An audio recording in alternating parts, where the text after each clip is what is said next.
Morning, everyone. The hearing is resumed. Before we move to the budget hearing for the DSWD, we would first like to tackle the first agenda item, which is a matter for discussion and decision by committee. This is with regard to the request of the DPWH to extend the deadline for submission of their proposed amendments to the budget for DPWH for fiscal year 2026. During the hearing conducted by this committee on September 5, 2025, regarding the proposed budget of the Department of Public Works and Highways for fiscal year 2026, the committee approved the motion of Assistant Minority Leader, the Honorable Laila De Lima, directing the Department of Budget and Management and the Department of Public Works and Highways to submit the revised proposals for fiscal year 2026 on or before September 12, 2025. The committee is now in receipt of a letter from DPWH Secretary Vince Dizon, dated September 9, 2025, formally requesting the extension of the said deadline from September 12, 2025 to September 15, 2025, Monday. I would first like to read the letter from Secretary Vince Dizon for consideration of the committee. Addressed to Speaker Ferdinand Martin G. Romualdez through Representative Micaela Swansing, Chairperson of the Committee on Appropriations. The letter is here. This is the official copy and original copy sent by Secretary Vince Dizon. And the letter reads as follows. Dear Speaker Romualdez, this refers to the budget of the Department of Public Works and Highways for fiscal year 2026 as taken up during the hearing of the House of Representatives Committee on Appropriations on September 5, 2025, Friday. During the said hearing, the Committee on Appropriations deferred deliberations on the proposed budget of the DPWH for fiscal year 2026, pending the submission of its revised budget programs. The deadline for such submission was originally set for September 12, 2025, Friday. Considering the volume of items and documents requiring review, together with other matters that must likewise be addressed by the department, it is respectfully requested that the deadline for the submission of the revised budget programs be extended to September 15, 2025, Monday. This extension will allow us to exercise greater diligence and prudence in reviewing the National Expenditure Program. We respectfully seek the kind consideration of the Committee on Appropriations in granting this request. Rest assured of the Department's unwavering commitment to ensuring that the budget submission is accurate, transparent, and fully aligned with the administration's priorities. Very truly yours, Vivencio B. Dizon, Secretary, copy furnished Representative Ferdinand Alexander A. Marcos III, Majority Floor Leader, and Representative David J.J. C. Suarez, Senior Deputy Speaker. So this is the copy of the letter as read, and I would like to submit to the committee for its consideration and appropriate action the request of the Department of Public Works and Highways. With that, is there any member who wishes to make a motion on the matter? Madam Chair, hearing the Yes, Representative Dumogan. hearing the request of our Honorable Secretary Vince Dizon, I so move for the approval of the said request. Madam Chair. May I, No, Representative just a Tino? clarificatory question, Madam Chair. Go ahead before we So, rule on the motion. Oh, yes. So this means that the DPWH will be resubmitting, in effect, its proposed budget for 2026. Will this be in the form of errata? I have yet to see the proposal that will be submitted by the DPWH, but as per my understanding, it's going to be, I'm not sure if they're going to do the errata form, which is from and to, but I can confer with Secretary Vince Dizon as to the form of that. Okay. But it will be submitted to the committee and we will hear it similar to how we've been hearing the proposals of the different departments. Madam Chair, can I be recognized? Romel Thank you, Angara. Madam Chair. Thank you very much, Representative Tino. May I recognize Representative Romel Angara? Madam Chair, I move that the committee grant an extension for the submission of the revised budget of the Department of Public Works and Highways on until September 15, Monday, 2025. Several second the motion. several motions have been made on the matter. First by Representative Dumogan, then by Representative Angara. Both motions have been duly seconded, and with that, the motion is carried. Thereby, it has been moved and seconded to extend the deadline for the submission of the the revised proposal of the DPWH from the original deadline of September 12, 2025 to September 15, 2025, Monday. The motion is carried. Madam Chair, again, may I be recognized again? Romel Angara. Yes, Representative Angara. Ma'am, in view of the granting the request of DPWH for the extension of the deadline for the submission of the revised budget until Monday, September 15 of 2025, I move to reschedule the committee deliberations on September 17, 2025. Is So there moved, any Madam Chair. second? I second the motion. Before I rule on the motion, I would just like to provide a context to the said motion. In the hearing held for the DPWH last September 5, there was also a second motion that was approved, which is that the second hearing rather of the DPWH on their proposed budget will be scheduled no later than September 16, 2025.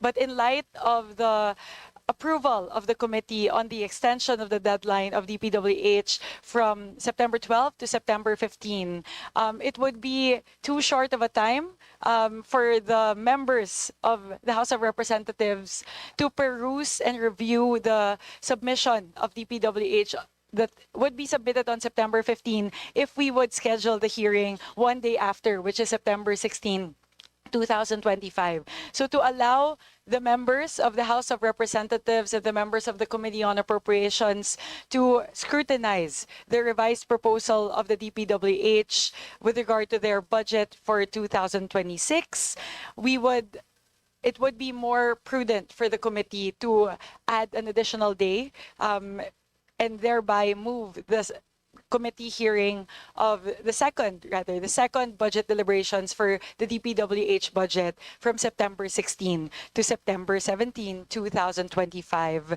Wednesday. So with that, with the motion of Representative Angara duly seconded by the members of this committee, the motion is hereby carried.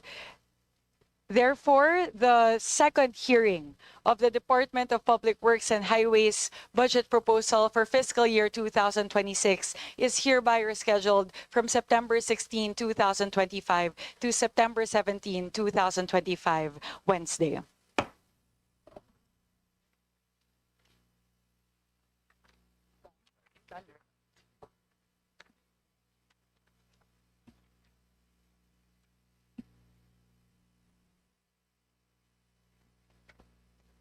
With that, we will now proceed with the second agenda item for today's hearing, which is the deliberations on the proposed budget of the Department of Social Welfare and Development.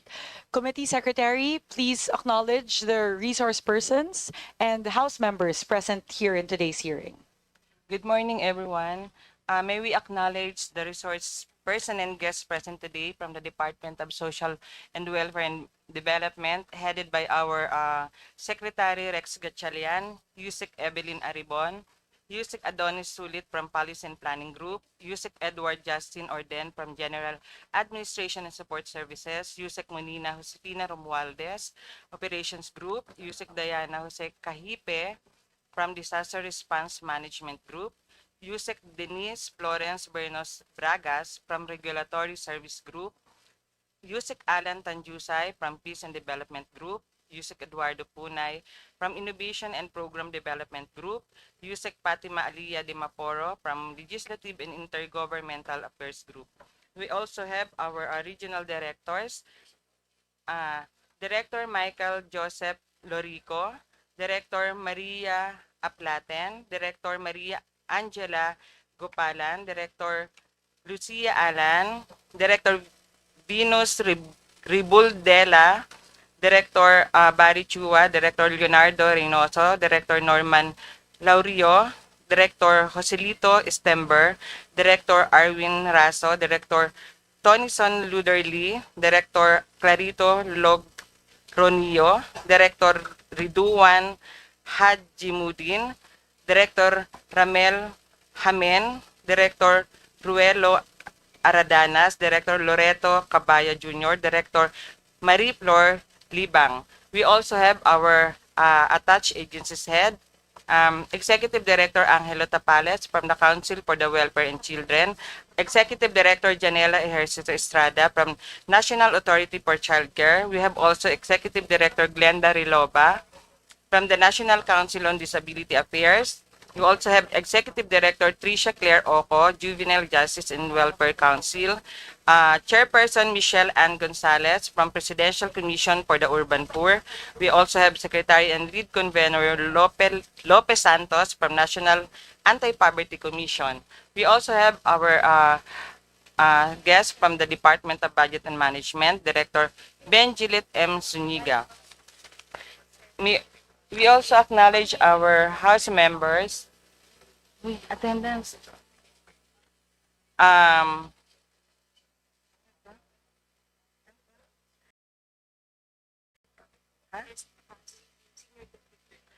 Senior Deputy Minority Edgar Irise, Deputy Minority Leader Antonio Tino,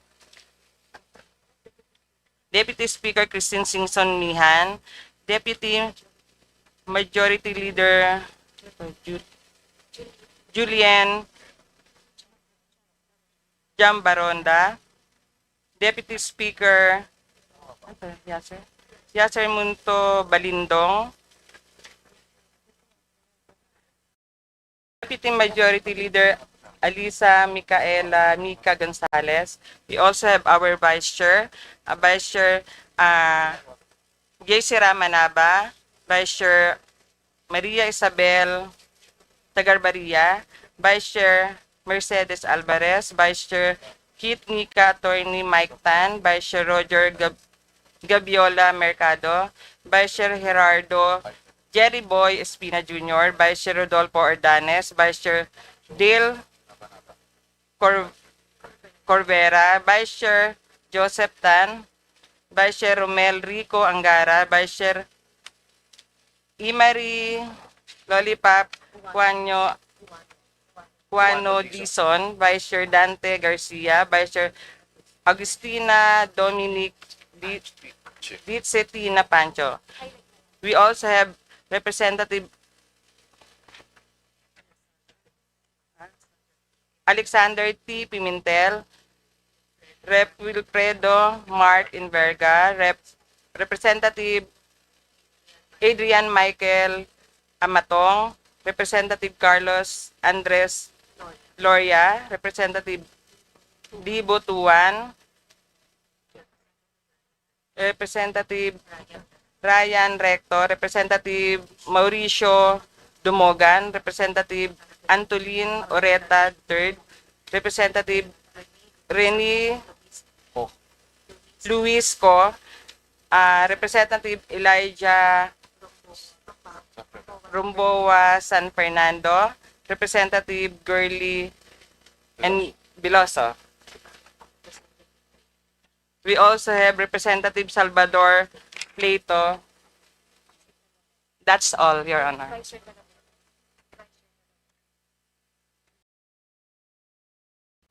Thank you very much, Comsec.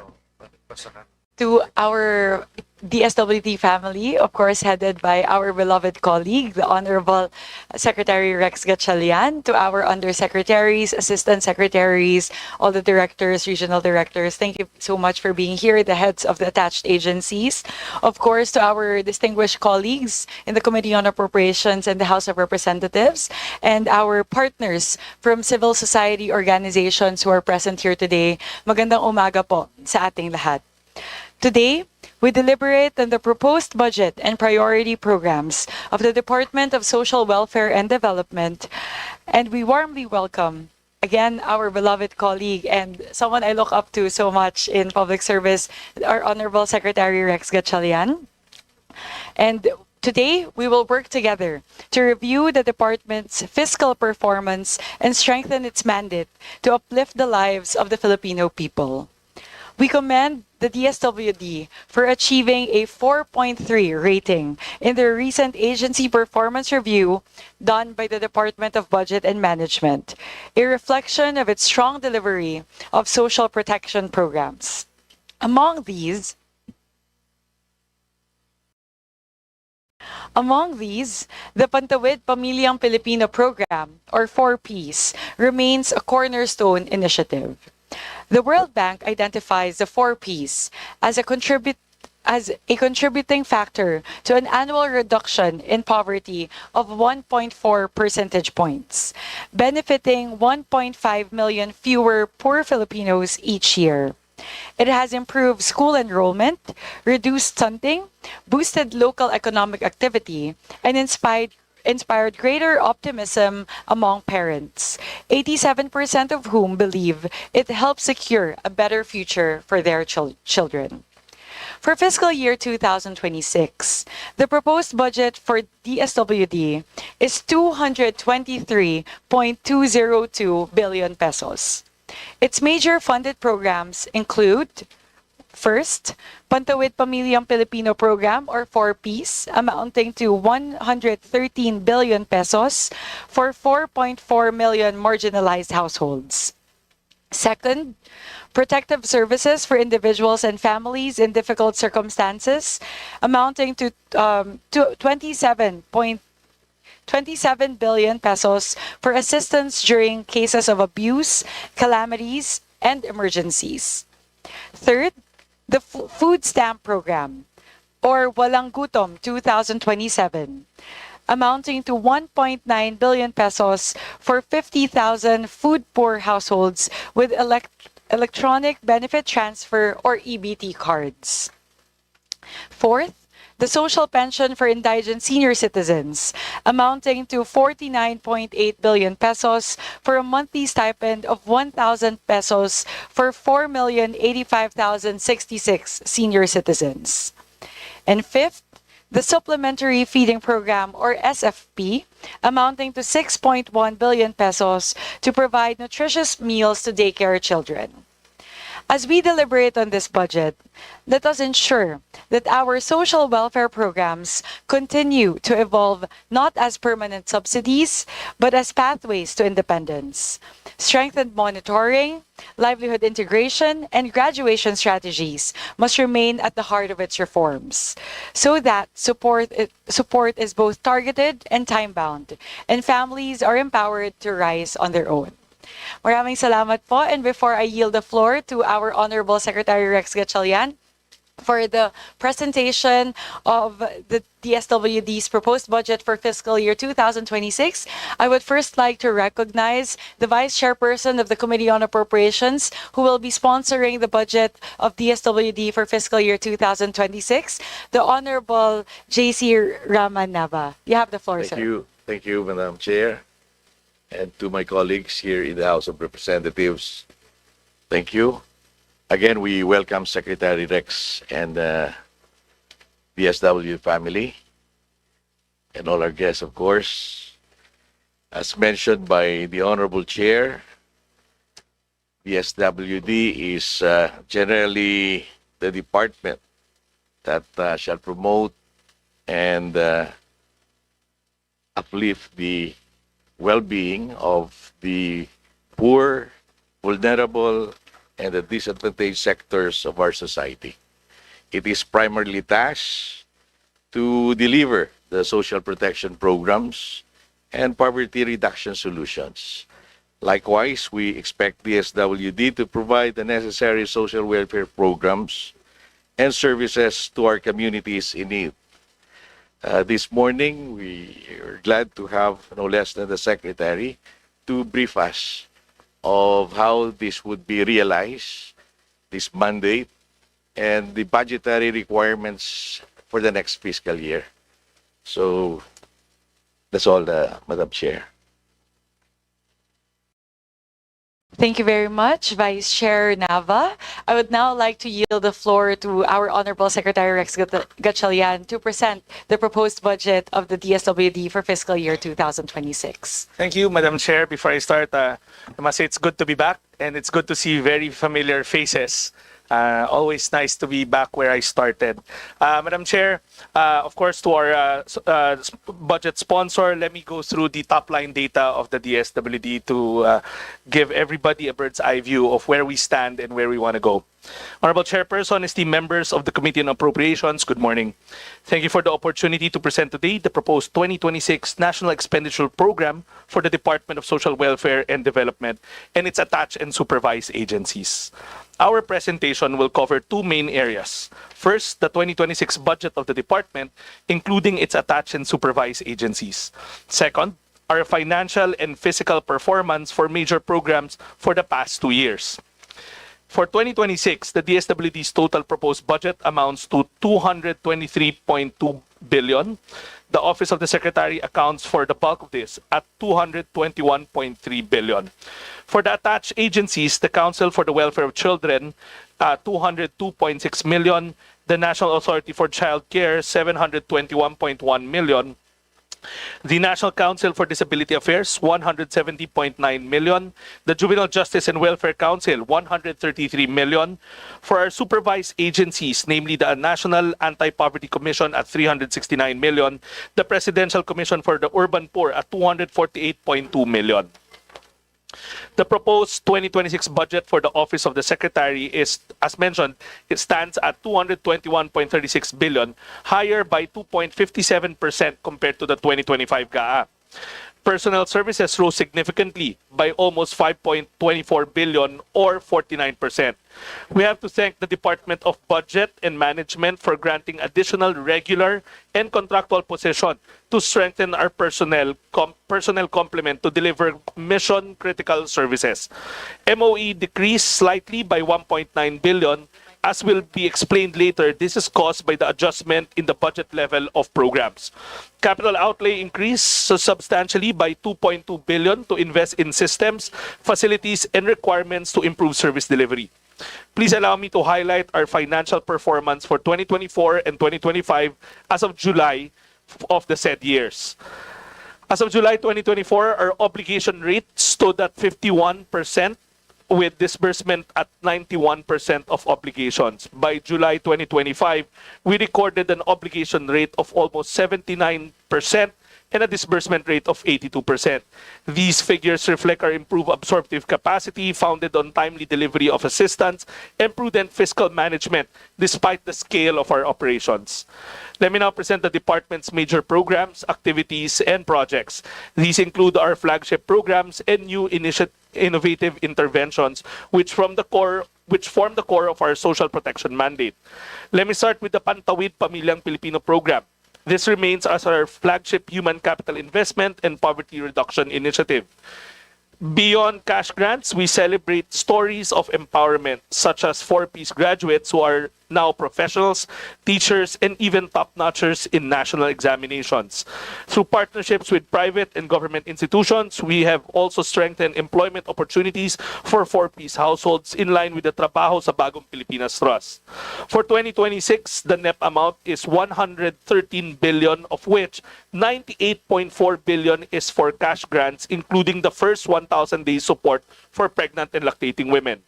As of July 2025, we already achieved 89% coverage for compliant households and 90% payout for beneficiaries under the first 1,000-day program. These figures are as of pay period 2 of the program. Overall, the program intends to continue covering 4.4 million households nationwide. Next is the Sustainable Livelihood Program. The Sustainable Livelihood Program empowers household by providing opportunities for income generation and enterprise development. To strengthen its impact, we are implementing a 5-year sustainability plan that ensures beneficiaries do not only start micro-enterprises, but are also guided to sustain and grow them. This plan focuses on market linkages, capacity building, and partnerships with the private sector and local government so that livelihood assistance translates into long-term economic resilience for partner households. For 2026, we are requesting 4.5 billion, of which 3.1 billion is intended for livelihood grants. As of July 2025, the program assisted more than 104,000 households, representing 39% of our annual target. The obligation and disbursement rates are on track. Under the program, the beneficiaries allotted time for social preparation to start their livelihood activities depending on the tracks chosen by the beneficiary. Despite the challenges in implementation, we remain committed to reaching 179,000 households by the end of the year, ensuring that families have access to sustainable source of income. Our center-based facilities provide care and protection to vulnerable sectors: children, youth, women, older persons, families, and persons with disability. The DBM has granted since last year the adjustment in cost of care, which ranges from 400 pesos to 500 pesos per client, depending on the sector served. This underscores the importance of continued investments in our centers and residential care facilities, or CRCFs, to serve the vulnerable sectors in every care facility. For 2026, the proposed budget is 3 billion pesos. As of July 2025, we serve more than 7,500 clients, equivalent to 87% of the target. By next year, we aim to assist around 8,000 clients in residential and non-residential care facilities across the country, ensuring that the most vulnerable Filipinos are given proper shelter, protection, and rehabilitative services. Our next major intervention is the supplementary feeding program, which provides nutritious meals to children enrolled in child development centers and supervised neighborhood play facilities. This is our contribution to the country's fight against malnutrition during the critical early years of life. For 2026, our budget is at 6.1 billion, which covers 120 feeding days for about 1.9 million children. The costs here are 25 pesos for every hot meal and 22 pesos for milk feeding. As of July 2025, the program has already reached 680,000 children, or 63% of its target. By next year, we will continue to expand coverage to ensure that no child is left behind in terms of nutrition and school readiness. In line with Sagip-Saka and the procurement reforms under EPAP program, the department continues to strengthen partnership with farmers groups, fisher folks, and community-based organizations to supply our feeding program. For this initiative, we implement procurement strategies aligned with law, specifically the use of negotiated procurement, community participation, and direct engagement with local producers. For calendar 2024, EPAP linked 467 community-based organizations with 259 completing contracts worth 1.7 billion pesos. Through negotiated procurement, community participation, direct procurement, and cash-on-delivery arrangements. For 2025, implementation has been further decentralized. As of today, 409 community-based organizations have been linked with 28 completing contracts amounting to 206.9 million. While many procurements are still ongoing, we are on track to meet our targets. Let me now turn to Social Pension Program, a lifeline for indigent senior citizens who have no permanent income or no pension or regular support from their families. For 2026, the proposed budget is 49.8 billion, intended to benefit more than 4 million indigent senior citizens. As of July 2025, we have already served 3.6 million senior citizens, representing 92% of the target, excluding BARM targets. This program directly reduces the vulnerability of our elderly, helping them meet basic needs such as food and medicine.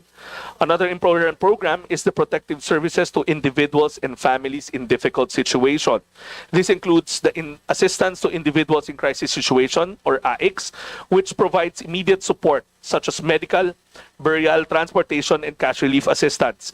Beyond crisis assistance, we also implement community-based services that promote resilience and empowerment, including psychosocial support, referrals, and programs for children, women, persons with disabilities, solo parents, and other vulnerable groups. For fiscal year 2026, the NEP amount is 27 billion, of which 25.4 billion will be for grants and subsidies or the financial assistance to those experiencing life crisis. As of July 2025, we have already served 6.6 million clients, equivalent to 96% of the annual target. By next year, we aim to reach 3.7 million clients, ensuring that timely assistance is always available to those facing emergencies and hardship. The DSWD also leads in disaster response and rehabilitation, ensuring timely relief and recovery assistance for affected families nationwide. Within the Disaster Response and Rehabilitation Program is our new initiative, the Project Lawa and Binhi. This combines water access projects and communal gardens to strengthen community resilience, promote food security, and cash for work opportunities. For 2026, the NEP amount is 1.94 billion. As of July 2025, more than 129,000 vulnerable families have been supported through the cash for work and livelihood building under Project Lawa at Binhi, equivalent to 98% of the target. By 2026, we aim to assist 125,000 families under the Project Lawa and Binhi. Complementing our disaster response and management effort under Disaster Response and Management Program is the Quick Response Fund, which allows the DSWD to respond immediately to emergencies through the prepositioning of food and non-food through items, through the prepositioning of across the country, and the emergency cash assistance as part of our early recovery services. As of August 2025, the department maintains a nationwide logistic network of 13 hubs with a combined capacity of 1.44 million family food packs, 76 spokes with a capacity of 1.34 million family food packs, and 856 last-mile facilities with a capacity of 1.59 family food packs. This ensures timely, efficient relief delivery even in the hard-to-reach areas. As of September 6, 2025, the department maintains a ready pool of resources for disaster response. We have 302.8 million in standby funds immediately available to augment relief operations. In addition, our warehouses nationwide hold 2.23 family food packs strategically pre-positioned to ensure timely delivery to affected areas. Altogether, the value for our standby funds and food stockpile amounts to 2.76 billion, reflecting our readiness to respond promptly to disasters across the country. For 2026, we are proposing 1.25 billion for the QRF. As of July 2025, our obligation rate reached over 91% disbursements, ongoing at 59% for regular appropriations. Operationally, we have ensured that all disaster-affected families were provided with the response services and that food and non-food relief items remain pre-positioned in 785 local government units nationwide. These efforts reflect the department's commitment to zero delay in terms of response whenever disaster strikes. We now discuss one of our innovation programs, which is the Walang Gutom Food Stamp Program, which directly addresses involuntary hunger by providing electronic food credits to poor households. This program not only ensures access to nutritious food, but also stimulates local economies through partnership with local retailers and food producers. In March 2025, the Social Welfare Station survey reported a reduction of 41.5 in hunger prevalence among program beneficiaries. This validates the impact of Walang Gutom program as a targeted intervention against food insecurity. We continue to expand the program to ensure that our poor households receive regular food transfers in a timely manner. For 2026, we are proposing 1.89 billion primarily for food grants. As of July 2025, the program has already assisted 300,000 households, meeting 100% of its targets. By next year, we aim to reach an additional 50,000 households, scaling up progressively until we reach the universal coverage of eligible food poor beneficiaries by 2027. For reference of the honorable members of the committee, complementing the Walang Gutom program as a locally funded project is the recently approved foreign-assisted project entitled Reducing Food Insecurity and Undernutrition with Electronic Vouchers or Refuel Project. This is placed under the unprogrammed appropriation in the fiscal year 2026 NEP. The Pag-Abot program is our newest initiative that seeks to provide targeted support for highly vulnerable individuals, including those living in streets and in urban poor communities. It combines case management, psychosocial services, and reintegration support to ensure holistic assistance. For 2026, we are requesting 807 million with 586 million dedicated to grants and 66.6 million for outreach operations. As of July 2025, the program has reached 1,711 beneficiaries, equivalent to 34.22 of our annual target. These individuals have been provided with comprehensive social protection services under the Pag-abot framework. We continue to scale up implementation to ensure that by 2026, more vulnerable individuals and families living in streets and urban poor conditions are assisted. The Tara Basa Tutoring Program is a reformatted education assistance initiative. Instead of providing one-time cash assistance, the program now engages college students and youth development workers as tutors and learning assistants while providing cash for work support to their parents. This dual approach improves children's learning outcomes while generating income for poorer households. The Tara Basa program is funded under the Kalahi Seeds Kapangyarihan at Kaunlaran sa Barangay. As of July 2025, the program has deployed over 6,500 college students as tutors, 3,200 youth development workers, and reached more than 55,000 learners alongside support to parents. For fiscal year 2026, we aim to expand the coverage to almost 45,000 learners and families, making it a critical intervention for education and poverty reduction. The Kalay Seeds Kapangyarihan at Kaunlaran sa Barangay continues to empower communities to plan, decide, and implement projects that address their own development needs.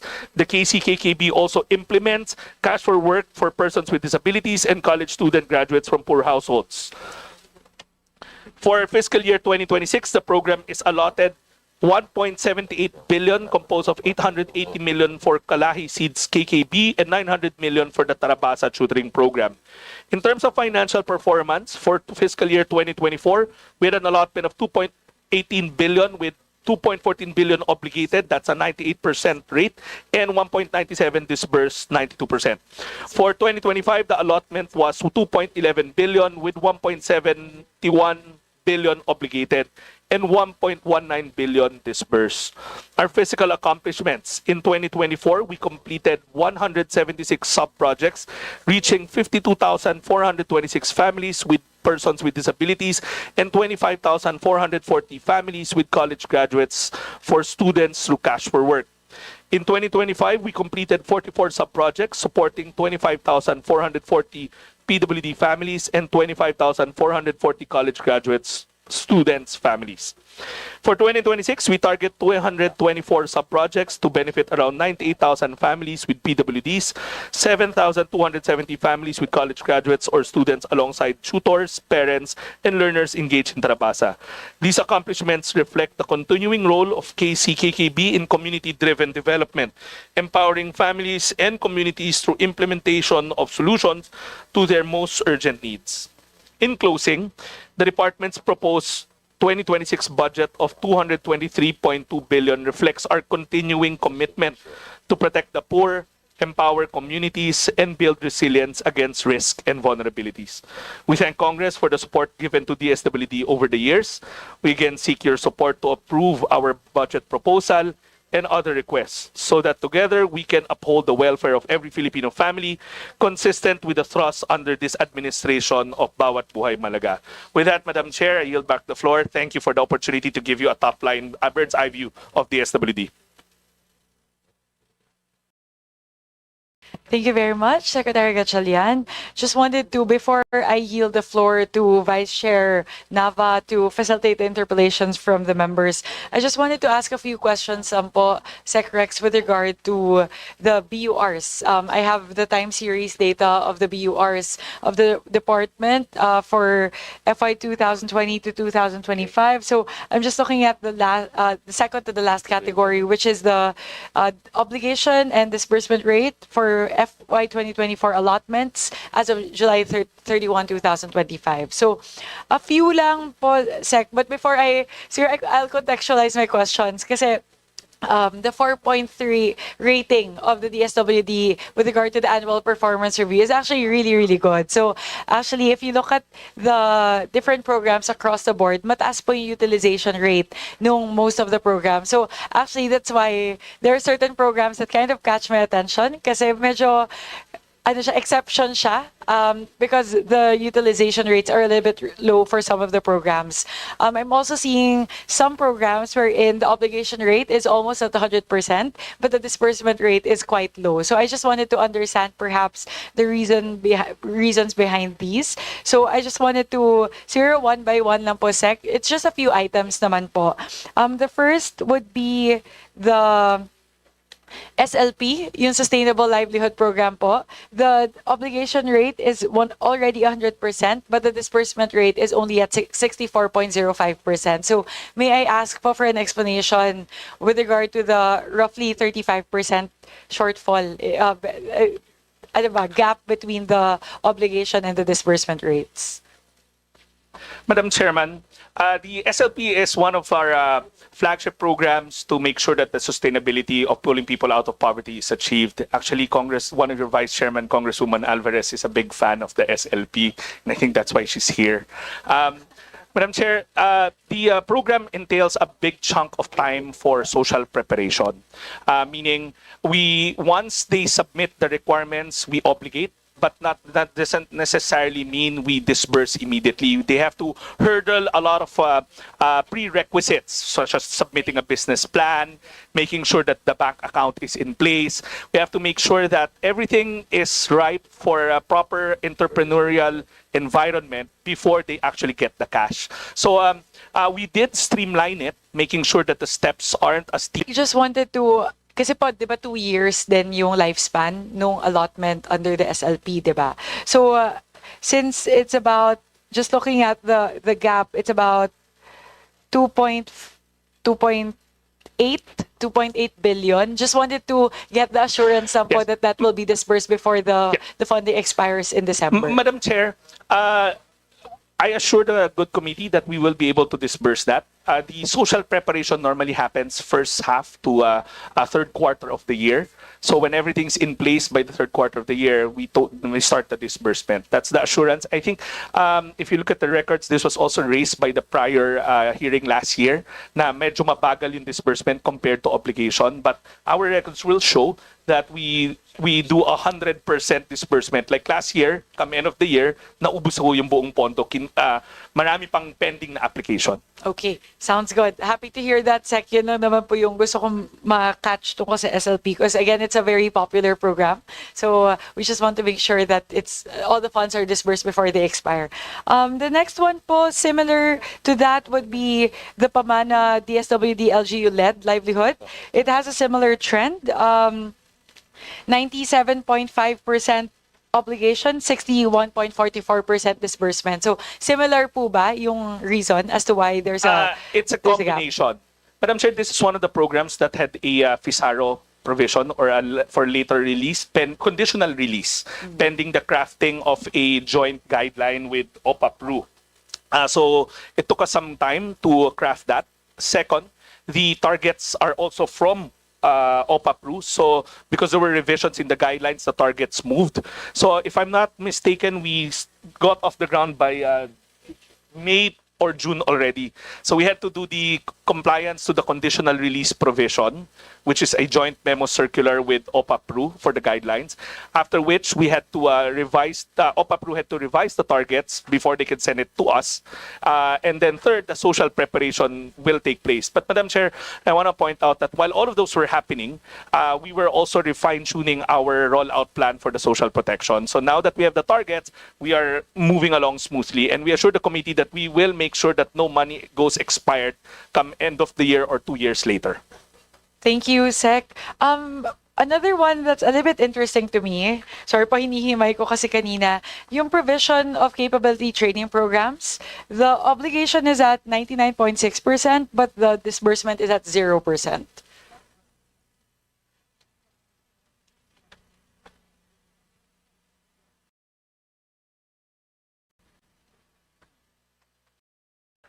Madam Chair, there are 5 core competencies inside the department. 2 of them happens to be trainings and the other one is standard. So this falls under one cluster.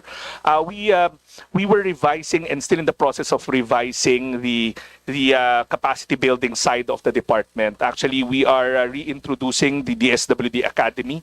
It's a facility located in Taguig. While we were doing the physical upgrading of the facility, we were also revamping the curriculum and all that stuff. Madam Chair, I do understand.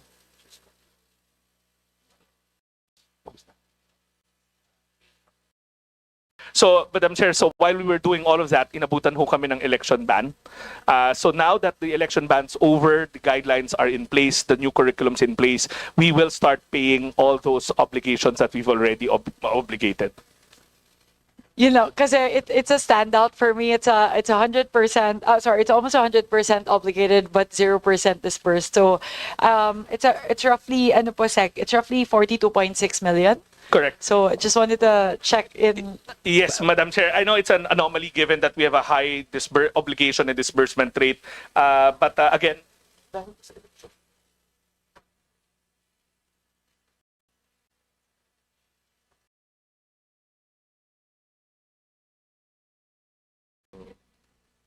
Madam Chair, so again, the election ban period took a toll, so to speak, because first of all, we were waiting for the ban to lapse, and second, with the incoming new local government units taking their oath, there were changes in their local social welfare and development offices. So we were really waiting for the election period to get out of the way so that when the dust settles down, we would get a clear picture kung sino ng mga local social welfare and development officers ang kakausapin namin so that we can do the conduct of the training. So right now, for the last quarter or last remaining months of the year, we'll see to it that we train them, we capacitate them, and we disburse the 46 plus million that's with us. Alright. Basta, yun lang po sa Yes, kasi Madam Chair. sana po talaga maubos natin, magamit natin yung in-allot natin. Especially since it's already been obligated. Correct, So it's Madam very Chair. important for the disbursement to happen before the end of the year. Madam Chair, we share your sentiments. Actually, sa department, ang culture namin, bawal may natitira na pondo because that's a service denied. Last one po, Sec, a little bit big of a gap also. For social marketing services, obligation is at 98.33%, but disbursement is only at 25%.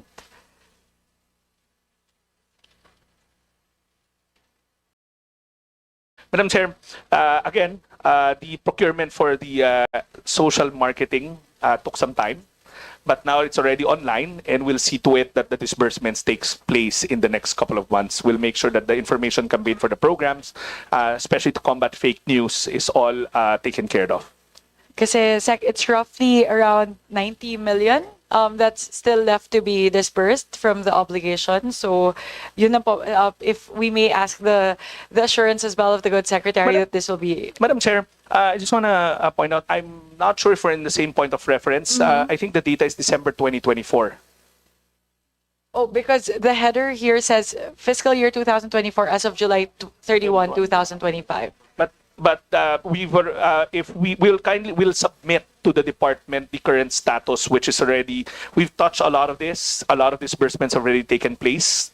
We will furnish the good committee the newer disbursement rates as of end of August. Okay. Kasi nag-move na siya Nag-move in the na siya. last month. Yes. Okay. Sounds good. Sige po. Sec, just wanted to highlight those few Thank you, Madam Chair. things. I'm a little bit, medyo OC po ako pagdating sa BURs and utilization rates for all of the departments. So, just, yun lang naman po yung gusto natin siguraduhin. I'm with you on that as well, Sec, that we just want to make sure that the funds that were allotted to the departments are utilized and implemented before they expire. And we totally agree, Madam Chair. Thank you very much. That's it for me for now. I would like to yield the floor to Vice Chair Nava to facilitate the interpellations from our members. Thank you, Madam Chair. So the committee invites questions from the members, particularly on the utilization of the previous budget and the proposed allocation for fiscal year 2026. As part of the House commitment to a greater transparency in the budget process, and in line with the current leadership's initiatives in the Committee of Appropriations to foster a more participatory budget process, we shall read the questions submitted by the civil society organizations after all members have propounded their questions to the agency.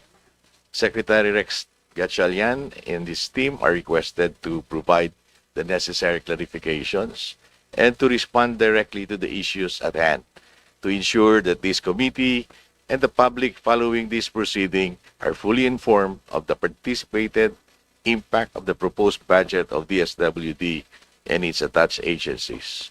May I remind our distinguished colleagues that each member is allotted 5 minutes for questioning or interpellation, excluding, of course, the response of the resource person.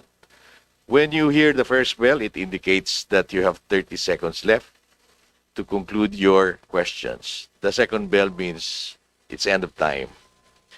In accordance with the long-standing and respected tradition of the House of Representatives to accord preferential treatment to the minority members, followed by the independent and the majority members in an alternating manner, the chair now recognizes from the minority, Honorable Antonio Tinio.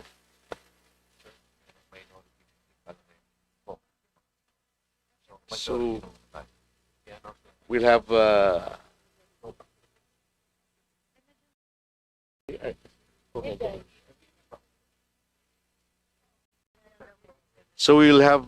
Congressman Egay Erice instead. Thank you, Madam Chair. Good morning to the DSWD family, of course, to Secretary Gatchalian. Good morning. More than the numbers, I will concentrate on the effectiveness and efficiency of some of your programs. Ang una po, yung Tarabasa tutoring program. I think we are both, Secretary and I are members of the Sinergia group of Dr. Nene Guevara. Gusto ko lang malaman paano po na-implement ito, yung especially natitrain ba yung mga teacher students, tapos paano nagkakaroon po ng database dun sa mga bata na tuturuan nila. Madam Chair, the Tarabasa program is our reformatted EDUC assistance plan. Instead of just giving direct dole out as EDUC assistance, we reformatted to a cash for work program when I joined the department. So basically, the paradigm there is we enlist college students. Nung unang panahon no, mga EDUC students sila, but later on we expanded it to other degrees. And then they are drawn from local universities and state universities. They are paired up with grade 2 students who are non-readers. The targeting comes from the targeting for the college students comes from the looks and the SOOKs, looking at attrition, the poorest students. The targeting for the non-readers comes from DepEd. So basically, the non-readers are given to us by DepEd. Then we match them based on the location. So the closer the tutors are to the students, sila yung nagmamatch. A cluster can be around 5 to 10 students per cluster. So this is actually a precursor of the Aral law, so to speak. So the benefit there is the tutors are trained for 5 days by DepEd, and we also worked with the Ateneo, Early Childhood Development Center, to come up with the modules. Those modules are checked regularly by DepEd, given that we don't have the competency for literacy. They are trained for 5 days, not just on how to conduct the tutoring sessions, but they are also trained on the other provisions like safe spaces, child welfare provisions. Noon, 3 days lang yun, naging 5 days to make it more intense, and then they are deployed. They work for 20 days on a cash for work basis. They get paid minimum wage, but the twist there is they only tutor for 2 days. So kesa 2 hours, 2 hours. So 20 days, 2 hours a day, but they get paid minimum wage for the whole day. So parang ano siya, it's social welfare with conditions to it.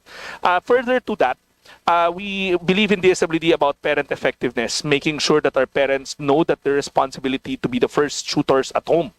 We also incorporate a parent effectiveness session called the Nanay Tatay Parenting Camp. So simultaneous yun. And the modules there are also prepared by, we drew it from Synergia Foundation's materials. And so parallel ho yan. While the kids are being taught how to read, the parents are being empowered how to become effective tutors at home. Secretary, I've met with the DepEd and other agencies in my district, and I was told that until now there was no modules for this program. Meron po, meron po. I think they're getting confused kasi they would always think this is ARAL already, but this is not. This happened even before ARAL was enacted.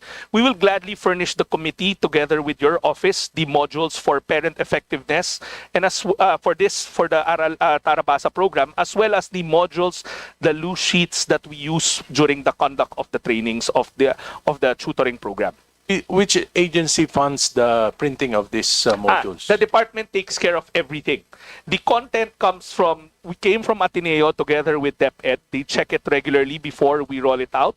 But the total cost for the program is borne by our Kalahi Seeds program. As mentioned earlier, we spend around 900 million from the department in terms of grants, supplies. Kasi mga tutor are also given supplies like Manila paper, pens, ball pens, to make sure that they conduct the tutoring effectively.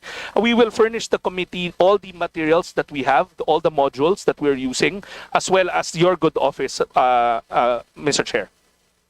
Yes, thank you. Mr. Chair, if I can also interject one last thing. Congressman Romulo last year through the Basic Ed Committee also inquired about the Tarabasa tutoring program. So we also submit to the Basic Ed Committee the materials for them to review. But again, the materials came from the education sector, not from us. Ang paradigm namin doon is how many poor college students can we help graduate out of college? Not by straight dole out, but by conditional cash for work. Yes, in my district, we're also doing that, Madam Chair, but using the Tupad program. Instead of walis-walis, yun ang pag-tutoring ng mga students. Anyway, I will not belabor the point. The next thing is the SLP. Meron na po mga beneficiaries sa aming lugar, pero ang problema nila napakatagal nung processing ng program. So they would prepare yung iba instead of the SLP, piniprepare na lang nila yung mas madali, yung IX, AKAP, yun yung pero mas maganda po sana yung SLP. Wala ba tayong magagawa sa department if we can at least mapaiksi yung process? Mr. Chair, we've already streamlined the program. Initially, it would take almost 8 months to a year ng gestation. Now it's down to 3 months. We've cut the requirements, we've cut the training, the number of days to process. But Mr. Chair, meron kasing natutuklasan namin sa mga site, no? I've been going around talking to them. Talagang mas tempting yung direct AX na lang. Kahit sa kanila minsan yung 3 months natatagalan pa rin sila. So that's something that we're trying to teach them na talagang dapat pinaghihirapan to because developmental to. But Mr. Chair, we've trimmed it down to 3 months. But admittedly though, in some cases, it may exceed 3 months because of lack of manpower. The admin cost charged to it is quite small. So sometimes yung staff na nagpo-process, they're swamped with other things. But we assure you, we've already streamlined it from a high of 8 months to now down to 3 months. Mr. Chair, the beneficiaries of this program is really, most of them comes from the extreme poverty level. So ang problema po kasi, kung may mga process, pinapapunta sila, may orientation, it will entail expenses for them. So napakabigat sa kanila ito. Can we possibly at least nasa position naman sila na in crisis situation. Siguro pwede ba natin silang bigyan ng IX before going into for example, training or yung iba kasi for example in my district I obliged the TESDA to train these beneficiaries aside from the DSWD. Pero 5 days. 5 days sila nag-train. Ano ba? Sari-sari store, karinderya, basic accounting, value formation. It will take 5 days for TESDA to train these entrepreneurs. Pero kung sila ay mga nasa level ng extreme poverty, napakabigat sa kanila yung 5 days na pupunta sila sa venue, maghihintay sila. So can we then prioritize them as IX beneficiaries, then beneficiaries also of the program? Mr. Chair, that's a very good point. Lalong-lalo na sa mga GIDA areas. Although we conduct the trainings on-site, mahirap pa rin, naintindihan ko po. And rest assured, we'll revisit the SLP guidelines to try to incorporate a logistic support fund drawing from the AIX, as you mentioned, para lang, kasi they're in crisis. They will definitely, as long as they qualify in that criteria, we will not hesitate to amend it and incorporate it. Yes. May program po ba sa SLP na, for example, a group of magkakapit-bahay and they will just join their... Mr. Chair, there are two major tracks for SLP, the employment track and the entrepreneurship track. The entrepreneurship track takes two folds as well. May individual and meron tayong tinatawag na SLPA. They are amalgamated into an informal grouping called Sustainable Livelihood Program Association. We really encourage the grouping more than the individual track kasi mas matibay sila. Thank you, Mr. Sir. And for my last concern, wala na po tayong akap ngayon, ano po? Wala na. This year, meron pa ho. Meron pa ho tayong... 2026, for the 2026, moving forward, 2026. Mr. Chairman, unfortunately, wala na hong AKAP for next year. Bukod na lang kung may matitira pa tayo for this year because it will cross over. Given that the good congressman has already raised the issue, if the committee would allow me to put up a slide that will show the status of next year's programming for AIX vis-a-vis the disappearance of AKAP. Yes, I will be asking also Alright, AIX, but yeah. yung AKAP po, wala na po for Wala na po. 2026. Wala na po. 2026. Alam nyo, meron pong kultura na nagawa yung AKAP na hindi maganda sa communities. At palagay ko po kaya ako nanalo dahil yung maling implementation ng AKAP over an incumbent. Alam nyo, yung AKAP, masyadong madali yung requirement, low income, at wala namang absorptive capacity yung DSWD to distribute it na talagang masasala kung sino talaga yung dapat na ano. Ang sa amin po sa aking distrito, nangyari po, yung mga barangay captains, sila po yung nagdi-distribute. At ang forms nanggagaling sa representative. Tapos po binibigay sa barangay captain. Yung barangay captain po, yung 5,000, nagiging 2,500 na lang pagdating sa beneficiary. Pagkatapos po, sa dami, up to May 2, nagdi-distribute po ng AKAP sa aking distrito. Sa dami, pati yung barangay captain hindi na kaya na maghanap ng mga beneficiary. Pati tanod po. Kaya lang po, pag yung tanod na naganap, mayroon pa siyang 500. So, 2,000 na. Pag matakaw yung kapitan, 1,000 na lang. Ganun po yung nangyari dun dahil hindi naman po talaga kaya ng absorptive capacity nung local DSWD para i-distribute yung minsan 1,000, 2,000, 3,000 per session. Meron pa nga po dahil sa ganyan na inaabot from 9 a.m. up to 12 midnight. Meron pa nga po doon na pumila, nakakuha ng 5,000 sa init, binawian ng buhay, natake. 15,000 po yung taol. Nag-abono pa ako ng 10,000. Bukod po dyan,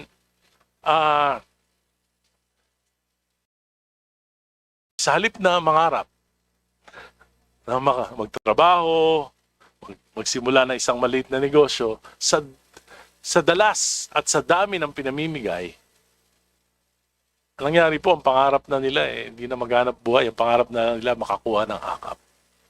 Hanggang ngayon po, nararamdaman ko yan sapagkat hinahanapan ako bilang kinatawan ng aking distrito. Hinahanapan ako ng mga mamayan. Bakit dati marami? Bakit ngayon wala?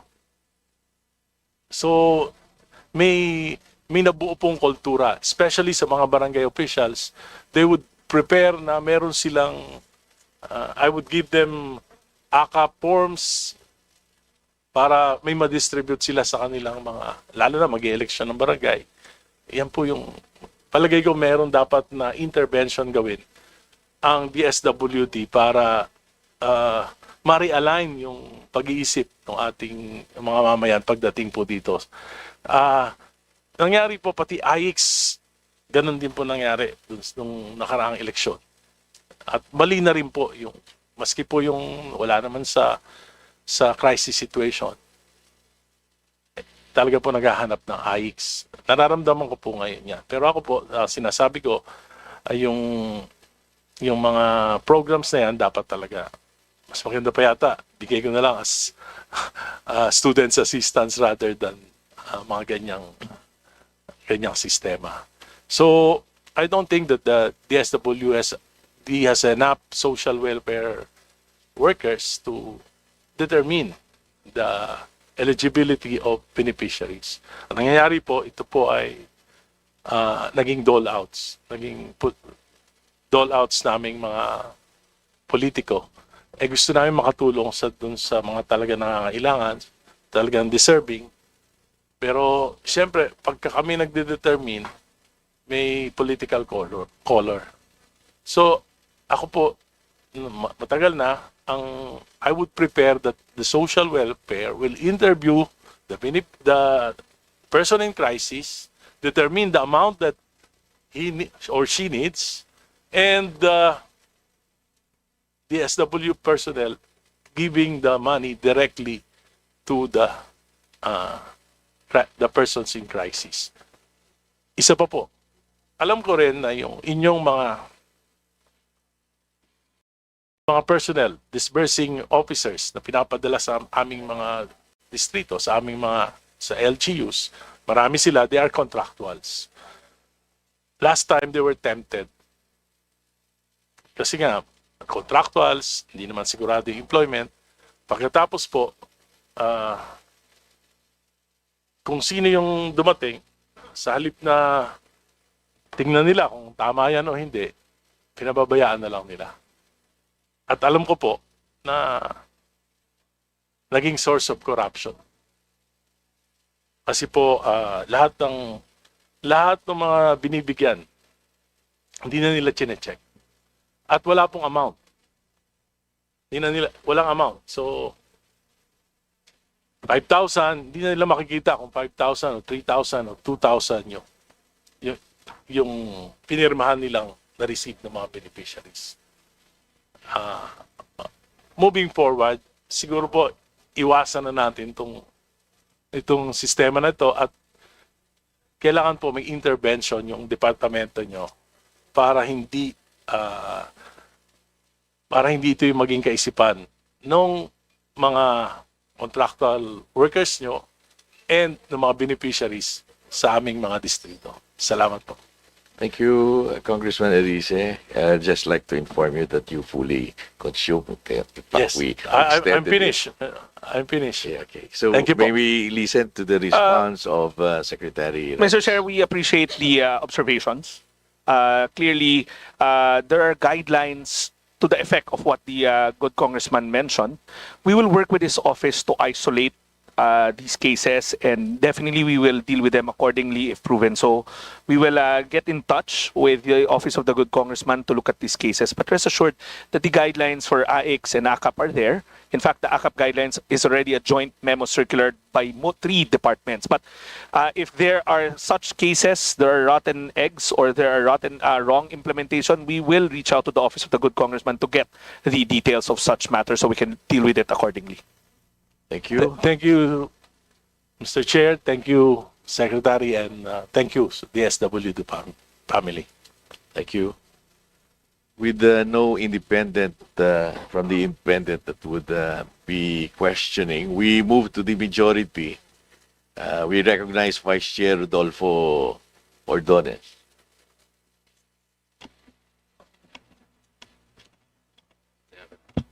Thank you po. Madam Chair, my dear colleagues, the SWD family, headed by our Honorable Secretary. This is regarding National Commission of Senior Citizens. Last April 2025 po, ay nagpanukala po kayo ang inyong ahensya sa Office of the President na maglabas ng isang executive order upang mula sa Office of the President ay sa ilalim ang NCSC sa DSWD. At ako po ay naniniwala na isang umiiral na batas ay hindi pwedeng i-amend ng executive order lamang. At bayaan yung basahin ko ang Section 3 of Republic Act 11350. Section 3, Creation of the National Commission of Senior Citizens. There is hereby created the National Commission of Senior Citizens, hereinafter referred to as the Commission, and which shall be under the Office of the President. Ginamit po ang salitang "shall" na nangangahulugang ito ay isang obligasyon at hindi opsyon. Sa mga deliberasyon po ng Kongreso, bago po ipasa ang Republic Act 11350, idinain na ang dahilan po ng pagtatatag ng NCSC ay upang bigyan ng senior citizens na isang independent, autonomous commission na makakakilos ng mabilis at direkta. Hindi na kailangan dumaan sa mapusising bureaukrasya ng DSWD. Dahil po dito, ay nais ko pong itanong, ano po ang legal na batayan ng inyong suhestyon na isailalim ang NCSC sa inyong kagawaran? Dahil malinaw naman po sa batas na ang mandato ng NCSC ay nasa ilalim ng Office of the President at hiwalay po sa DSWD. First of all, Mr. Chair, ako po ay sumasang-ayon na ang mga batas ay nirerespeto. Nanggaling ho ako dito sa Kamara at alam ko kung gaano kasakit pag hindi sinusunod ng ehekutibo ang mga batas. Hindi ko ho sinubukang isipin na kaya namin superimpose yung provision ng batas pagdating sa NCSC sa sarili naming opinion. That's very clear. We respect the law, and even up to now, we work closely with NCSC, but they have full autonomy from us. They have a board. They continuously work with us to develop synergies with the SWD. Yung sulat po namin sa Office of the President ay aming department position to convert them into a supervised agency. Magkaiba po ang attached agency sa supervised agency. Even the Office of the President, I believe, cannot convert a agency into a attached agency. At ang tanging pwede lang gawin ng Office of the President ay supervised agency. Magkaiba ho yung attached sa supervised. Ang hiniling po namin sa Office of the President ay gawin silang supervised agency, but we will again respect the Office of the President kung nasa kanilang opinion ay dapat na gawing supervised agency. Hindi ho namin planong saklawan ang batas, hindi ho namin planong saklawan rin ang opinion at ang desisyon ng Office of the President. Ang sa amin lamang po ay mungkahi na sana to develop synergies ay gawing supervised agency katulad ng relationship namin sa NAPSI at sa PCUP at dati sa NCIP. So again, we leave it to the discretion and the best judgment of the Office of the President. We have no we have no intention not to follow the law that made them into a independent agency under the OP. But to the same degree, the OP also has the prerogative to convert them into a supervised agency that we merely supervise. Hindi ho yung papakilaman, kundi to supervise, to synchronize. Apo. Maraming salamat po. At nabanggit ko naman kanina kay Yusek Di Vaporo na kung ano man po ang maging pasya ng ating Office of the President, tayo po ay susunod. At isa pong pangalawang concern ko ay ang Section 11 po ng nasabing batas. Let me read po the Section 11. Transfer of functions from the Department of Social Welfare and Development to the National Commission of Senior Citizens. All functions, programs, projects, and activities which are being undertaken by the Department of Social Welfare and Development for the formulation, implementation, and coordination of social welfare and development policies and programs for the poor, vulnerable, and disadvantaged senior citizens shall be transferred to the National Commission of Senior Citizens. At maliwanag po yan, mismo ang Supreme Court, the Supreme Court has consistently enunciated that the use of the word shall in a statute connotes a mandatory order or an imperative obligation. It indicates a word of command and one which has always or which must be given a compulsory meaning. Nangangahulugan po na NCSC talaga ang dapat maging pangunahing ahensya sa pagpapatupad ng mga programa para sa ating mga senior citizens. At kapag fully transferred na ito, ay mababawasin din po ang bigat ng inyong trabaho at makakapag-focus ang inyong ahensya sa iba pang sektor na kanilang pinaglilingkuran at mga programa ang ipinatutupad. Nais ko lang po malaman kung ano na po ang status ng transition. Mr. Chair, since I joined the department, we do regular meetings on the transition with NCSC. Sa katunayan ho, nilipat na namin early on, last year, I believe, yung assistance to senior citizens na programa. Wala na po sa amin yon. Yung centenarian na gifts or na incentives, wala na rin po sa amin yon. At sa katunayan, pati yung Expanded Centenarian Act, hindi na ho ibinigay sa amin yon. Yung accreditation ng mga senior citizen group, nasa kanila na rin po yon. Sa madaling salita, unti-unti na po naming nililipat ang aming mga function kasi yun ho ang nakalagay sa batas. Sa kasalukuyan, nasa aming budget pa rin ho ang social pension at dahil nasa aming NEP po yun, kami muna ho ang mag-implement. I believe the rationale there when we met DBM is the readiness of the the agency na saluhin lahat ng function. We know for a fact na wala naman hong ahensya na gustong napakarami ng kanyang trabaho at ikagagalak ho namin na ilipat ang mga functions pertaining to senior citizens sa NCSC. Pero gusto namin masigurado na handa sila, na ready sila. If you can recall, Mr. Chair, the good congressman probably knows this, makailan lang naman ho nagkaroon na ng mga regional offices ang NCSC. Sa katunayan, they're still in the process of organizing. Para ilipat namin ang buong buo agaran, ang social pension, ang pangangamba ho namin baka lalo tayong hindi ready nilang saluhin at lalong hindi ma-implement ng tama ang social pension.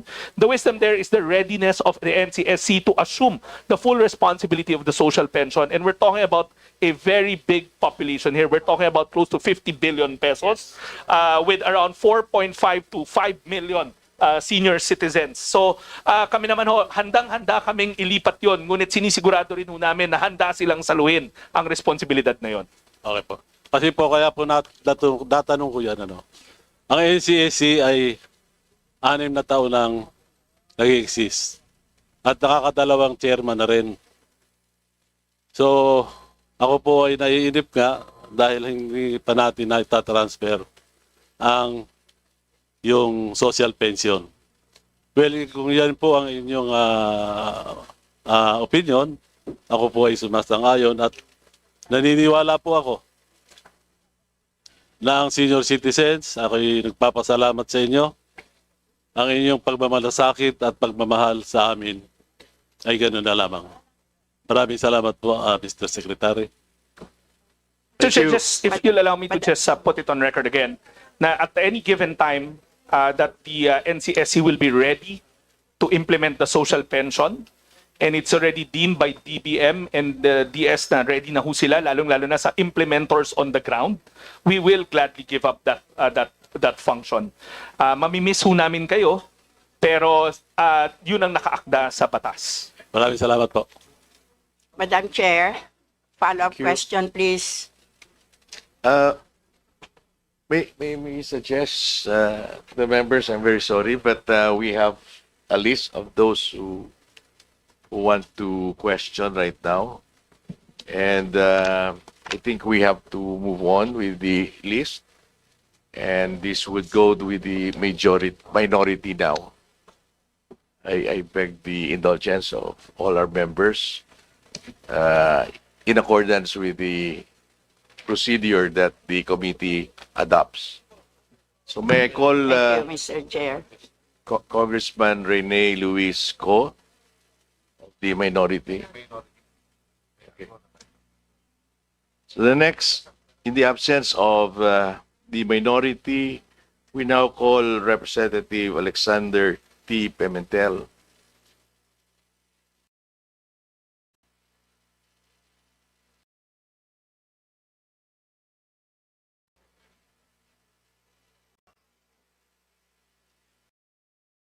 So next would be the Honorable Mercedes Alvarez. Thank you, Mr. Chair.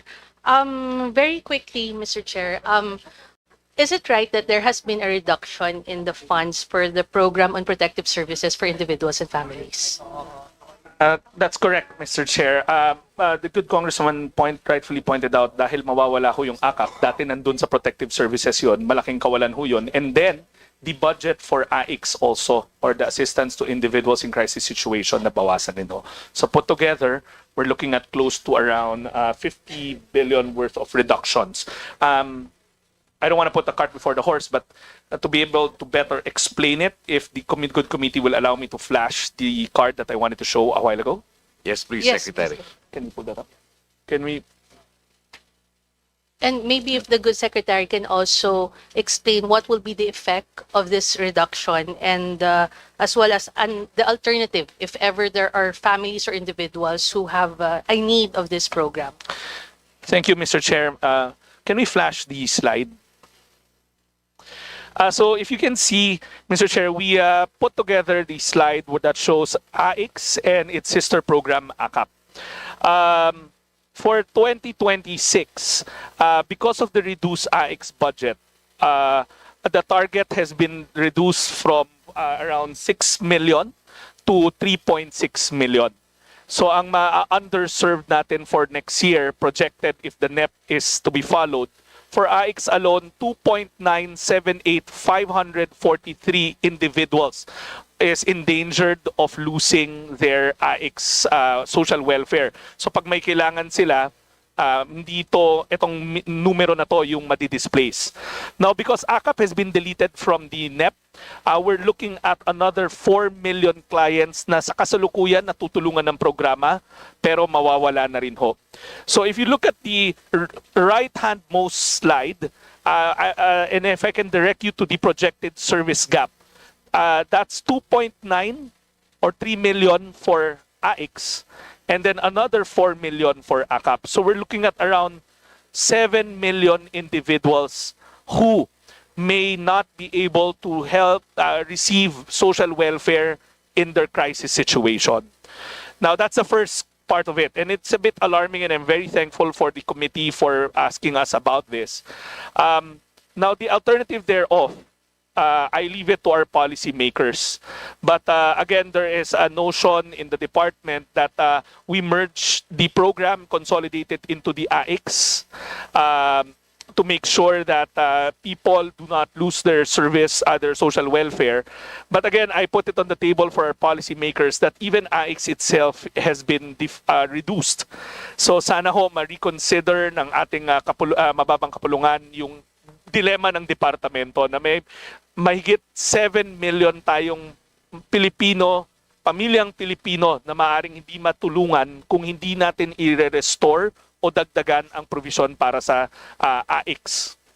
So it is possible that we expand, with the help of the department, we expand the menu for AICS. Yes, Mr. Chair, that is something that we can do. Pero if we expand it nang hindi natin dadagdagan yung line item allocation for AICS, then we might be cannibalizing even the AICS allocation even faster than what it is right now. Do we have like a data or information on the impact and effect of the AICS program to our constituents? Yes. Because just like for peace, I believe the Philippine Institute for Developmental Studies, they already have a study. So maybe it will be considered by the department to make a study as well for to help policymakers. Madam, Mr. Chair, Early on, I think I even mentioned it in the last budget hearing, the department's already procured a macro level anti-poverty study. The winning bidder, the winning contractor is a group formed by former Socio-Economic Planning Secretary Shel Habito. So that will look at all the anti-poverty programs within the department and outside the department. We're talking about TUPAD, we're talking about MAIP, we're talking about AIX. So that study, unfortunately, is a bit delayed because of the election period. They couldn't do their field study and their field dates, but that study should come to a fore in the last quarter of this year, and we will make sure to furnish this committee as well as all anti-poverty committees of Congress the study so that we can see the impact of AIX and other anti-poverty programs of the government vis-a-vis poverty reduction. Thank you. Mr. Chair, I also would like to touch on what the good secretary said as my favorite DSWD program, the Sustainable Livelihood Assistance Program. Well, it is in the form of micro enterprise development, and there is also a track for employment facilitation. In your studies or in the past years, Mr. Secretary, what has taken up more rate in the SLP? Is it the employment track or the micro enterprise track? I just don't. It's 70-30 in favor of the entrepreneurship track. So we need to advertise or promote more the livelihood track.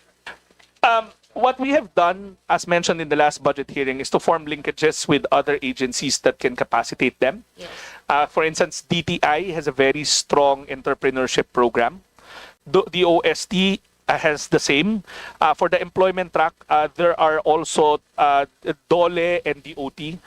Mr. Chair, in as much as we want to push for the entrepreneurship track, we also believe that some people would opt for the employment track. While we do advertise the entrepreneurship track heavily, we cannot eliminate the employment track, and we are relying on partner agencies to capacitate the beneficiaries. And maybe partner with TESDA so that we can also develop skills for entrepreneurship. Actually, we just signed a memorandum of agreement with them for 4Ps and for our, I think, SLP as well. Because I'm very saddened, Mr. Chair, as shown in the slide and as discussed earlier by our chairman, that the SLP budget for 2026 was reduced. So I hope that fellow members of the committee can be one with me in pushing for an increase of the SLP budget. Thank you, thank you, Mr. Chair. The good congressman is a partner in SLP. In fact, we're still looking forward to the mud crabs that she will send into our office as a product of her SLPA. As you can see, I'm pushing for the entrepreneurial track. That's why I asked, Mr. Chair. But with regards to SLP still, what constraints, Mr. Secretary, have you experienced or the department has experienced in the implementation of the SLP? The good congressman has mentioned this so many times, and it's not only her, it's the lack of manpower. The administrative costs isn't commensurate to the amount of work that's being done on the ground. So we are forced to take we're forced to take employees out of the central office allocation to deploy to the regions. Yan lagi ho yung iyak ng mga SLP offices namin in the regions na kulang ng tao given that there's a big social preparation timetable. Just to give you an idea, there are only 578 positions, contractual positions for SLP nationwide, vis-a-vis the close to 6 billion pesos that it's supposed to dispense with. So, disperse with. So, we would rely on other offices. So, nakaka-cannibalize rin namin yung mga iba naming programs.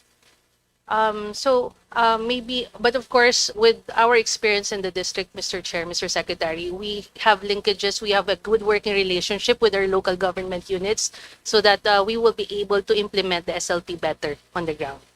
So anyway, Mr. Chair, thank you very much. I'd like to convey my support for the DSWD family and its budget, but I'd also like to thank DSWD for its support in the Negros Island region. Last month, we finally opened the regional office in Dumaguete City. Although I am from the other side of the island, but still we support it. And of course, I'd like to mention, to thank as well our regional director, RD Arwin Razo, who is present. Thank you very much, Mr. Secretary, and rest assured of our support for the department. Thank you, Mr. Chair. Thank you. So the next would be Representative Adrian Michael Amatong. Thank you, Mr. Chair. you. Good morning po, Secretary Rex at sa buong DSWD family. First of all, I'd like to thank your organization kasi masipag yung mga tao mo doon sa distrito ko. Lagi silang ready tumulong at saka minsan overworked pero hindi naman nagre-reklamo. So, thank you. Thank you very much. Well, thankful for your help. Gusto ko lang ding stress na baka kailangan pa namin ng more help sa inyo. Lalo na medyo nainggit ako, narinig ko yung partners kayo ni Congresswoman Alvarez dun sa SLP nyo. Baka naman pwedeng makipartner din ang opisina namin sa SLP nyo. Kasi as you all know, ang probinsya po namin ng, I think it's the poorest, they say, in the entire country. So I would like to suggest that maybe not just Zamboanga del Norte, but also the other provinces na nandun sa top 5 or top 10 sa poorest, maybe we can come up with a catch-up plan. So during my first term, syempre medyo may pride tayo. We did our best to set up the fundamentals to give our constituents the chance na umunlad sa sarili nila. Unfortunately, our programs, it takes time bago mag-take off. Like we are in the process of establishing 2 economic zones in my area, in Liloy and in Cebuco.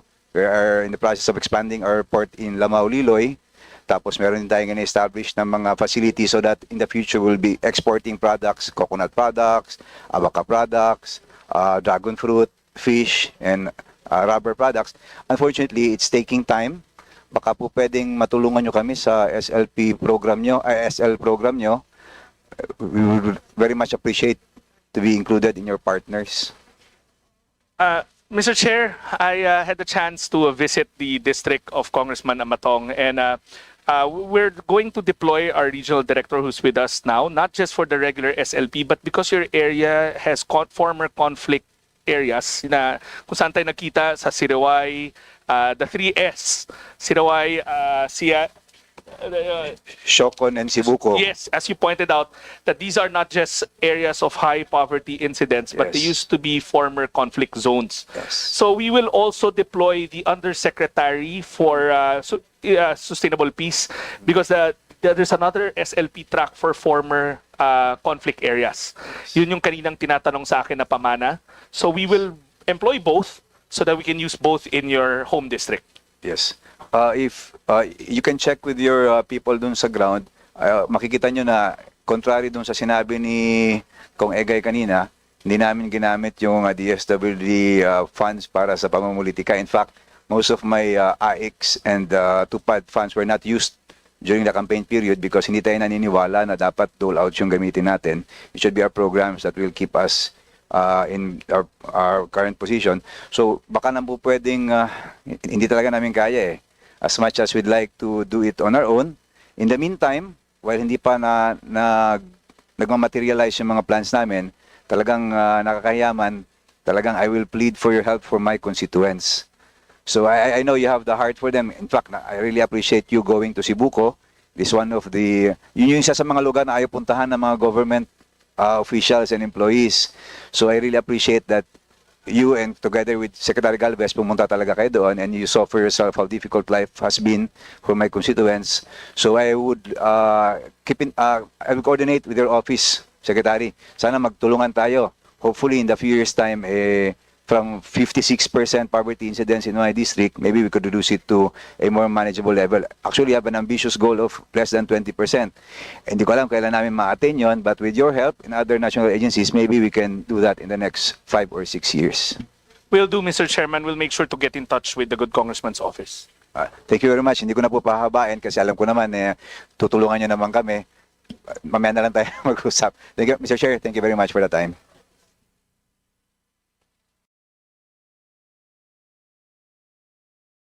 Thank you. We will have next Representative Girly Veloso. Thank you, Mr. Chair. Maayong buntag sa tanan. And welcome to the House of the People, the SWD family, and of course to the most able Secretary, Secrex. Maayong buntag.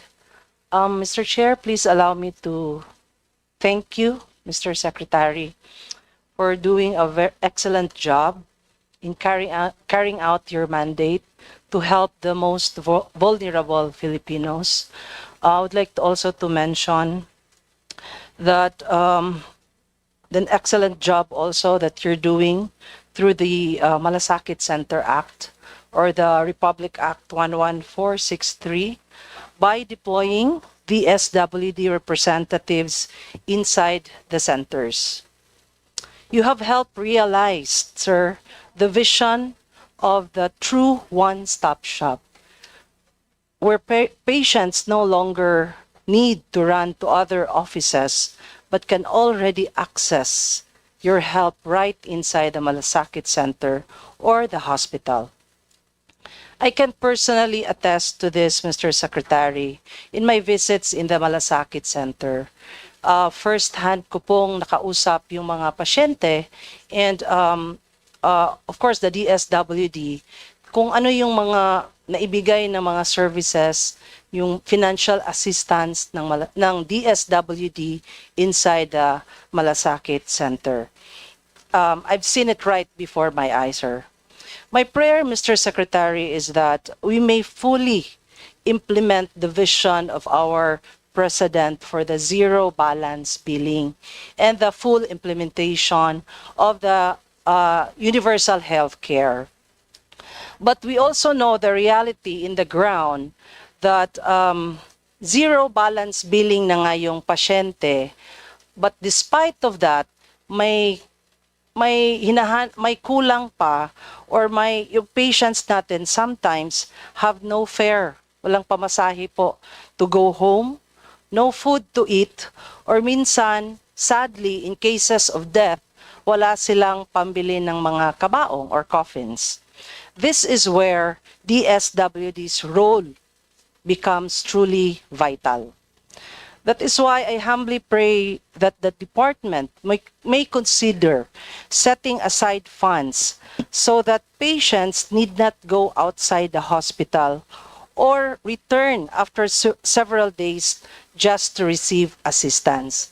Because not all representatives of DSWD inside the Malasakit centers are capable of giving financial assistance. Kasi sabi nila, they are not regulars, job orders lang, so they are not capable of disbursing the funds. So once mag-discharge si patients, babalik pa din sila after 3 days or minsan pag emergencies, pupunta talaga sila sa region. So sa regional offices ninyo, so na-defeat talaga yung purpose of a one-stop shop. So I think that's all yung gusto kong i-relay sa inyo, sir, na sana ma-realize na talaga yung long overdue na pinag-usapan natin na talagang right there and then, on time, yung pagbigay ng assistance inside the Malasakit Center or inside the hospital. Thank you, Mr. Chair. Mr. Chair, as mentioned when I had a chat with the good congressman, we are disbursing inside the Malasakit centers. We are. In fact, on top of what we are disbursing right now, we've already passed on to the Department of Health the amended joint memo circular to improve the menu of services pa. Yes. We've already, on the side of the SWD, we've already signed off. We've incorporated new menu items there, like in transpo allowance and all that. So we're just awaiting for the DOH to sign and so that we can publish the new memo circular. But rest assured that on the side of the SWD, we do disburse whatever is allowed in the existing joint memo circular. But we've already sent the expanded JMC to DOH for their consideration. Yes, thank you for that, Mr. Secretary. Mr. Chair, talagang it's long overdue. Last year pa yung JAW na hinihintay natin, and I would like to commend DSWD kasi talagang nag-sign na po kayo. It's just lang that wala pa po talaga na kompleto yung signature. But yeah, thank you for that. And with regards to the representatives that really on time yung nagbigay inside the center, it's not all. It's definitely not all representatives inside the center na talagang nagbibigay because yung reasoning nila is really they're not capable of dispersing. But siguro 50% or 60% of the representatives inside the center real time pong nagbibigay. Thank you po. Mr. Chair, I just want to put on record that all our DSWD reps inside the Malasakit Center are bonded and they can disperse cash. Minsan lang ho talaga sa great demand, baka na-timingan lang ho nyo na naubos yung cash niya. Kasi we're one of the main pillars inside the Malasakit Center. But lahat ho sila are empowered by our existing memo circular and the JMC to disburse of cash accordingly. That's a very, very welcoming update. Thank you very much, Mr. Secretary, Mr. Chair. And finally, I would like to manifest my full support to the budget of DSWD for the year 2026. Thank you, Mr. Chair. Thank you, Mr. Secretary, and DSWD family. Thank you. Thank you. We now recognize Representative Salvador Pleito.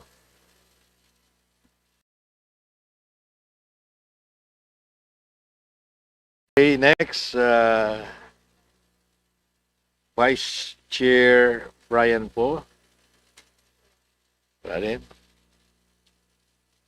Vice Chair Dale Corvera. Thank you, Mr. Chair. Good morning, Mr. Secretary and the DSWD family. First of all, I would like to convey to you my support to your budget as our way of thanking you for the support you have given to my district in Agusan del Norte. Meron lang ako isang concern na Mr. Secretary, considering na galing din ako sa local government as Chief Executive. And this is about the supplementary feeding program in which meron ding supplementary feeding program ang DepEd at meron din sa local government units. How do you cascade this to the ground na walang duplication na mangyayari? Thank you, Mr. Chair. Mr. Chair, yung supplemental feeding ng DSWD is limited to our early childhood centers and the play sessions, yung daycare sa madaling salita. While si DepEd is contained sa K-6. Now, ours run for 120 days in a calendar year. And then, if ever merong mga local government initiatives, that will be on top of it. How do we know na walang sapawan ho? The drive of the department now is to download the funds to the local government units. In fact, yan ho ang direktiba namin. In a vast majority, ilan percent? A vast majority, close to 56% of the fund is downloaded. Kasi nga gusto ho namin, una, wag magsapawan yung initiative ng local government but maging complementary. Pangalawa, because this is part of the drive to connect our farmers with our supplementary feeding, we encourage local government units to use the Sagip Saka Act in order to do community procurement para ho matulungan rin natin yung mga magsasaka. So yun ho ang aming sagot doon sa tanong para hindi ho mag-overlap yung mga feeding programs. Yun lang sana ang concern ko, Mr. Secretary, kasi ang DSWD is one of the departments na na-devolve sa local government. So kung tutuusin, wala na mga foot soldiers ng DSWD. Hanggang regional office lang kayo. Kaya concern ako baka mag-duplicate sa local government unit dahil daycare din yung target ng LGU. Pero sa sinabi mo ngayon, kampante na po ako, Mr. Secretary. Thank you very much. Thank you, Mr. Chair. Thank you. We call Representative Alisa Micaela Gonzalez.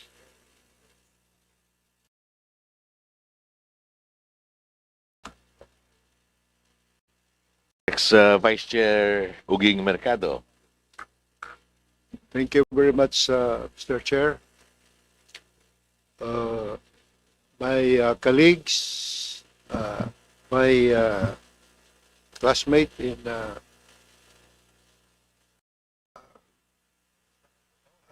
Congress, the 17th Congress, the Honorable Secretary, Honorable Rex Gatchalian, Undersecretaries, and assistant secretaries, the regional directors, and provincial directors of DSWD. Good morning. This is not a question, Mr. Secretary, and the officials of the DSWD family, but an expression of 100% support for their budget. And if possible, for the Honorable Appropriations Committee to further increase the budget of DSWD. DSWD has been the top performing departments that truly touch the lives of the Filipino people. More so because at its helm is one of the most capable young technocrat and the statesman of this generation. We can hear from the manifestations of our colleague the performance and the innovative approach of solving the social crisis facing our country. And for this, I would like to congratulate you, my dear classmate. Thank you very much. My only concern is on the policy. You have been an LGU executive. Am I correct? Yes, Mr. Chairman, I served for 9 years in the city of Valenzuela as mayor. I'm also former governor of Southern Leyte. So, on policy, there has been a law, the Local Government Code of 1991. It has been approved in 1991, and I think it's still effective until now, 34 years already. So I'm thinking about your management acumen, that we can, as what you said, ameliorate or amalgamate the this law with the policies of our national government, more particularly the DSWD, where we could further enhance the strength and the capability of our LGUs towards self-reliance and empowerment. It is an ambitious approach, but who knows, with your way of doing things where you can really achieve result. You are our hope. You are our hope in this local government implementation. So, first, ano ba talagang criteria for a National Department Secretary to visit a particular LGU or province, especially us from the Jeddah area, Southern Leyte? Mr. Chair, before anything else, I'd like to thank the good congressman, a classmate of mine when I joined Congress, for the good words towards the department and to this representation. Medyo loaded yung tanong, so iisa-isahin ko ho. Una, nagpapasalamat ho ako. Pangalawa, like him, I practiced local government for quite some time. And before I joined the department, I was actually chairing the local government committee in Congress, which after I left, si Congresswoman Alvarez took over. We agreed that doon sa local government code, devolve ang social welfare. In fact, Congressman Dale pointed that out. Pero alam rin ho natin na may limitations because we have smaller LGUs who do not have the financial capacity to implement programs. Meron nga tayong mga LGUs na walang mga social workers. Normally, may napunta ng mga LGU na yung secretary ni mayor, siya na rin yung business permit person, siya na rin yung social worker, all bundled into one. So one of our approach is, when we talk about social welfare, we talk about resources, and resources first and foremost would be people on the ground. Wala kaming boots on the ground. So we will really rely on local government unit to implement the programs. So what we kanina nabanggit ho namin, we are coming up with the DSWD Academy. It's a facility in Taguig that's about to open the end of the year. It's part of our capacity building. So one of the things that we want to push is kung walang social worker, we will now start working with social welfare assistants. Yan yung mga they act as social workers pero hindi kinikilala na yung mga signature nila. So what we had in mind was to empower them na pag may nag-train sila sa academy namin, yung signature nila should be accepted for certain issues. Hindi naman lahat, obviously. I know I am in a department na maraming social worker, pero the academy is run actually by one of our undersecretary who is both a doctor and a social worker. So what we are looking at is to empower social welfare assistants to do certain things. May limits, pero we empower them also. We work with them so that the standards of social welfare at the national level is achieved at the local level. That's one.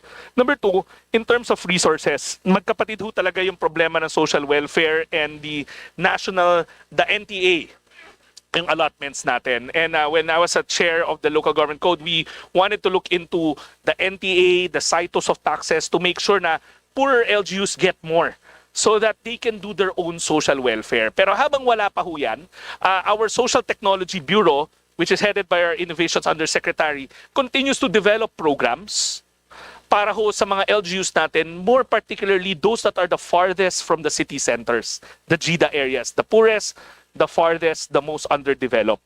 So we use the social technology programs and we normally pilot it in the poorest areas like the food stamp.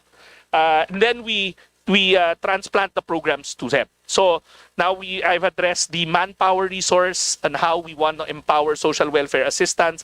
Number two, we are passing on programs that we develop at a national level, yung mga innovations natin to the local government units. And then I want to answer yung paano, kailan ako pupunta. Pag inimbitahan niyo ako bukas, pupunta ho tayo. Our credo in the department is nobody stays in the office for long periods of time. We have to be out there. And when I say out there, it's normally the most farthest from the city center, the off-beaten tracks. We have to go there because that's where poverty exists. And that's where we normally pilot or initiate our programs. The invitation will follow. ASAP. Next na lang ho nyo sa akin, Mr. Chair. Yeah. I'm just curious, ano itong SLP, Mr. Secretary? The SLP is called the Sustainable Livelihood Program. Matagal na ho yan sa departamento even before us. We just streamlined it to make it easy. Ito ho is a part of the development side of the department. While we do a lot of social welfare, dyan kami kilala, yung mga ayuda. Pero binibigyan emphasis ho ng ating Pangulo yung development. Matagalang programa para maiahon natin ang ating mga kababayan mula sa kahirapan. Dito, we partnered with national agencies like Trade and Industry to capacitate para makapagsimula ng mga negosyo. Then the department provides the initial startup capital. Ito ay para sa mga mahihirap natin na kababayan na gusto magnegosyo o gusto magtrabaho. And they're informal. So meaning wala silang access to capital. Hindi sila makapunta sa small business corporation kasi hindi sila makautang sa mga bangko dahil informal sila. So that's where the department comes in. Please include Southern Leyte, sir. I think the regional director is here, so she will make sure that she includes Southern Leyte. Yeah. I would like to congratulate our department on the so many programs, which are not only programs, but it has achieved a degree of success, and it's becoming a model for management, program management. So, since our province is a GDI and at the same time a calamity-prone province, I would like to ask about this standby funds, preposition relief stockpile, QRF. These are things that really applicable to us, and we'd like to know how were you able to allocate 1.2 billion for QRF and standby? What is your procedure in having this stockpile of relief goods? We have a program under the President's direction called Buong Bansa Handa. There, the 1.2 billion is actually used to buy family food packs, non-food items, and we also use it in certain extreme cases pag may state of calamity, emergency cash transfers.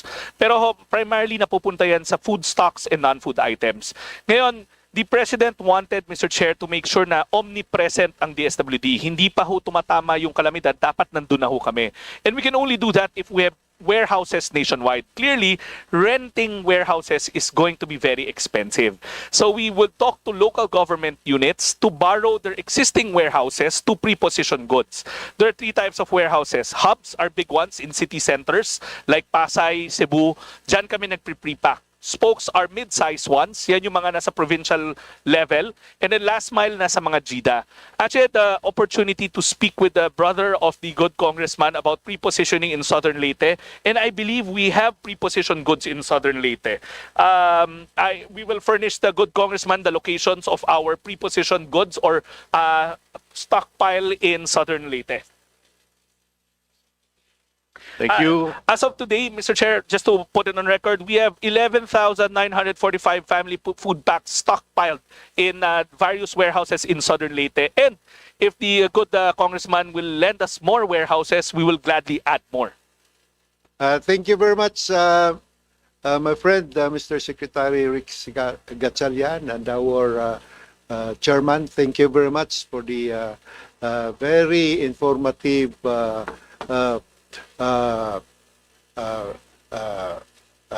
talk or manifestation that you have given this committee.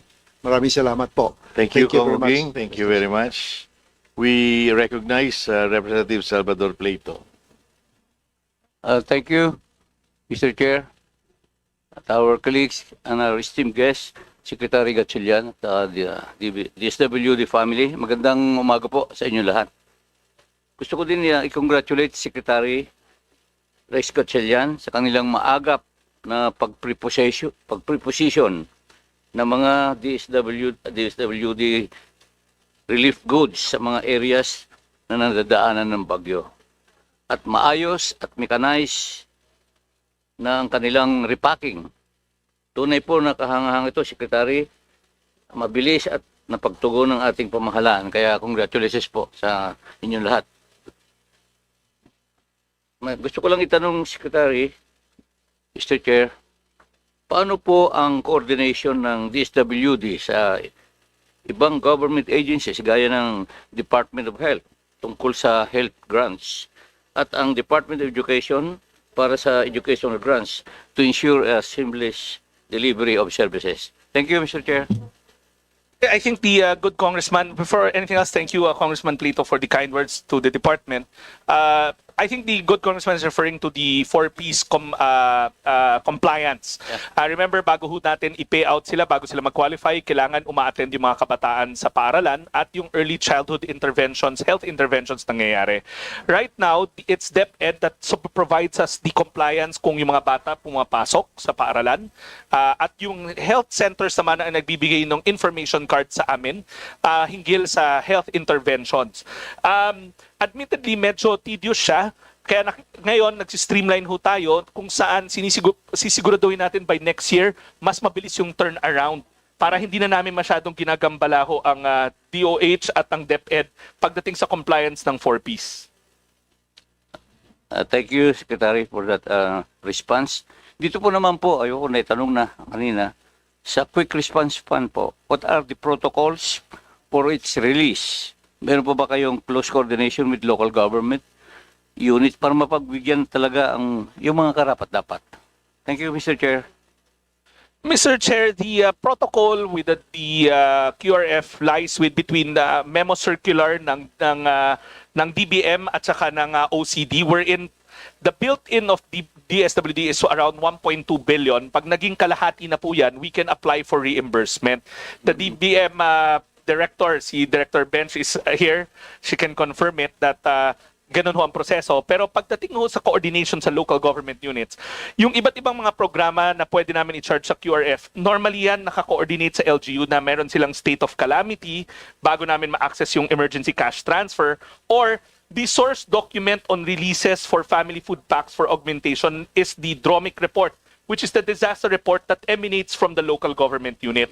Hindi kami makakapaglabas ng family food pack, hindi kami makakapaglabas ng emergency cash transfer pag hindi ho namin nakukuha yung situation report or yung DROMIC report from the ground sa LGU.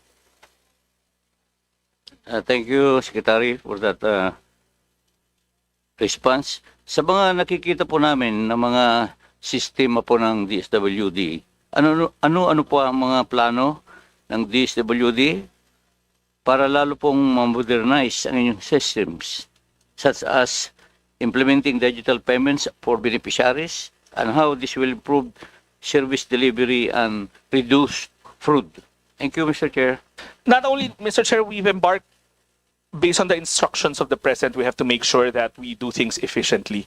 The department's already started to streamline the steps, but at the same time automate our processes. Case in point, we recently launched early this year the DSWD Help System, which is available in the eGov app. People applying for minors travel abroad authority, yung mga minors traveling abroad, need not come to our office.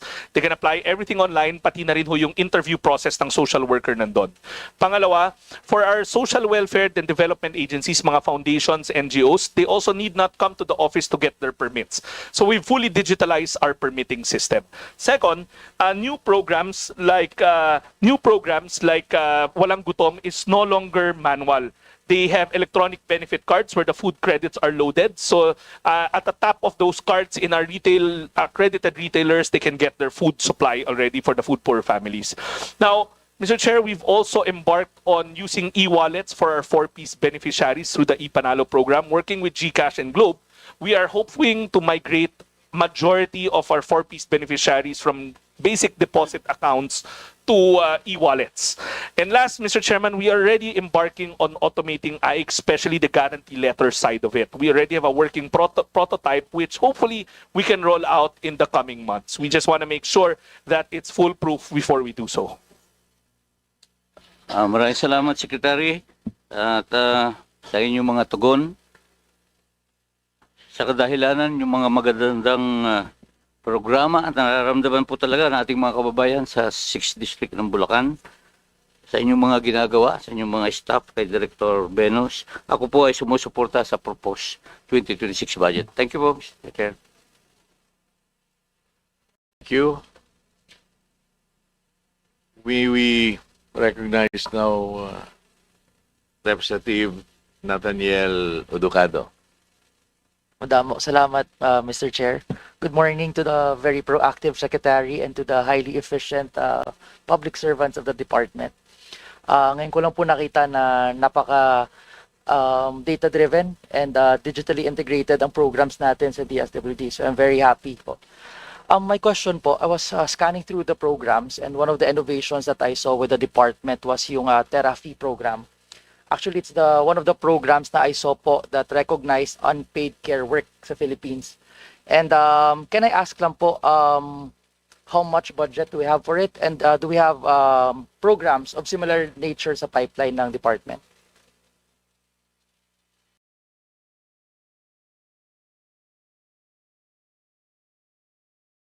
Mr. Chair, the good congressman is referring to the pilot program under the Kalahi Seeds portfolio, wherein it's a cash forward program for our people with disability. Pero these innovations are in its pilot stage, but when we get the terminal report, we want to grow it. Now, may similar programs there that falls under our innovations cluster that looks at other psychosocial interventions for our most vulnerable sectors. Case in point, we have a running program with PAWS, yung sa animal welfare. We use therapy pets for our care facilities. So that's also in its pilot stage, but PAWS Philippines wants to expand it because research shows that pets do have a healing, calming effect on people who have undergone massive trauma. So meron kami mga care facilities where the doctor dogs or the angel pets come in and look at help in the psychosocial intervention. We also have our intergenerational program wherein yung mga senior citizens namin who are capacitated and living in our care facilities, sila naman yung tumutulong on morals and values formation for yung mga bata na nakatira naman sa aming care facility. We are also piloting a program that will look after the parents with children with disabilities. It's under the working tagline Cherish program that hopes to give financial assistance, empower our parents to be able to deal with the disabilities of their children. Hindi lang financial, it's holistic. May psychosocial siya, meron siyang capacity building on how parents can cope with the disabilities of their children and the needs of their children. Ganda po ng programs. Mr. Secretary, gusto ko po sanang mag-coordinate sa department, especially because I filed a bill involving stay-at-home mothers. And I'd like to get the data and hopefully craft a better policy on this. For my next question po, I'd like to know po, what are the programs natin, especially with children with autism, and how much budget do we have for it po? Mr. Chairman, we have a running program for, it's a pilot it's 2 programs actually. One, as mentioned kanina, it's a working pilot we call Cherish, wherein we provide material and non-material interventions for our families with children with special needs. And when we say special needs, that includes children in the autism spectrum. It's a working program, it's a pilot program called Cherish under our innovations cluster. We will definitely furnish you the terminal report once the pilot is done. We'll furnish the committee. Second, we are working with the NCDA, yung NCDA namin attached agency, wherein we want to look at launching PedDev caravans to help our parents get the assessment for their children with special needs. Alam ho natin na the line to get your assessment from PedDevs now is very, very long. So we want to work with the Association of Private PedDevs to be able to cascade assessments nationwide. It will be a tall order, but we're working with them. And then 2, we're also working with the private sector in trying to set up sensory rooms in malls. You see them in other countries, in airports. We're piloting one in SM right now, and hopefully we can launch it soon. Basically, ang paradigm namin doon, there were days nung unang panahon hindi naman normal na may lactating room for pregnant and lactating women. So now we want to make the initiative na dapat may mga sensory rooms rin for children with special needs in our commercial establishments. I'm very satisfied with the answer, Mr. Chair, and I'm very happy that this department is adopting to the changes of what our society needs. Thank you, Mr. Secretary, and continue to do a good job. Thank you, Mr. Chair. Thank you. Next, we have Representative Ricardo Cruz Jr.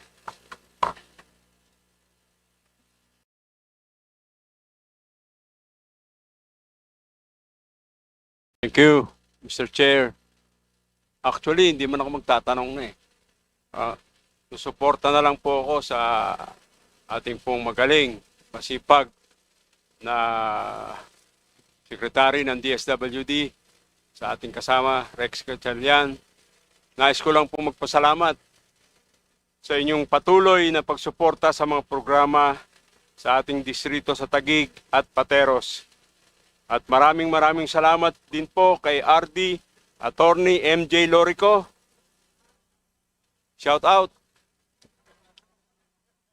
Nandito ba siya?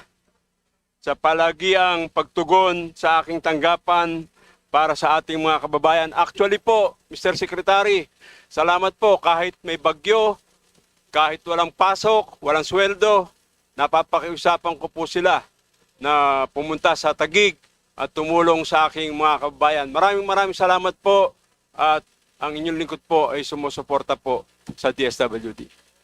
Thank you, Mr. Chair. Thank you, Congressman Cruz.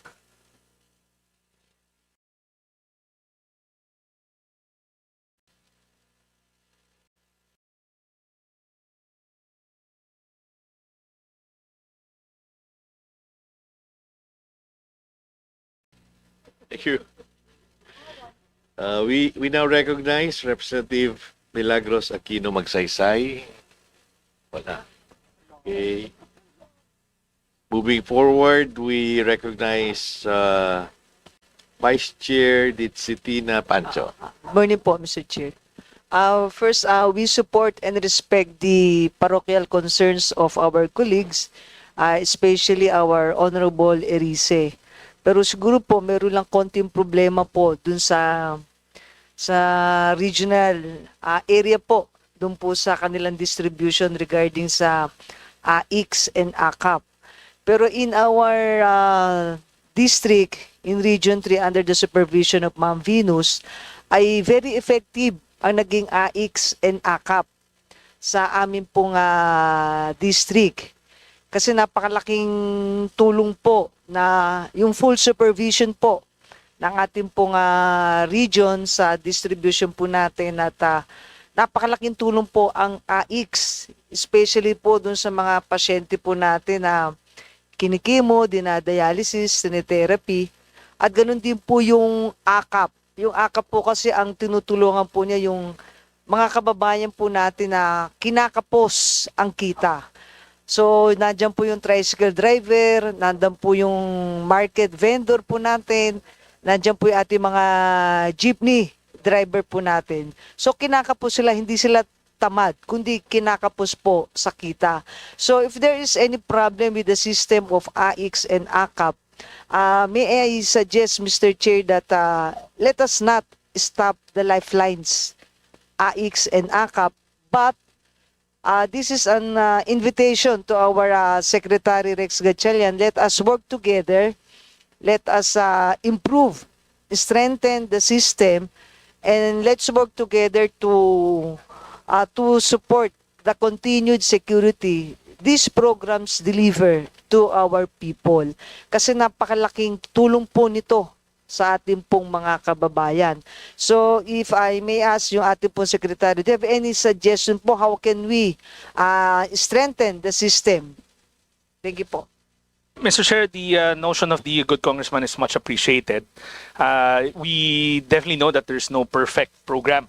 And what we intend to do based on the observations of Congressman Erice is to reach out to him and try to figure out where the gaps are and move accordingly.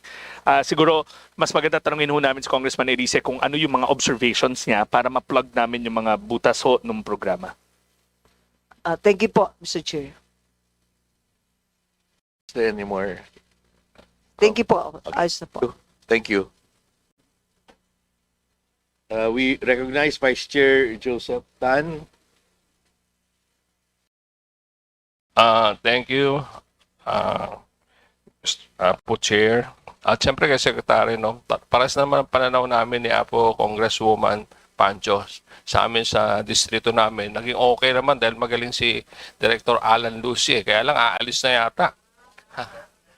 Hanggang next year ka na lang ba? Dapat Apo Secretary, malagyan natin ng kasing galing ni Apo Lucy. Kaya wala kaming problema sa amin dun eh. At tinutulungan din naman natin sila. Siguro case to case lang naman yan, Apo Secretary. So, una, no, nakita ko nga ho itong Walang Gutom 2027 food stamp. Hindi ko nasamahan si Secretary nung pumunta sa Santiago. It so happened kasi, Mr. Chair, ang Santiago City, isa sa awardee ng Walang Gutom Award, yung barangay Nagasikan. Kaya maraming salamat sa tulong ho nyo. At nakita ko naman talagang naggayahan yung buong barangay sa programa natin sa Walang Gutom Award. At nabasa ko nga ho to, base sa survey nga, no, nung bago natin lunsad, meron tayong mga 750,000 na parang kumakalamang sikmura. Ngayong March 2025, 41.5%. Dati, 48.7%. So, a difference of 7%. So, yun ang nakita kong diferensya na marami tayong natulungan na 7%. 7% of 750,000. Pero more or less, nasa 49,000 kung nagkakamali. So, ano ho ba ang target natin? Para at least, hindi lang 7%, mga ilang taon ho kaya natin matutugunan to, Apo Chair? Mr. Chairman, I'll just have to contextualize it. The program being referred to is the Walang Gutom na Food Stamps program. Based on the PSA data, there are 750,000 food poor families nationwide. Food poor is defined as yung mga pamilyang hindi kumikita ng lalagpas na 9,000 kada buwan. So, na nag-roll out yung Walang Gutom program, the enrollees 300,000 pa lamang po. But by the end of the year, it will scale up to 600,000 and then by next year, 750,000. We are confident na based on the survey ran, yung survey na ho nila yan, ang divisor ho niyan is 300,000 pa lamang ho. But based on the survey, in a 6-month time span, we were able to reduce hunger by around 8 percentage points from its initial get-go. So, the intervention works. And yung survey ho, hindi ho kami ang nagpa-survey niyan. Ang nagpa-survey niyan is the private sector, Globe and Monde Nielsen using SWS. It's the same survey ran annually or quarterly by SWS, yung hunger survey. Ang difference lang, sa SWS, they look at the whole country while tayo, we look at the food poor families. Kasi our rationale there is, if we eliminate hunger in the food poor families, the national average will decline on number of hungry. So kami, we're confident the marching order of the President stands na dapat when the time comes that he comes down from office, wala nang pamilyang Pilipino na gutom. In fact, I think may interview siya yesterday, ang birthday wish ng Pangulo is wala nang pamilyang Pilipinong gutom. So he's really a dead set in ending hunger, and I believe this is the only program in any administration where the president is fully funding the anti-hunger program. For the first time, all the attention of the president is he's looking at this program. This is his legacy program to end hunger once and for all. Natanong ko rin ho kasi ito, Mr. Chair, no, Apo Secretary, kasi nung ako ay City Mayor din ng Santiago City, isa rin sa programa ko to, sa bawat bakuran may pananim, mayroong silang, hindi na kailang pumunta pa sa pamilihan, at doon lang, mayroon na silang aanihin. So, kaya napakainam ho itong programang ito. So, nakita ho kasi natin, mga 6 months lang to, no? Bumaba na tayo ng 7%. Yes, Mr. Chair. Okay. Siguro kung tuloy-tuloy ito, wala na talagang makakalaman sikmura. Secondly, no, gusto rin ho nating malaman lang, Mr. Chair, Apo Secretary, yung tungkol sa mga halfway home natin, tsaka yung bahay pag-asa. Yung humang lahat ng LGU natin, kasi usually itong may mga problema na kabataan, lalo't higit yung mga children in conflict with the law, yung 18 years old pababa, at yung mga naabusong mga babae at mga kababaihan, lahat ho ba ng LGU na 1,400 plus 140 plus na mga cities, compliant na ho ba sila lahat? Actually, Mr. Chair, hindi ho kasi we only have around 117 operational bahay pag-asas nationwide. That's a sad fact na marami pa ring LGUs natin ang hindi nakapagtayo because admittedly because of limited resources. Hindi naman sa ayaw ng mga LGU, kung hindi, wala lang talagang pondo. To solve that, Mr. Chair, in this budget season, we're making it known that the position of the department is not to lower the minimum age of criminal liability. Instead, we still believe in restorative justice. And ang pinupush ho namin is maybe we can help by setting up regional bahay pag-asas. That's what our Juvenile Justice Welfare Council is moving for. We will again ask the help of our policymakers this budget season na kung may mahahanap pa ho, baka once and for all we can set up regional bahay pag-asas. Maski siguro per province, no? 82 provinces lang naman. Hindi ba kaya? Rightfully so, sana ho. Pero we know that there's tight fiscal space in the budget. So kung meron nung susobra, maybe we can start with regional and then later on move on to provincial until ma-achieve natin yung goal of 1 LGU, 1 bahay pag-asa. O kasi nakikita ho natin talagang karamihan pa rin sa mga 18 years old pababa na lalaki, puro sa drugs related. Hindi ho kokonti ang bilang at talaga namang marami din. Kaya maganda rin naman kung talagang maumpisahan din natin by regions. At para at least yung mga hindi pwede pang isama ron sa mga talagang masama sa BGMP whatsoever, malagay muna natin sa kaya nga tinawag na bahay pag-asa, no? At Ito pa ho, no, meron ba tayong programa sa Mr. Chair, no, Apo Secretary, kasi tungkol ho to sa mga runaway minors, strandees, mendicants, yun ho yung mga nasa lansangan na walang pinupuntahan, tsaka mentally challenged. Eh, minsan ho kasi, maski imikot tayo sa Metro Manila, makikita mo may kumakatok sa'yo. Eh, kasi ito naman kung tutusin, kaya naman gawin sana ng LGU kung gagawin. Wala ho ba tayong directive na dapat mayroon tayong mga ganun man lang para sa ganun doon sa mga stranded na mga kababayan natin, may puntahan sila pang overnight lang o kaya doon sa kalat sa lansangan na naglilimos, eh alagaan na lang natin o bigyan natin ng livelihood o whatsoever. Kasi mapapansin ho natin may kilik-kilik na bata at yun ho yata ang pang-umang nila para mabigyan. Di po ba, no? Eh, hindi ho nila nararamdaman. Bukas makalawa, may sakit na sila dahil sa pollutions. Di po ba? So, ano ho ba nakikita natin pwedeng intervention sa ganito? Sa strandees, mendicants, abandoned senior citizen, at saka sa mga mentally challenged. Apo, yeah. Mr. Jet, tama ho yung sinasabi ni Congressman na trabaho ho, responsibility ng mga LGU to. Naging mayor ho ako ng isang LGU sa Metro Manila. Pero alam rin natin na marami nang ginagawa yung mga LGU. So that's why nung sumali ho tayo sa departamento, ang utos ng Pangulo natin, maglunsad ng national program for this. So ito ho yung pag-abot program. It's been running since 2023. Now, ang difference ho nito, it's nationally, we have close to 100 plus social workers going around Metro Manila trying to convince our families in street situation to move into our shelter. Now, we have already profiled close to 12,000 families in street situation in Metro Manila. Ang sumama ho sa amin is around 7,000. Bakit ho may choice? Kasi it's a rights-based approach, hindi ho sa pilitan kasi alam natin hindi ho yun pwede sa social work at sa human rights. So ang ginagawa ho namin, kinukulit sila, paulit-ulit, babalik-balikan. Meron lang ho talagang ayaw sumama despite everything that we do. Kaya nga ho, ang na-profile namin sa Metro Manila is around 12,000, kalahati lang, kulang-kulang kalahati ang sumama sa amin. We put them in a shelter. Yung shelter happens to be a former Pogo hub in Pasay. Doon namin sila temporary nilalagay for a month maximum. Then we bring them home to their home communities with the livelihood grants na kasama. Now, the difference here is also we track them. Every time may nakukuha ho kami sa kalsada or may sumasama sa amin, they're given IDs and we get their biometrics. Para the next time around, ma-operate ho at sumama ho ulit sila sa amin, malalaman namin kung bumalik na sila sa Metro Manila or hindi pa rin.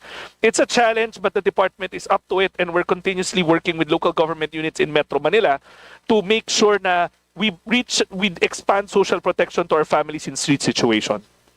Kasi nakikita ho natin, Mr. Chair, no, Apo Secretary, lalo nyo na sa curfew, yung mga bata na minsan naglagawa ng panukala na pag 10 p.m. na sa gabi, pagkalat pa sila o nagkasala, nag-away, hindi naman ho pwedeng diretso sa munisipyo ho yung mga bata, lalo kung minor de edad. So dinadala sa barangay. Ako noon, ang kinukuhan ko talaga, yung parents ang talagang kinukuha natin. Pinagsasabihan. At dapat hindi na maulit. Siguro, yun din, LGU rin naman, pero talagang tulong-tulong tayo, Apo Chair. We share the sentiments of the good congressman and yung mga parent effectiveness classes namin are things that we help with the LGU para nga preventive rather than reactive. Tama. Okay, kumusta ho ba yung tungkol sa child-friendly cities and municipalities? Kumusta ho ang katayuan? Meron pa ho ba tayong competition doon o kaya award sa mga compliant na mga cities and municipalities? Tuloy-tuloy po yun under our attached agency, the CWC Council for the Welfare of Children, and it's still incorporated as part of the seal of good local good of governance. Kayo, Mr. Chair, kasi the good former mayor, now congressman, is a Hall of Famer actually, and the city is his city is Chamba lang, chamba. Ginagamit naming working template. Meron pa ho, Mr. Chair. Okay, thank you, Mr. Chair, Apo Secretary, at siyempre tamang-tama. Andito ka na si Secretary, no? Ayan dyan si Chairman. si Chairwoman, tama-tama po, Secretary, yung mga kulang mo na sinasabi mo, pwede mo nang iungot mamaya para at least madagdagan pa. Alam ko naman na talagang lifeline natin talaga yung AX na madagdagan. Di bali akap, marami na tayong niyakap. Hindi, joke lang. Actually, talagang dapat madagdagan. At alam ko naman, yan na masasabihin ho sa inyo mamaya ni Chairperson Swansing tungkol sa mga, lalo't higit yung kailangan natin at tulong, po, Secretary. Maraming salamat po at magandang umaga sa bawat isa. Thank you, Kong Joseph. We now recognize from the minority, Representative Nico Dasa. Thank you, Mr. Chair. Maupang aga sa ating Chairwoman, Chairwoman Mika Sonsing, to our Vice Chair, our good Secretary Rex Gatchalian, along with the DSWD family. Katulad po kay Kong Nat, I'm a big advocate for those with special needs. So I just had a clarificatory question, Mr. Chair, if I could clarify. I heard that we have a pilot program such as these sensory rooms that are that's in a commercial mall. Is this a specific program with a programmed appropriation, or is this at the initiative of the good secretary and their office? Mr. Chair, it's a most pilot programs fall under the Social Technology Bureau. May line item yan. So it's a combination. Some are lodged inside the NCDA, the National Disability Affairs Office. Some are part of the Social Technology Bureau or under the Office of the Secretary. These are pilot programs, and we want to make sure before we ask for a line item to it that they're successful and they work. So they're small pilots lodged in different offices of the department. Okay.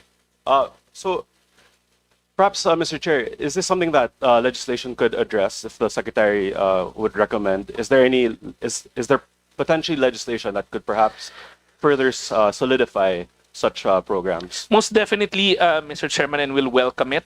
I understand there are numerous bills pertaining to taking care of our families and our children with special needs, and we would gladly make sure that we provide the necessary data to make this legislation work and that we get this legislation passed. We would definitely welcome that, Mr. Chair. Okay, well, I'm delighted to hear the response now of the good secretary. Actually, that was my only clarificatory question. So actually, I just wanted to share, as we all know, the DSWD has been at the forefront of protecting the vulnerable, empowering the marginalized, and delivering timely and compassionate services to our people. So with that, also I'd like to acknowledge our good secretary, our undersecretaries and assistant secretaries, as well as our regional director of the Eastern Visayas, Grace Subong. They have been great friends to the Eastern Visayas region, especially to my province of Northern Samar. So I hope we can continue to strengthen and deepen our coordination and partnership.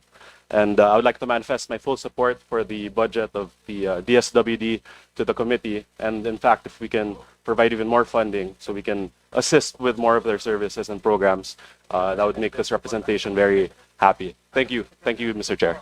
Thank you.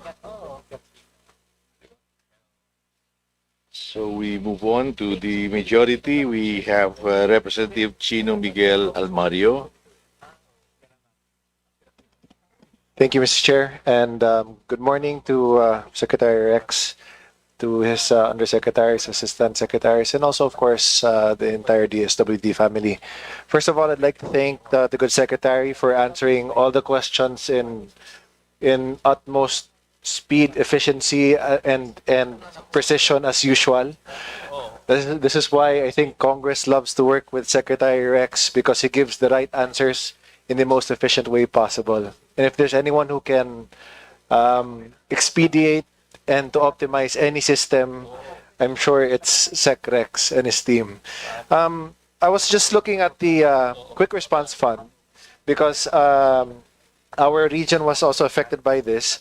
And strikingly, and as we've discussed, and at least for the consumption of the honorable body, looking at the 2024 appropriations, so there was an allotment of 1.7 billion, 750 billion pesos, but there are 7.8 billion in replenishments. And of course, now coming into 2025, there is 1.2 billion in the GAA, and now we have 1.3 in replenishments. And considering that there is climate change, that there are different disasters coming in, Mr. Secretary, could you help enlighten at least the August body on what has happened, on why these replenishments are coming to these amounts then? Mr. Chair, that question is a fantastic question. Contextualize ko lang ho. Built-in sa department budget, yung mga amounts na binanggit ni Congressman Almario, we started off with 1.7 a couple of years ago, and then now it's down to 1.2. Every time nag-50% ho yung utilization namin, the joint memo circular between DBM and OCD allows us to reimburse. So you can imagine, parang may mothership ng pondo. That's where all the departments with QRF, na may QRF, doon kami nakatap lahat. So understandably, nandun ho yung pondo for that may flexibility as to which department will be able to use it. Kung mabilis ka, like in our case, mabilis kami because of response. Nasa amin ang food packs. We're the lead agency for response. Food packs, emergency cash transfer kung wala na tayong, halimbawa yung magnitude ng problema sobrang laki na the AX is not suffice, we use emergency cash transfer. So we would reimburse at 50% level. So madalas ho kami nagre-reimburse since I joined the department because coincidentally, sunod-sunod ho yung mga trahedya na nangyayari sa ating bansa. There was a year last year na may 7 sunod-sunod na bagyo, pero nung Enero pa lang, meron na ho tayong problema sa Davao Region. Meron kaming taon na may 2 bulkan na sumabog ng sabay in 1 year, may bagyo, may oil spill, all packed into one. So we would really want it to stop, but we don't control nature. So now, for the longest time, we've also always proposed a bigger built-in ng QRF. I think in the last budget season, si Congressman Emano pointed that out na baka the replenishment mechanism takes time. Hihingi kami sa DBM, mabilis naman yung DBM, I'm not saying they're slow. I'm just saying because of the documentary requirements, natatagalan rin kami mag-ipon ng liquidation and all that.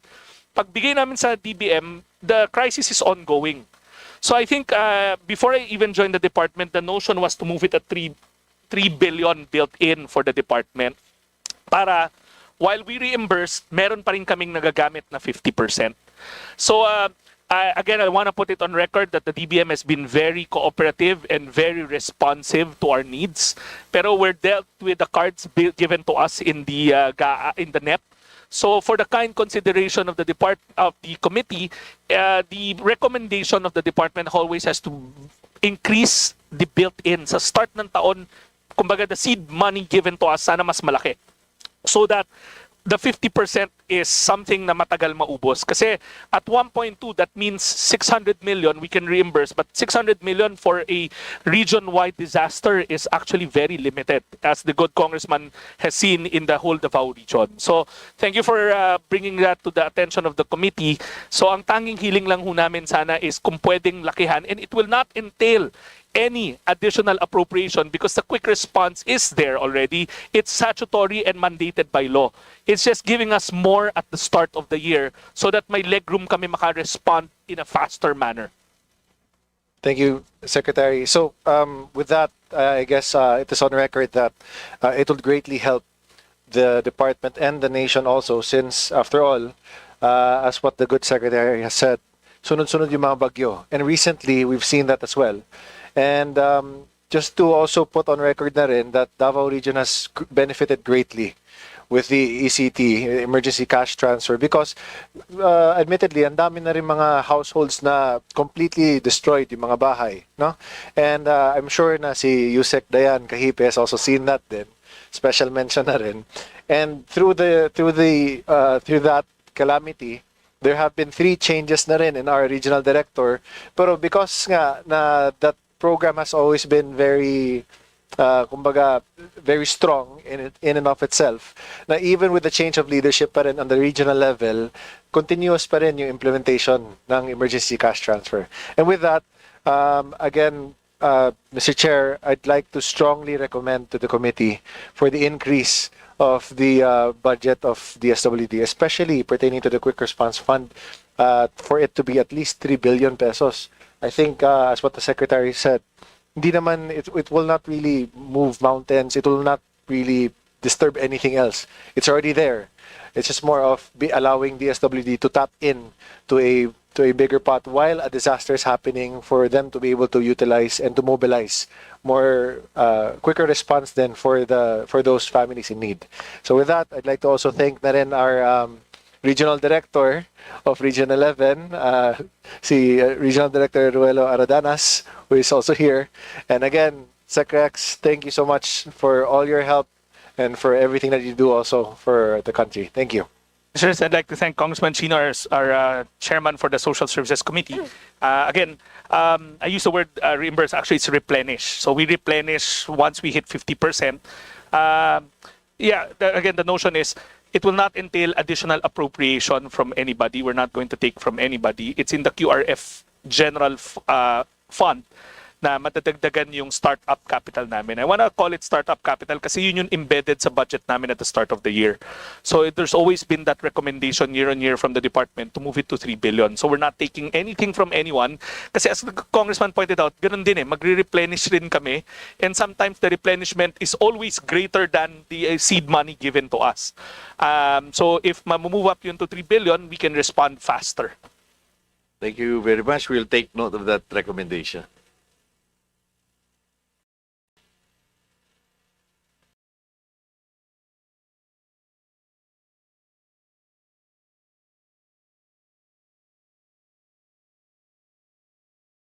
We recognize Vice Chair Maria Angela Garcia.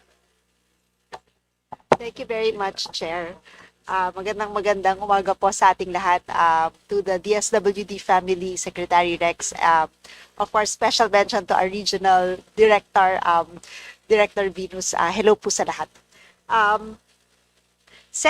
Isa po sa pinakamalaking budget natin ngayon ay dun sa 4Ps, sa Pantawid family. I think it's like somewhere between a little over 50%. Correct, no? And my first question regarding this, so out of the 220 billion budget, we're allocating sa NEP 117 more or less billion pesos. My first question, Mr. Chair, is that last year, medyo malaki yung drop sa budget natin sa GAA. So I wanted, but then I saw that yung NEP 2025, more or less same yung hinihingi natin, pero bumaba sa GAA. So I wanted lang first to ask, ano yung hindi natin masyadong na-fundan for this year, and meron ba tayong catch-up plan for 2025? Because nga I saw na medyo yearly, medyo it's in the same percentage out of the total budget. Mr. Chair, off the bat, wala ho tayong na-deprive.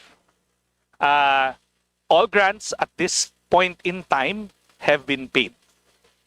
Now, to contextualize it, the grants kasi are paid in arrears of every 60 to 75 days. So, even if there was an appropriation of 100 billion, hindi namin kaagad yan gagamitin sa start ng year.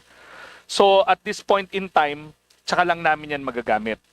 We have already lodged a augmentation request to the DBM to finance the potential shortfall that will come to a fore in the last quarter of the year. So, wala ho kaming dinideprive. Wala hong nalilate na grants except if the documentation is not correct at this point in time. I'm in constant communication with Secretary Amina, and she has prioritized this as our augmentation for this year. Sa katunayan, sa unprogrammed funds, I believe there's a line item there called SAGIP. And SAGIP is social welfare driven. So every year we do get augmentation, and this time of the year we've already lodged a augmentation request. Now, just for the record of the committee, the total population of 4Ps kasi used to be 4.4 million, which is based on the PDP, a Philippine Development Plan. But meron na po tayong napag-graduate na 1.4 million in the past 2 years. The President is very clear to make sure na yung mga maaayos na ang buhay, ma-exit na natin para makapag-incorporate tayo ng mga bago. Now, we're now down to 3 million, and we are still waiting for the CBMS to come in. So we have received portions of CBMS last Friday. We will sift through it. So meaning, dahil bumaba kami to 3 million, hindi na meron rin talagang konting savings, not because ginusto namin mag-save, we're not depriving anybody of anything, except that the targeting system just came online last Friday. So it's a convolution of everything, but I want to assure the good committee that all grants at this point in time has been paid. Wala ho tayong dinideprive kahit sino at wala ho tayong delay. Nasa taas na ho ng agenda ng DBM yung fund augmentation namin to bridge the potential gap for the remainder of the year. Thank you, Mr. Chair. Thank you, Sec. May we know how much is the requested augmentation? Actually, the request is 17 billion. So it's a far cry from the 50 billion which I've explained because nga ho, nasa 3 million na rin lang ho tayo at this point in time. Thank you, Sec. Thank you, Mr. Chair. Still related, Sec, to the 4Ps. I noticed in the program description that we are also looking into the first 1,000 days of the children within the 4Ps. And for me, this is very important because this is where stunting happens, and this is the first 1,000 is the days of every child is the most critical. May I know how this is being implemented? Kasi for me, like Sec, who used to be a mayor, ito yung walang captured group pa. Hindi sila nasa daycare, wala sila sa DepEd, nandun sila sa bawat household. May we know how this is implemented? So one of the innovations based on the instruction of the President is to look at the first 1,000 days. So we've introduced a new type of grant to cover for the costs entailed for a pregnant or lactating mother or a mother with a child from 2 years old na makapunta sa health center. So the conditions there are monthly pre- and postnatal visits. They do 8 counseling sessions in the health center or in their nutrition offices in the LGUs, and immunization for newborn children. It's already running. We've introduced it early this January. And right now, the physical target is 139,767 pregnant, lactating women or women na may mga anak hanggang 2 years old. The actual accomplishment physical target is 126,385. It's going to hit the target.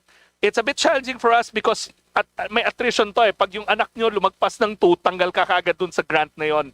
So it has to be very sharp from our links, our case managers, to be able to track down the pregnant and lactating women. Thank you very much, Sec, Mr. Chair. I'm siguro I would like to ask if we have some sort of study about this, and if the department will propose a similar program not only for those covered by 4Ps, but the first 1,000 again for me is quite important because it's the first critical, the first 1,000 days the most critical in every child. Right now, there's still no direct impact assessment on this grant in particular because, one, it just started this year. But as the good Congresswoman knows, that we can't also assess it based on the grant standalone. There's this misconception always na ang malnutrition has something to do lang about feeding the child. But it takes both nutrition-specific and nutrition-sensitive interventions. Specific are the inputs you give the mother and the child. Sensitive is the total environment, wash facilities, accessibility to food security, early childhood centers. So there's one program running in our department that is a co-branded program with the Department of Health. It's the Philippine Multisectoral Nutrition Program. It's like Kalahi, na community-driven development, except that my dance entailed between nutrition-specific and nutrition-sensitive. Nutrition-specific is under the jurisdiction of DOH. Nutrition-sensitive is under DSWD. This program aims communities. It looks at communities with high stunting rates. We are looking at around 235 outside the BARM region. Tapos na ho kami sa site namin. We've fully implemented the nutrition-sensitive part of it, which is around 30% of the ODA.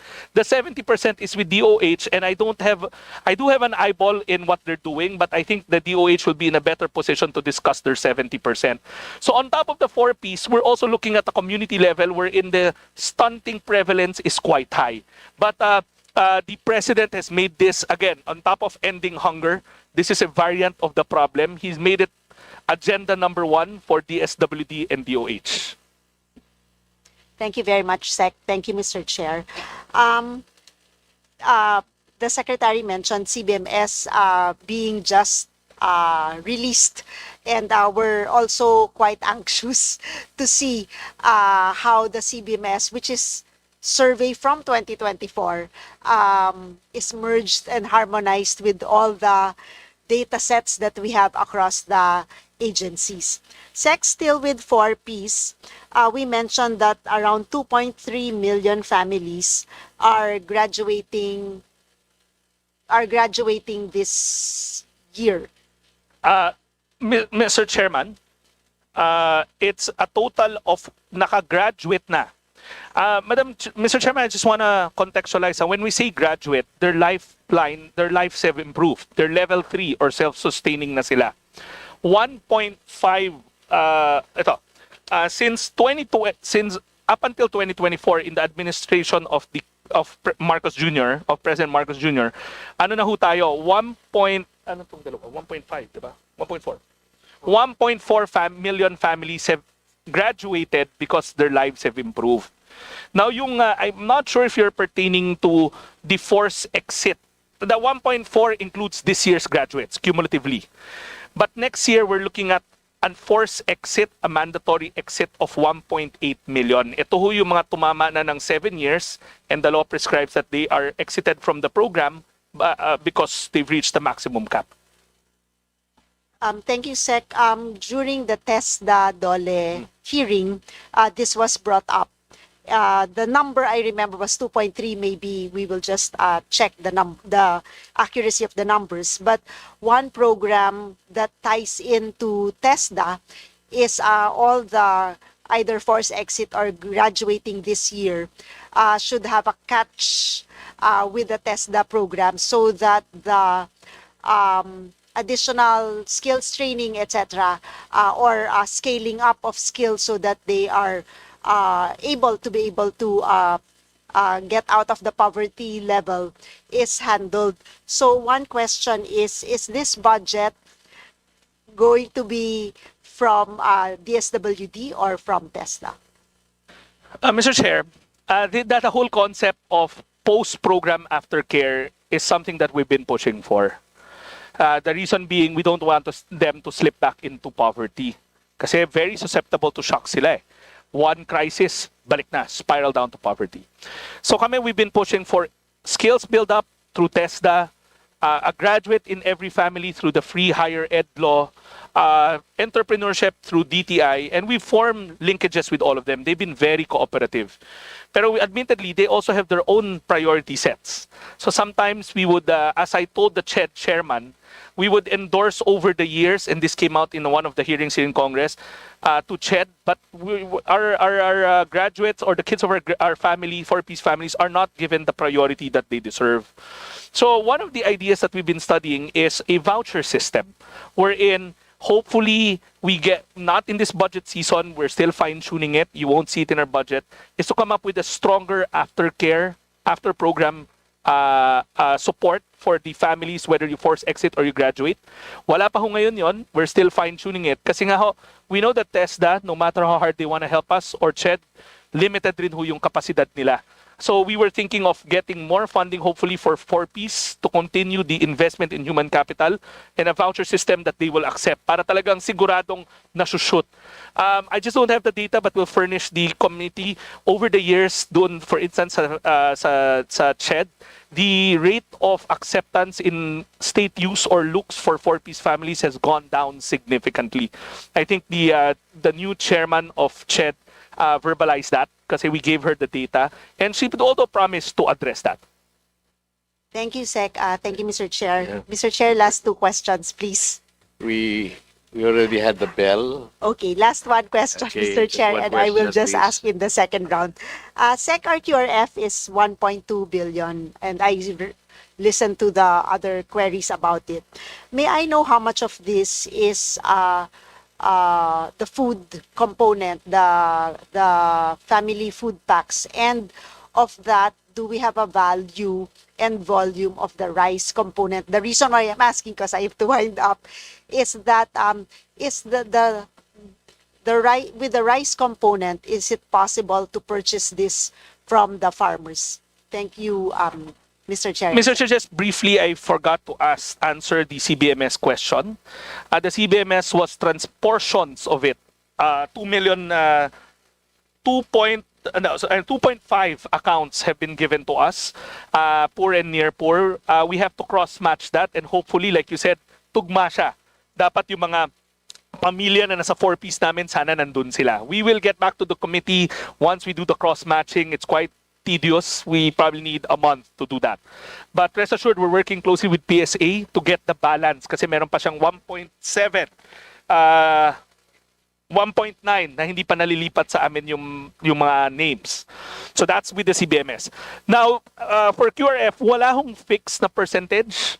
What we can do, we can provide the committee with historic data, but it really changes from year to year.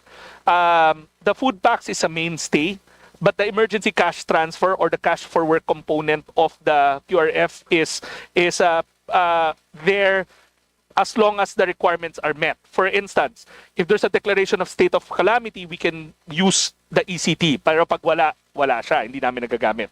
So we can furnish the committee the 2 years breakdown between food, non-food, and cash accordingly. Now, for the QRF, we are bounded by an old executive order that requires us to buy rice from the NFA. It's a President Estrada executive order that bars us from buying commercially except in cases when NFA certifies non-availability. But recently, NFA has so much rice that they have been providing us what we need. So yun, Mr. Chair, so one can only assume that it goes also to the farmers because NFA has been buying a lot from the farmers. Thank you very much, Mr. Chair. Mr. Chair, Thank time's you. up na ba? Yes. All right, thank you. Thank you, Sec, and Yes. thank you, DSWD family. Maybe next time, second round. Second round, Mr. Chair. Thank you. We now recognize Representative Antonio Tinio. Thank you, Mr. Chair. Good afternoon, Sec Gatchalian and the DSWD personnel here. Sec, there are, out of a 38,000 workforce in DSWD, there are only 3,374 in the approved plantilla positions. So matagal na pong issue to sa DSWD, napakarami pong mga job order and contract of service. And a lot of them are for the implementation of your programs, including, for example, the 4-piece program. And there was a time when this was this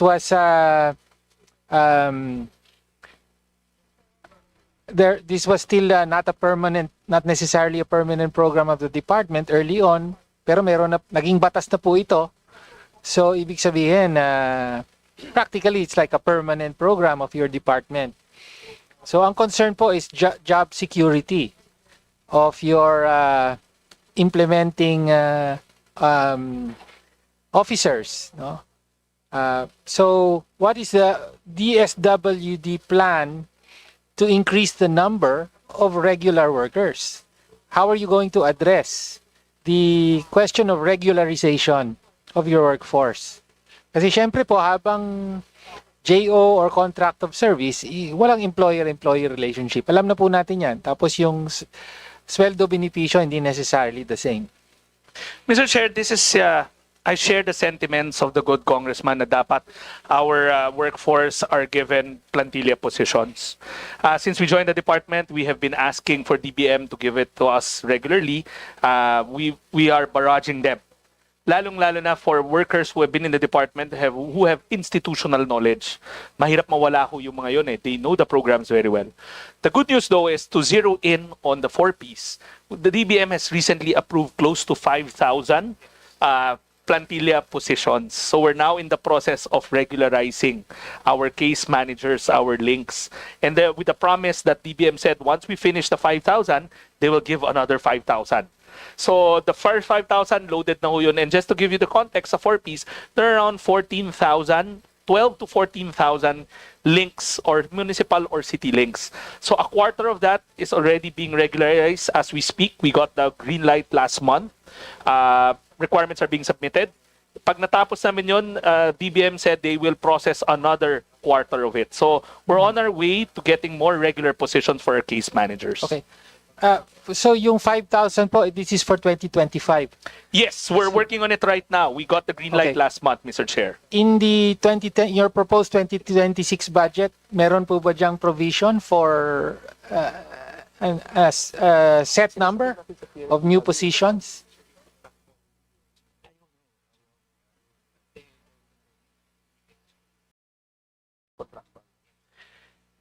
Which side? Mr. Chair, the contractual positions kasi bear benefits to it. So in effect talaga, we always tell DBM na wala namang significant change na mangyayari. They just get their security, pero sa cost implication, yun at yun na rin. So right now, DBM is in the process of assuring us that more of these contractual positions will be converted na to regular positions. That's not entirely accurate, Mr. Chair, kasi pagka regular na sila, meron pa silang GSIS, no, yung RLIP, may automatic appropriation din, di ba? Mr. Chair, ang contractual ho, meron din ho nun. May GSIS sila? Yes, ang cost of contract of service ang wala. Okay. Yeah, okay. Yung mga casual and contractual. So you're saying yun yung mga may employer-employee relationship. Mr. Chair, just as a point of information, for the 4Ps program, we only have 153 contract of service employees left. So yung mga natitira, so may mga 4,000 to 5,000 na maging regular na.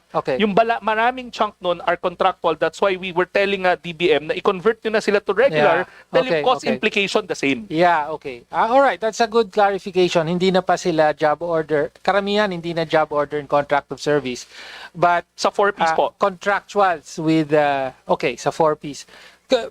Para precise po, could you submit the complete updated data on your personnel? You know, ilan yung regular na plantilla position, tapos yung casual, contractual, plus the job order and contract of service. We will do as directed, Mr. Chair. Okay.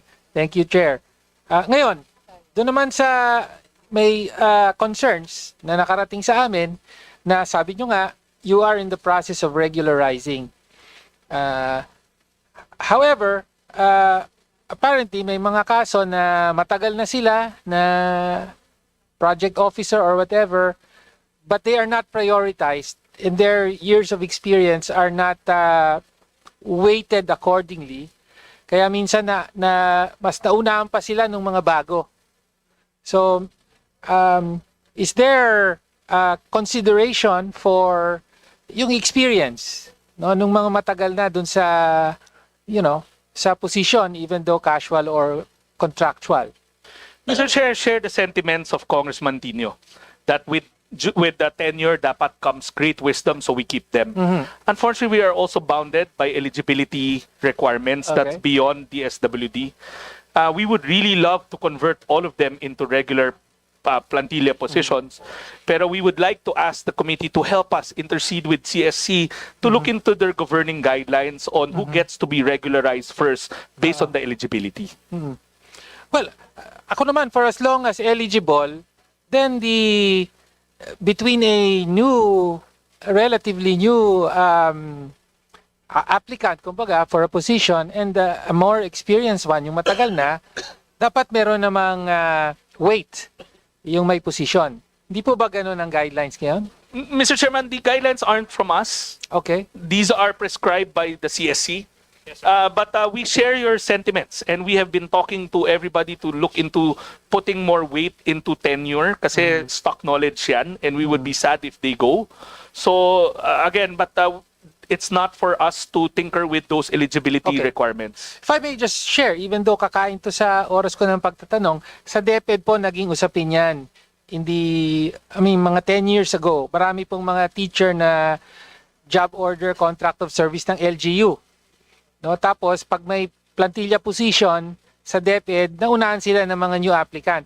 So, kami po, we were able to include a special provision in the DepEd budget, yung special provision that would consider the years of experience as job order contract of service. So baka pwede pong may ganun tayo sa DSWD. Payag ba kayo doon? Mr. Chair, if it's placed in the GAA or the NEP, we will have to implement it as prescribed by Congress. Okay. So hopefully the committee will take note of this and I will follow this up, no? Okay. Again, for your job order and contract of service, apparently, is it correct that the compensation for your job order and contract of service employees has not been adjusted for 2 years to keep pace with increases mandated by the SSL? So tumataas na po yung yung sweldo, pero hindi pa raw nakaka-adjust yung compensation rates ng mga job order and contract of service. Is that correct? At Mr. pwede Chairman, po bang magawa ng paraan ito kung totoo nga? Mr. Chairman, it's only this year that we were not able to adjust accordingly because we don't have department savings. But for the prior years, it's comparable. Okay. How about for next year? Will you be able to assure that the necessary adjustments will be made? Kasi may isa na namang tranche ng salary increase next year. There would be, Mr. Chair, I would love to do all of this. Regularize them, increase their salaries, give them all the benefits. Kasi I work with them. But unfortunately, we might be in the position na may madi-displace naman if we, kasi savings-driven ho siya eh. If we don't generate the necessary savings, then we won't be able to adjust. Oh, pero yung compensation for job order and contract of service is from MOE. Yes, if there are savings to it. Pero Mr. Chair, hindi ba pwedeng dapat idagdagan ng MOE para naman ma-compensate ng makatarungan ang compensation ng mga job order and contract of service? Kasi pareho rin naman ng trabahong ginagawa nila sa regular. Tama po ba? And unfortunately, yung MOE namin ho this year nabawasan pa ho. Mr. Chair, so please take note na job order and contract of service, in name, yes, pero sa trabaho, regular ang ginagampanan. That's my experience in other agencies, no? So, dapat po may karampatang dagdag na budget para sa kanila. Okay po ba? Okay. We will not object to that, Mr. Chair. Okay, thank you po. Okay. So, I think time na. Pwede pa ba, Mr. Chair? One last. Okay. Okay, one last po. Ito matatandaan to siguro ni Kong Raman kasi noon pa tinatanong na natin. This has to do with your implementation of programs and the unliquidated cash advances. Kasi po, alam natin yung halimbawa pag download nyo ng pondo sa mga LGUs, for example, to implement certain programs, that can be hampered if there are unliquidated cash advances. And according to the 2023 COA report, 2.2 billion yung unliquidated cash advances pa at 500 billion plus of that mga 10 years old na, no? At marami doon, pinakamalaki sa central office about 250 billion, but among the regions 173 billion million na ito, no? 173 million is in region 10, for example. So totoo ba, tama ba na nakakahadlang sa pag-download ng pondo yung unliquidated? Therefore, this has an effect on the delivery of services. And what are we doing about the unliquidated cash advances? The first part of the question, these prior years unliquidated Yes. have been are subject to litigation. Ito yung mga PDAF issues. Okay. So they're in litigation one way or another. Now, we still instilled guidelines in the department na bago kami makapag-download sa mga LGU, dapat fully liquidated. That will protect us from further downloading. But it is not going to hamper operations at all because we have regional offices that can step in. For instance, for social pension, our regional offices will be forced to do the payouts pag hindi kaya ng LGU dahil may unliquidated siya. Okay. Rest assured that services will never be hampered because we have regional offices or provincial satellite offices that can step in. Thank you, Mr. Chair. Thank you. We take note of the request of the Honorable Tinio, and may we also request the Honorable Secretary to furnish us the copy of the list that is requested by Congressman Tucci. Will do, Mr. Chair. Thank you. We now recognize Vice Chair Brian Poe. Thank you, Mr. Chair. Not so much a line of questioning, but more of a manifestation of support. No, for the DSWD, Secretary Rex has been at the forefront of all of our natural disasters. He has been there side by side with the President, helping our constituents across the country. Kaya nagpapasalamat po ako. But aside from that, I also wanted to ask just one question. When we're talking about DSWD, we normally talk about things in terms of numbers, data, percentages. Pero DSWD also has a very humanizing factor, no? You get to spend the most time with the constituents who are in the most need. Mr. Secretary, are there any specific cases or individuals that you would like to highlight before the committee as a testament to what DSWD has been able to do for our constituents po? Mr. Chair, I think every evac in the opening statement I gave a while ago, we do agree that disability is more than just numbers. We talk about lives. We talk about a solo parent whose lifeline was AKAP or AIX. We talk about a family in a crisis situation. We talk about senior citizens. I think it will be unjust for me to single out a single individual. This goes to every single individual that is assisted by DSWD. I think they by themselves, one way or another, is a true testament to what our social workers, our development workers across the department does day in and day out. And Mr. Secretary, just for the information also of the other Kongs here, beyond the 4-piece program, once they've graduated from here, do we still monitor, do we still support these individuals? Mr. Chair, that's where the synergy with the local government unit comes into play. Yung whenever they're graduated, we turn over the case files to the local social welfare and development office to do the case management and the further interventions. But as mentioned a while ago kay Congresswoman Garcia, we still want to go into the picture by coming up with an aftercare program for them because we know that local government units have limitations. So I come from the LGU and I know that no matter how hard they want to help, limited resources hampers that wanting to help. And I think the national government has an obligation to make sure that the investment to human capital doesn't go to waste. Mr. Chair, I bring this up because when we're talking about yung mga subsidies na binibigay natin, usually binibigay natin sa poorest to the poor. Pero importante din yung middle class natin, lalo na yung mga near poor, na hindi dapat sila mag-backslide into levels of poverty that they had previously just come from. Kaya if there are other programs that we can support with the DSWD, if we may be made abreast of these programs, please let us know. Mr. Chair, I want to re-emphasize the earlier discussion with Congresswoman Alvarez.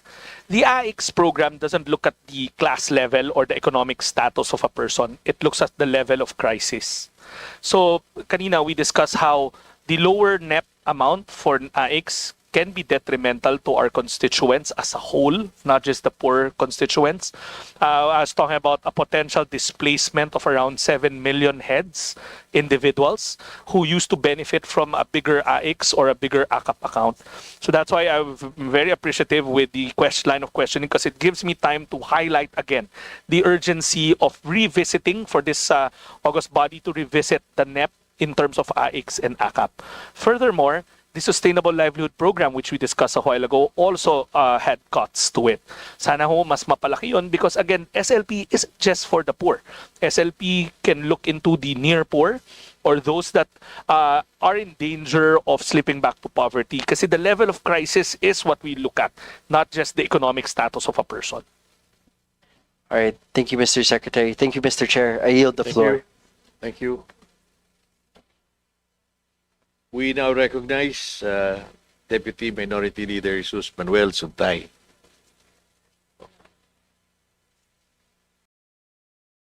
Mr. Chair, I don't have any questions. Thank you. So we move on. We recognize Representative Tony Roman. Good afternoon, Secretary Gatchalian. Dito ho, walang gutom, baka nagugutom na kayo. Sumubo muna po kayo. Multitasking. First, I just want to thank DSWD for the assistance to the First District of Bataan, Hermosa, Orani, Samana, and Bukay, among the different departments. I always say this, it's a dole, and actually DSWD is really felt by my constituents. So thank you very much for the AIX and the AKAP.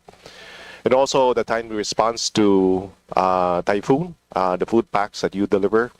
With respect to the food packs, I think I think the other congressmen here might, this will resonate with them.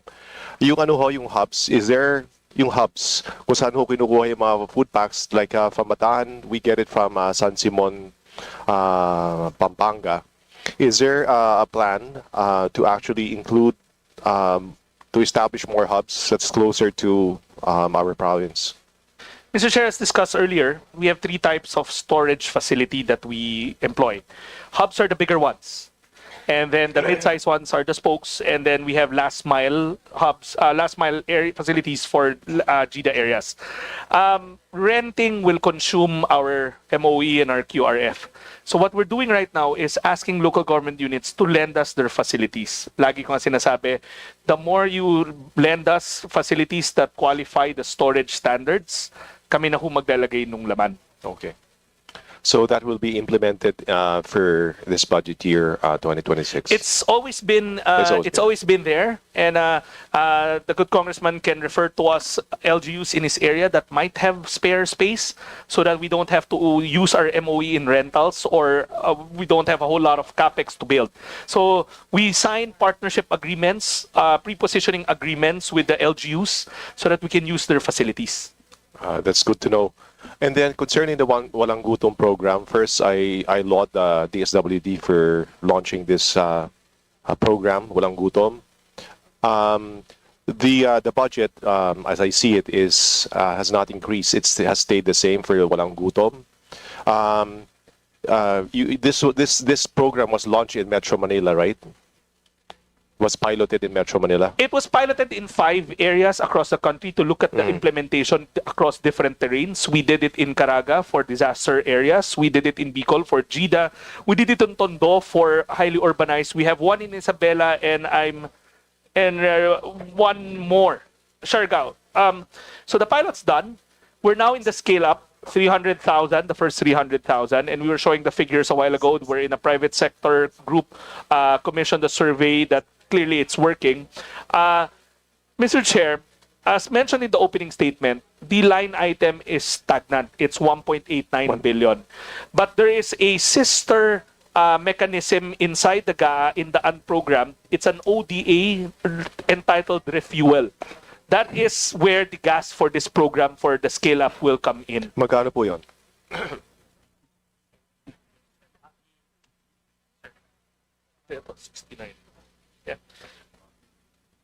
It's $700 million or 69.3 billion pesos. Yan ho yung ODA na naka-incorporate for the next 2 years. For the next 2 to 3 years. An ODS, I understand, is a loan. Yes, It's it's a loan. What is the number of food insecure families in the Philippines? According to the PSA FIES, the Family Insecurity Income and Expenditure Survey, there's 750,000 food poor families. They are the families who don't make beyond 9,000 pesos every month. And with the 1.8 billion and the 69 billion ODA, you can feed these families. Together with the ODA and the GOP counterpart, we can run the program safely for a year to a year and a half. But there are ongoing talks with DepDev and ADB, who's funding it, for additional financing. But we have to show concrete results first before they engage us with another round of additional financing. But you're confident with the results based on the... Well, the preliminary numbers show that hunger is on a decline by almost 8 percentage points from the pool of beneficiaries. The survey was conducted by SWS, commissioned by Globe and Mondenisin. So it's not the department that's saying it's working, it's a third-party group that's saying it's working. It's an intervention that is showing impact already.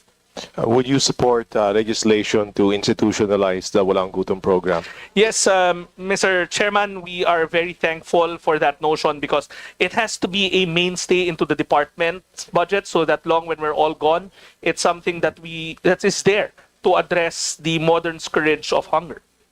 Yeah, I have filed po a bill. It's House Bill number 3809 to institutionalize the Walang Gutom program. Sana ho masuportahan ng departamento at saka mga kasamang kongresista na nandito. Mr. Chair, and for the record, we are fully supportive of that measure and we are very thankful to Congressman Roman for taking the initiative in filing the legislation. Kakausap po yung Regional Director Venus eh. Nandyan ho ba siya? Hi ma'am, thank you for the idea. At regarding the yung ayuda po, yung AKAP tsaka AIX, because this is, as I said, it's greatly felt in my district. The problem ho is really the administration, and the DSWD and I want to ensure that the beneficiaries get the full benefit of the program. Ang problema po, marami pong nakikihati, kumukuha ng kickback sa ayuda. Ano ho yung ginagawa ng departamento para matigil po ito? Well, Mr. Chairman, a active information campaign is taken before, during the event. On stage, there are nakapaskil na mga wag kayo magpapapayag na may magkakaltas. We verbalize it paulit-ulit. Grievance mechanisms are also there. And when we do detect such cases, the harshest criminal liabilities are filed in courts. Again, I'd like to like to thank the good congressman for legislating stiff penalties for people who try to take a cut from whatever government support or social welfare there is. Yes, while habang dito ibang kongresista, meron akong, it's actually my first congressional bill filed on my first term as congressman. Yung Contra Kickback sa Ayuda Act, it's our House Bill 606, basically imposing stiffer penalties for people who conspire to take kickbacks from the Ayuda, from the program, in a social assistance program, and also giving whistleblower protection and immunity to, witnesses who will cooperate with government. So sana ho masuportahan. On that note, maraming hong salamat sa mga for answering my questions. Thank you. We do support, Mr. Chair. Thank you very much, Kong. We move to the minority now. We recognize the Assistant Minority Leader, Rene Luis Co. Thank you, Mr. Chair, and good afternoon to DSWD. Ang unang tanong ko po ay tungkol sa mga programa na sumusuporta sa mga adolescent mothers. Aware po kami na merong mga ilang programa na ganito, and Mr. Chair, nananatiling main concern yung adolescent pregnancy sa bansa. Noong 2023, may budget po yung DSWD sa Social Protection Program for adolescent mothers and their children na 10 million pesos. Then noong 2024, may lumabas po na guidelines para sa implementation ng psychosocial support and other interventions for adolescent mothers and their families na project or Project Teen. Yun po yung kanyang palayaw. But napansin po namin na walang nalaan ng budget for this program noong 2024 and 2025. May we know why po, Mr. Chair? Mr. Chair, unfortunately, we don't have a visual on as to why it disappeared. From my understanding, it was an initiative somewhere from both, I'm not sure, upper house or lower house initiative po yun. Pero one thing I can assure the good Congresswoman is we share her sentiments on making sure that there's a strong social protection mechanism for teenage mothers. It's called Protect Teen. So we've revamped the program to make it more holistic, not hindi lang siya monetary, but there are conditions to it, like making sure that they seek the first 1,000-day interventions. We're flashing the Enhanced Protect Teen program. While we want to give them monetary support, we want to make sure that it's conditional so that they reach out, stay in school, do the necessary health interventions, and it would be pleased the good woman to know that despite the disappearance of that 10 million, we are proposing a realignment, no? We are going to propose a reallocation of funds from within the department's initial NEP to the committee to move 82 million into this program so that we can scale it up. Again, there will be no other departments that will be involved. Wala hong tatamaan. It's within our own clusters. We looked at where we can source financing, and it's within the department as well. So this is the scale up, and hopefully next year we can run it in a larger scale. But to our knowledge po, yung 2024 and 2025, tama po ba walang budget yung Project Teen? No, that 10 million you were referring to disappeared. It's a insertion or a initiative. I don't know where it came from, but we would do it in our own internal operating funds. So that's why our Social Technology Bureau took the initiative to work with the Samar provincial government to leverage our resources. Meron ho, pero maliit.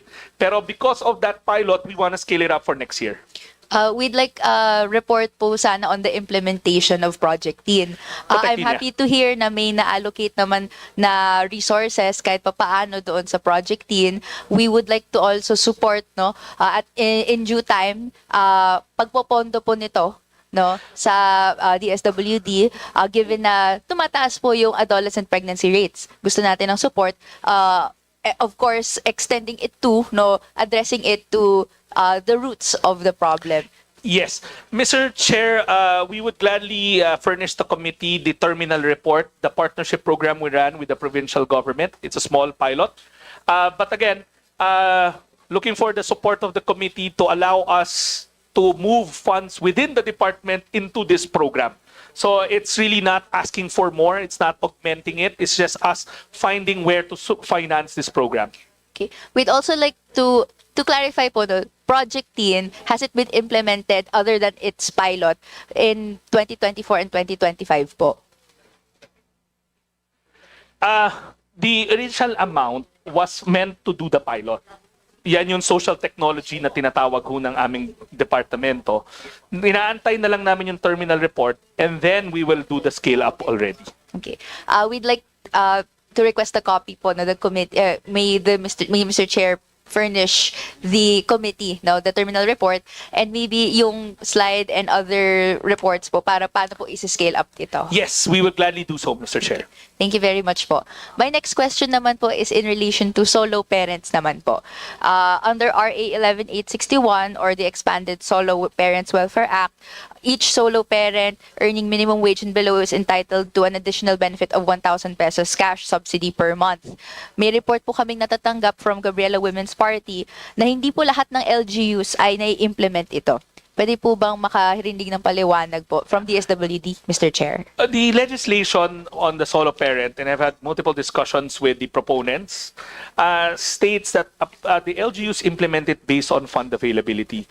Sadly, a lot of LGUs don't have spare funds to implement it. So we, as mentioned to the earlier authors of the bill, hopefully we can revisit it to somehow find fiscal space so that national government can mandatorily do what is prescribed in the law. May data po ba yung DSWD on LGUs that is able to implement it and those that can't? Po? We do, and we will furnish the committee accordingly. Thank you very much. We'd like to request a copy of it, Mr. Chair. And aside from that, we'd like to make the manifestation na mahalaga yung bawat piso na natatanggap ng mga solo parents, lalo na if they're struggling, and then at the same time, no, supporting children. So at the proper time, we would also like to propose an amendment to the budget to include ensured funding po for the cash subsidy benefits for solo parents po. And we will not object to that. We will support that amendment. Thank you, Mr. Chair. My next question po is in relation to rape crisis centers or Bahay Pag-asa. So, under RA 8505 or Rape Victim Assistance and Protection Act, inatasan po yung DSWD, DOH, DOJ, DILG, and other NGOs to establish rape crisis centers in each province and each city. And yung DSWD po yung pangunahing ahensyang nagpapatakbo po nito. And under RA 10630, meron din pong mandato na ipapailalim dito yung mga Bahay Pag-asa. Can I ask po, Mr. Chair, ilan na po yung mga natayong rape crisis centers at Bahay Pag-asa sa bansa? And ilan po dito yung aktibong gumagana?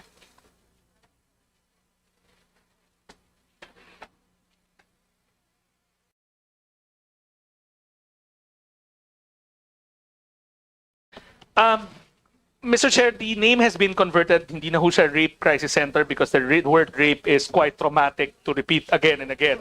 They're more not called as havens or shelter for women. We are currently running 14 facilities that house women who have undergone sexual abuse.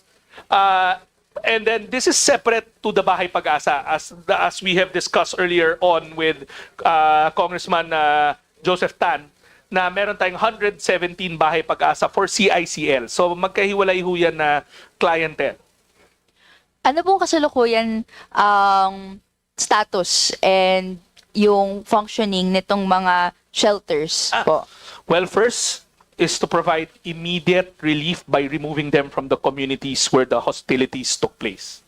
Okay. Second, to make sure that there is enough emotional or psychosocial support given by our social workers, psychometricians, and psychologists.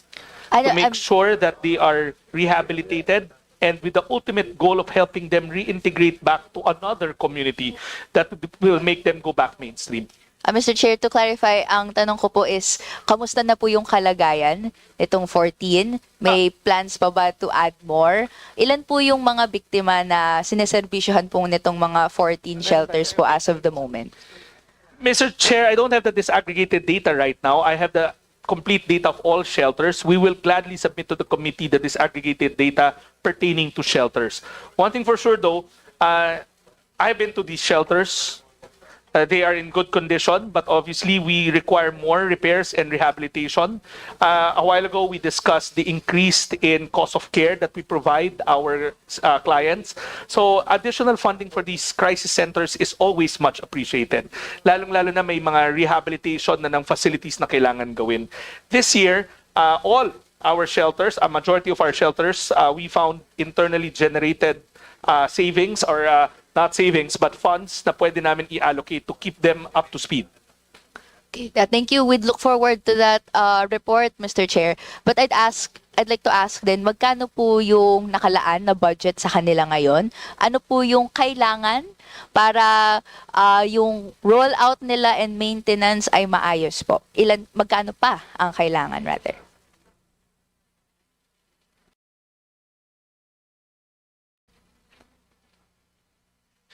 For all our shelters, the allotment we received this year is 2.9 billion. 2921 182 billion. We will furnish the committee with the disaggregated data that will pertain for the crisis centers for women. Now, for next year, we have received an allotment of 3 billion pesos, taking into account the adjustment on the cost of care. Tumaso kasi yung ibinibigay na cost of care. So to clarify po, this 2.9 billion, this is for all Care types. facilities. For all so- residential care facilities. Okay, and you do not have the data right now for specifically shelters for women. Unfortunately, I do not have that, and we will make sure to submit it immediately. Okay, thank you, Mr. Chair. Once again, no, gusto po natin na may budget po dito. Nakalagay po sa RA 8505 and 10630 yung mga ganito ay kailangan pong budgetan. So in due time as well, we'd like to express support in adding funding po for the support, rollout, maintenance of these crisis centers. So we'd appreciate po yung report na yon kung magkano na po yung naka-allot, magkano pa ang kailangan para hindi lang suportahan ito pero mas marami pa po tayong matayo para po each province, no, each city as per mandated by law ay magawa. And lastly po, pwede po bang makahingi rin ng report ay ng list of the rape crisis, the shelters for women, no, at Bahay Pag-asa, including details, address, contact numbers po. We will do as directed, Mr. Chair. Okay. Thank you very much, Mr. Chair. As I have no more time na lang po, I yield to the floor. Thank you very much for answering my questions. Thank you. Thank you very much. So we'll just request the Secretary to furnish us the request. As directed, Mr. Chair. We now recognize the Deputy Majority Leader, Howard Quinto. Mr. Chair, to the DSWD family led by Secretary Rex Gatchalian, magandang hapon po. No? Una sa lahat, nagpapasalamat po ako sa aking probinsya. Marami pong natulungan ng DSWD, no? Kahit po Sabado, minsan hanggang Linggo, hanggang gabi, nandyan po sila tumutulong sa akin at sa aming probinsya. And we all know now where they get their work ethics or work attitude from, no? Kaya po ganun kasipag yung ating mga frontliners sa DSWD. Anyways, Mr. Chair, my question is regarding the 4-piece program, no? Can you please walk me through it? No, pardon for my lack of knowledge. How is a beneficiary chosen?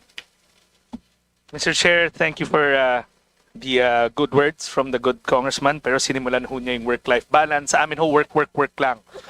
So, nag-react ho lahat ng katabi ko. Sana hindi nyo na ho binanggit. Bigyan nyo pa ho sila ng idea. But before anything else, Mr. Chair, let me get to the bottom of it. Wala hong interference from anybody in selection kasi maraming notion na, si barangay captain, ganito, ganyan. Initially, it was drawn from listahanan. Listahanan has 3 versions. Listahanan 1, 2, and 3. It was undertaken every 4 years, no? 3 years. The last one being 2019. Si listahanan was conducted by the DSWD and then we do a proximins test to determine sino ang poor, sino ang non-poor. And that proximins test was developed by a set of consultants way before I joined the department. But because of the advent of the CBMS law that Congress passed, as mentioned a while ago kay Congressman Gila, the CBMS or the Community-Based Monitoring System will be the new targeting tool for all government programs. We recently got hold of the first batch of CBMS data from PSA last Friday, and we are in the process of disaggregating it, cross-matching it, with the hopes that the list is inclusive and encompassing. Well, it was mentioned earlier how they do graduate, no?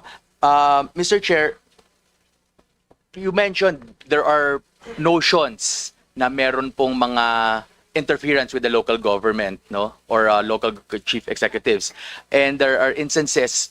Well, the reason why I asked this is because actually, yun po yung major concern sa aming probinsya. Marami pong lumalapit sa aking opisina na nagsasabi na bakit po sila natanggal bilang 4-piece member dahil po sa past elections. So, we just wanted to give some clarification regarding that. All right, so Mr. Chair, the good congressman asked about targeting. So nasagot ko na, paano ka makapasok ngayon sa programa? Targeting, which is CBMS. The second is how we exit. A while ago, we flashed a table, and we can flash it again, that for the first time in any administration, our president, President Ferdinand R. Marcos Jr., instructed me to make sure na malinis yung listahan. That's why we embarked on an aggressive case management program. The department had what we call the SWEDI. It was discussed by Congresswoman Lim Kay Chong when she was our sponsor. SWEDI is a case management tool that wherein the case managers, yung mga links na tawag, would visit annually to look at your overall well-being. They make a report, and then you are assessed on a 3-point scale. 1 being survival, 2 being subsistence, 3 being self-sufficient, then you're exited. So we have, for the first time, we've exited 1.4 million because according to our case managers for the past 2 years, maayos na yung mga buhay nila. But, as Congresswoman Luistro would know, kasi she sent me a constituent, sometimes may akala nila there were interference. So, nung pinadala sa amin, that particular case na binigay ni Congresswoman Luistro sa akin, I looked it up. I even told her I will send a validation team. But before I could send the validation team, it turns out that that person was being delisted, but the person, the case manager themselves, also asked for reconsideration. Kasi minsan, pagpunta niya doon, and I've been talking to a lot of case manager, off the bat, pwede na to i-exit. Pero recently, bigla na nagkaroon ng bagyo. And then nasira yung bahay. And sasabihin niya, nako, teka, kailangan natin ibalik to sa programa. So there is a validation tool in the central office wherein our bureaucrats in the central office, away from the localities, do the validation. Mr. Chairman Kong, there is no perfect program. I am not blind to say that wala talagang nangyayaring ganyan. But to the best of our ability, we try to address it. I was once a mayor, so I know there are so many intricacies or unknown variables in the local government. But rest assured, there are grievance mechanisms wherein constituents, partners like congressional offices, local government units, barangay officials can do the grievance. 2 things. Bakit inaalis or bakit siya kasali? And we will gladly, transparently show the data or the case management tool. At the end of the day, the most powerful tool there is the social workers case management assessment. More than any politico, more than anybody's voice, including mine. Thank you for that clarification, Mr. Chair. Maybe I could just suggest that maybe we can, I don't know if it's already available, maybe we can have all the list of our beneficiaries published online. And maybe we can segment it in a way that, if it's possible, I don't know if there's a privacy issue, but at least this will allow transparency with regards to the beneficiaries and also whether or not they've graduated already. So they can ask their children, paki-check mo sa website kung tayo ay beneficiary pa ba at kung ano po. Just a suggestion, Mr. Chair, if that's possible. Mr. Chair, we'll look into it, subject to data privacy rules, of course. We'll make sure that we review the recommendation. Yeah, perhaps they can, the beneficiaries can sign a waiver of consent, no, for their data to be published, if that's during the inception stages. Well noted, Mr. Chair. Lastly, Mr. Chair, nakita na natin yung mga natulong ng DSWD, and to see na nabawasan yung pondo sa mga programa ng DSWD, nakakalungkot, no? So I hope maybe we can add additional budget for these programs, especially the SLP program of DSWD. It was mentioned earlier by Congresswoman Ched Alvarez na maraming natutulungan to, no? Na sana kung pwede, dagdagan natin ito and we can scale it up. Right now, if I'm not mistaken, nasa 15,000 yung nabibigay to 20,000. Actually, kung titingnan po natin, maliit po itong amount at kulang pa po, no? With the inflation rate right now, maybe perhaps we can even increase this to 30 or even 40,000. But definitely, kakailanganin po ng DSWD ng mas madagdagan ang kanilang pondo. That's all, Mr. Chair. I hope and I'm sure my colleagues here will also agree na talagang kailangan po natin dagdagan ng pondo ng DSWD. Maraming salamat po. We will surely not object to that, Mr. Chair. We note that recommendation. Thank you. So we move back to the minority. We recognize Assistant Minority Leader Audrey K. Subiri.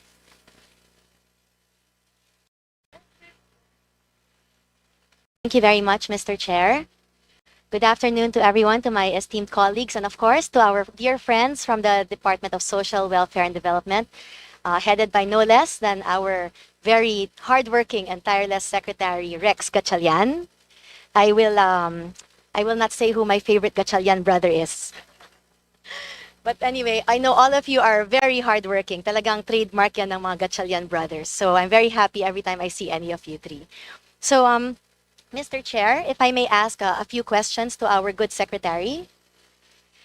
It has come to my attention, no, Secretary, that as of July 2024, we have approximately 600,000 indigent senior citizens on the wait list. And I can imagine at this point in time, we might be approaching maybe much more, 800 to 1 million senior citizens on the wait list. And I'm very concerned, no? This is a cause for concern for me because in our region, Region 10, we have about 13,000 indigent senior citizens on that wait list.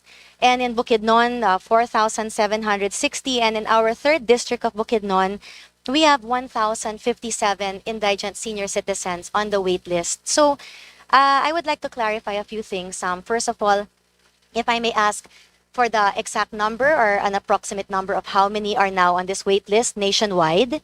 And if I may clarify, when we say wait list, our senior citizens, they are already qualified, but they are just waiting to receive their pension, or they are still waiting to be enrolled.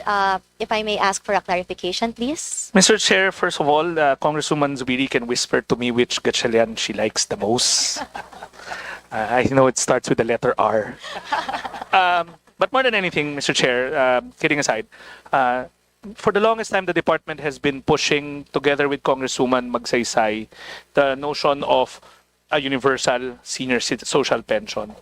Kasi we know on the ground that it's so hard to explain to our senior citizen but hindi siya qualified. Diba? So right now, in the books, we have 4.85 million beneficiaries of the program. We have a wait list of close to 1 million. Wow. These are senior citizens spanning across different LGUs who are already qualified, but we just simply don't have the funds for it. So again, we are appealing to Congress to augment the budget for social pension so we can adequately service the 1 million wait list. Mr. Chair, in addition to that, I think Congresswoman Zubiri will also wants to look into the targeting of it. Yes. As mentioned earlier, the CBMS, or the Community-Based Monitoring System, has already been online. Took online last Friday, and we can draw more data to clean up the data that we're giving you, because the data on poor senior citizen is drawn from Listahanan, which is quite old, 2019. Yes. So the CBMS will give us a bird's eye view of how many indigent senior citizens there are, how many are serviced, and how many do not have pension whatsoever. Yes. So right now, no, Secretary, I can see your frustration, and I'm very glad to see that we're on the same page. The budget that the DSWD has asked for, do you think it will be enough to cover, at least before we get to the universal social pension, which if I may add, I would very much like to support, no? But moving lang, naka-wait list na 1 million. Sapat na bang nahingi natin na budget para ma-cover natin yung wait list na yon? Unfortunately, it's not enough. We asked for more, but because of tight fiscal space, we weren't granted that. But legislation will surely make sure that the allocations will be there moving forward. Okay. I would like to manifest that I would like to very much support an additional increase to our budget, especially if this is going to go to our indigent senior citizens. As we all know, no, these are among our most vulnerable members of our society. And I agree with you, we need to increase the budget. And if an increase in budget is what it takes so we can cover the full wait list, then I think, Mr. Chair, I really ask that we act on this with urgency so we can help our senior citizens. Kasi yung iba sa kanila, baka mamaya naghihintay pa rin tapos baka wala na sila, di ba? So, kawawa naman yung ating mga senior citizens. They've spent their whole lives working for this. And now, thank you very much, Chair, Mr. Secretary. I would also like to ask, I noticed that the NCIP was removed from under the DSWD agency. However, as we know, the IPs are really also, aside from our senior citizens, among the most vulnerable in our society, especially in Bukidnon, where we do have a very large and significant IP population. And so what I would like to ask is, despite not having the NCIP program under the DSWD, do we still have any dedicated funds or culturally sensitive programs under the DSWD for our IPs? Mr. Chair, the NCIP was a supervised agency, hindi ho attached. And if you look at their mandate, when they were with us, they were really looking more into ancestral domain issues rather than social protection. That being said, we have never stopped working for the betterment of our IP communities. They're embedded in all our programs. In fact, they are treated as a double vulnerability, meaning not only are they poor, because they are in cultural communities, that's another vulnerability that we have always given weight in. Case in point, in the 4-piece program, there is a special lane for IP communities. So meaning if you are tagged as an IP, you immediately get into the program, especially if you meet the conditionalities. To the same degree, in the implementation of AX or ACAP or SLP, that vulnerability is not lost in us. Now, going back to the CBMS again, see, the CBMS gives you granular data. And now, it will give us a better bird's eye view of how many IPs are there, so that we can come up with creative programs that will target them. Recently, I was in Aurora, and the local government of Aurora, sayang umalis na si Congressman Angara, took the initiative of coming up with IP programs dedicated for their IPs. And we would always want to partner up with the local government units because minus the CBMS, they know where these communities are. And they know the nuances of each community. They know the differences of each community. So we're going back to Aurora to pilot a LGU, National Government Initiative, to come up with programs that is suitable to the distinct IP communities in that area. Thank you so much, Mr. Secretary. I'm so happy to hear that because now I know that I have an extra partner in my programs and projects for our IP communities in Bukidnon. And last, Mr. Chair, if I may add, no, since you mentioned mga ayuda like AX, I would just like to bring to your department's attention. Actually, this has been bothering me for quite a while. In some instances, in the provinces, when the ayuda is being given out, whether it be AX or ACAP, we have noticed that a lot of the people who are lining up, no, and these are supposed to be individuals in crisis situations, are very busy on their phones. So mamaya pag pinignan mo, magugulat ka na lang na, ayan, naglalaro na pala ng scatter. And so my concern is baka mamaya hindi pa nila natatanggap yung ayuda nila, nagastos na nila or naubos na.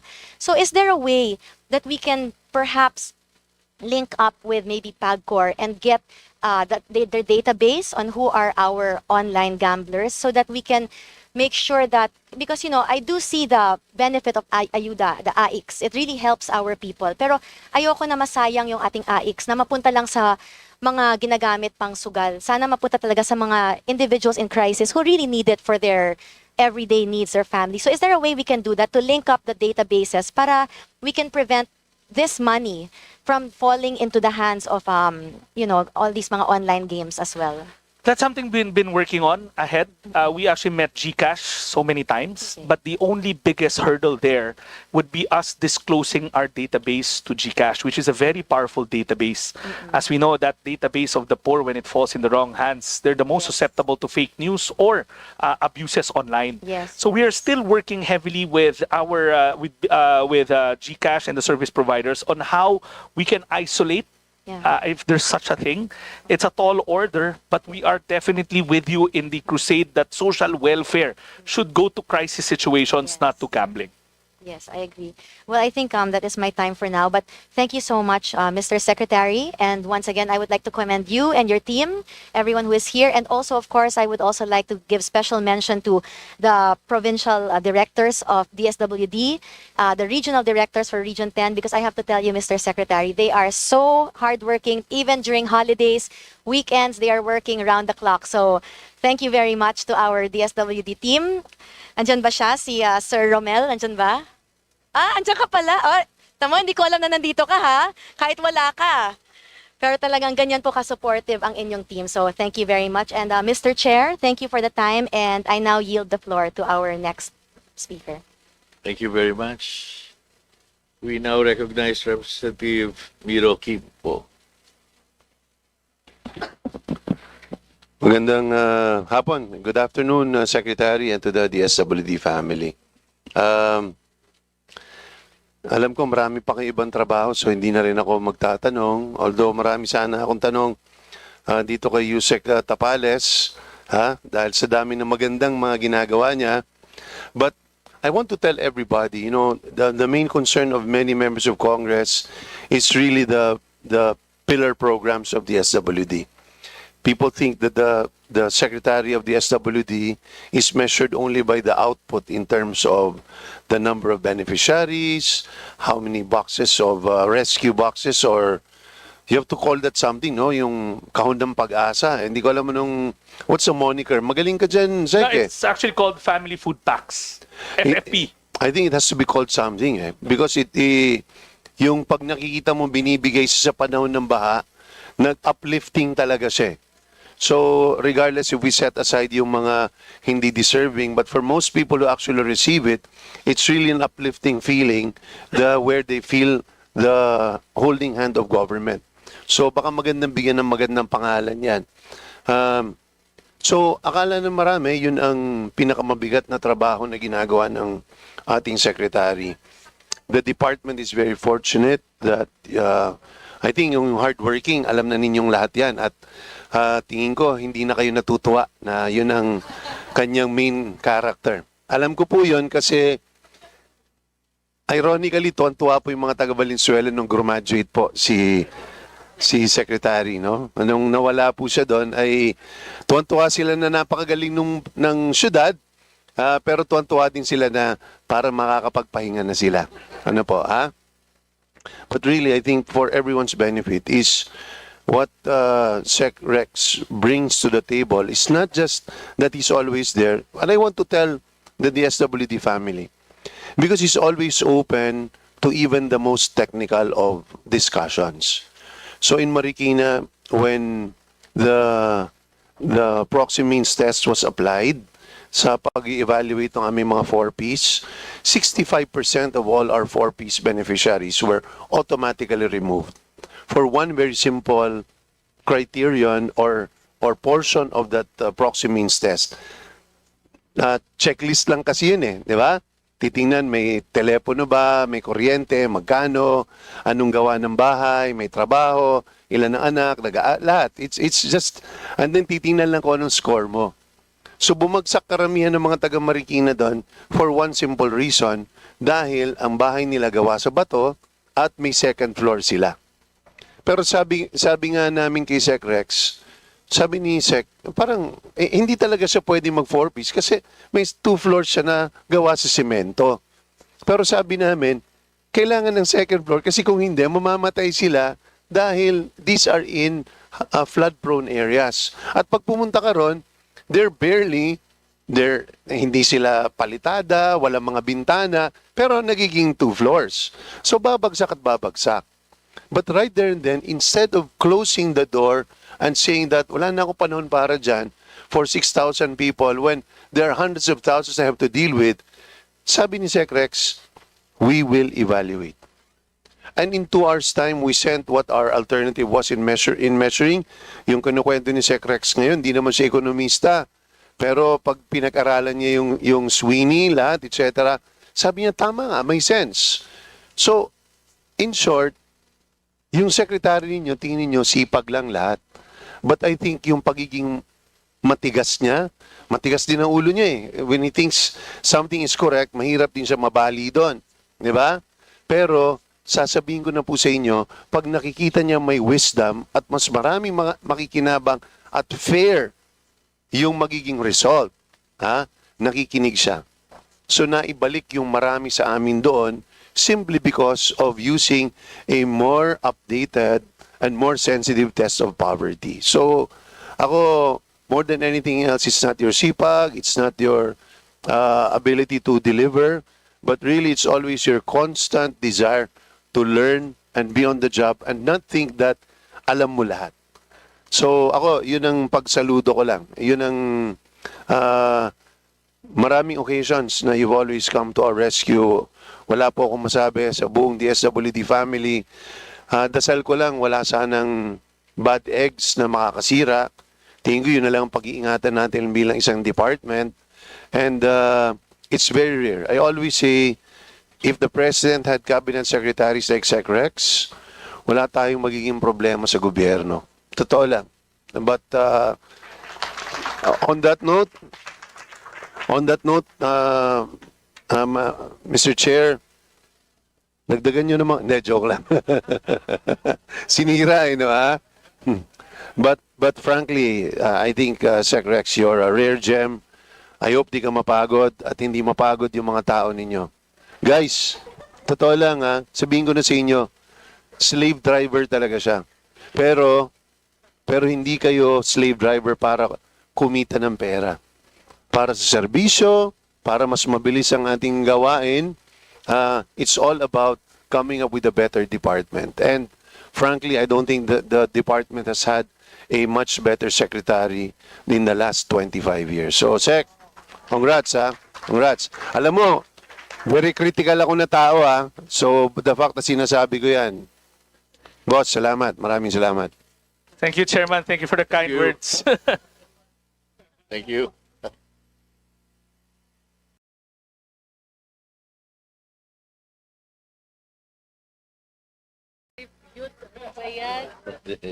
Birthday mo ba? Hindi na lalaki. Kung nasa Pilaway mo. We recognize the Assistant Minority Leader, John Padiernos. Thank you, Mr. Chair. Magandang hapon po sa ating DSWD headed by Secretary Rex Gatchalian and of course my colleagues here. So actually po, very much well said, Congressman Kimbo. So hindi na ako kailangan magsalita kasi mukhang okay na yun, Sec, ano?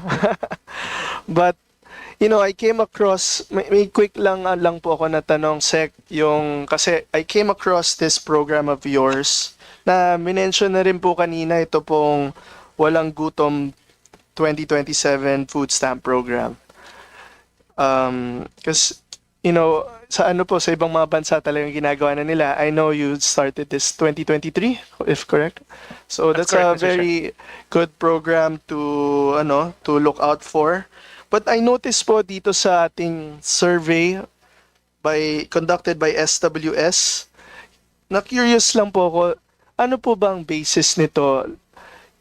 Kumbaga, saang mga lugar po, paano po na-come up itong from 48.7% naging 41.5% po yung ating yung sa dito po sa Walang Gutom program. All right. Mr. Chair, the SWS, if you notice, they always run this national hunger survey. It's self-rated. Kasi remember, there's this ongoing debate. PSA does it with numbers, meaning kung ikaw ba ay kumikita ng lagpas sa 13,000, hindi ka na mahirap ayon sa threshold na sinet ng PSA. Now, meron din silang food poor na threshold, which is 9,000 pesos. We use the 9,000 pesos to target the beneficiaries. Ayon sa PSA, merong 750,000 na food poor families nationwide. So the program revolves around the food poor, not the poor, but the food poor. 300,000 na naka-enroll ngayon sa programa, spread across different areas with high incidence of poverty, high incidence of hunger, and malnutrition. The poverty is based on the FIES of PSA. The hunger is based on the other FIES, yung food insecurity ng PSA. And then the malnutrition is based on the Philippine Plan for Nutrition, yung PPAN. So we're now operating in 22 provinces, 300,000 beneficiaries. So Globe and Monde Nielsen offered to do a tracking for us. They commissioned SWS. This survey is among the beneficiaries. So, but the questionnaire is the same as what SWS uses nationwide, yung self-rated. Yes. Kasi lagi nga sinasabi, okay yung numero, pero mas maganda tinatanong rin natin sila sa personal nilang experience. We will gladly give to the committee the questionnaire that SWS uses. It's not our questionnaire, it's the questionnaire of SWS. So this number, the drop is among beneficiaries. Why are we doing this among beneficiaries only? Number one, we want to see kung yung programa ay epektibo bago natin siya palakihin ng palakihin. Pangalawa, we believe, and it makes common sense, na pagka among the food poor, mabawasan natin yung bottom 750,000, the national average on hunger will also go down. So that's our strategy.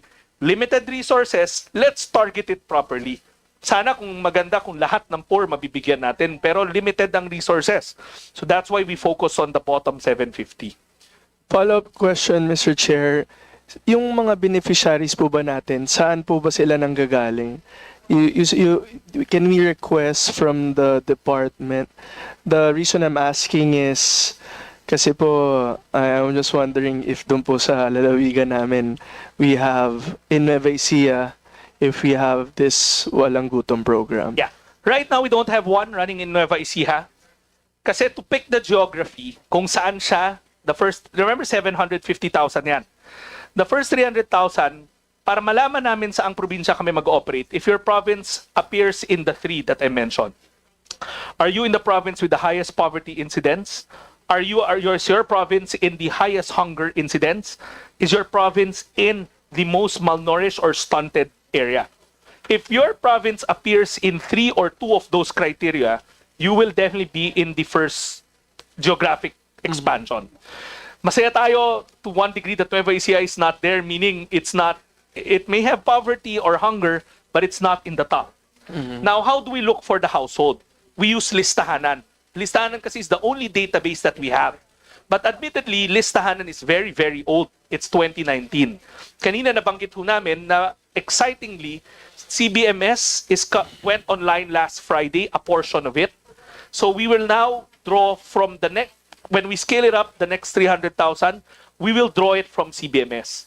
So the geography I've answered and how to choose the family, we will use CBMS. Thank you, Mr. Chair.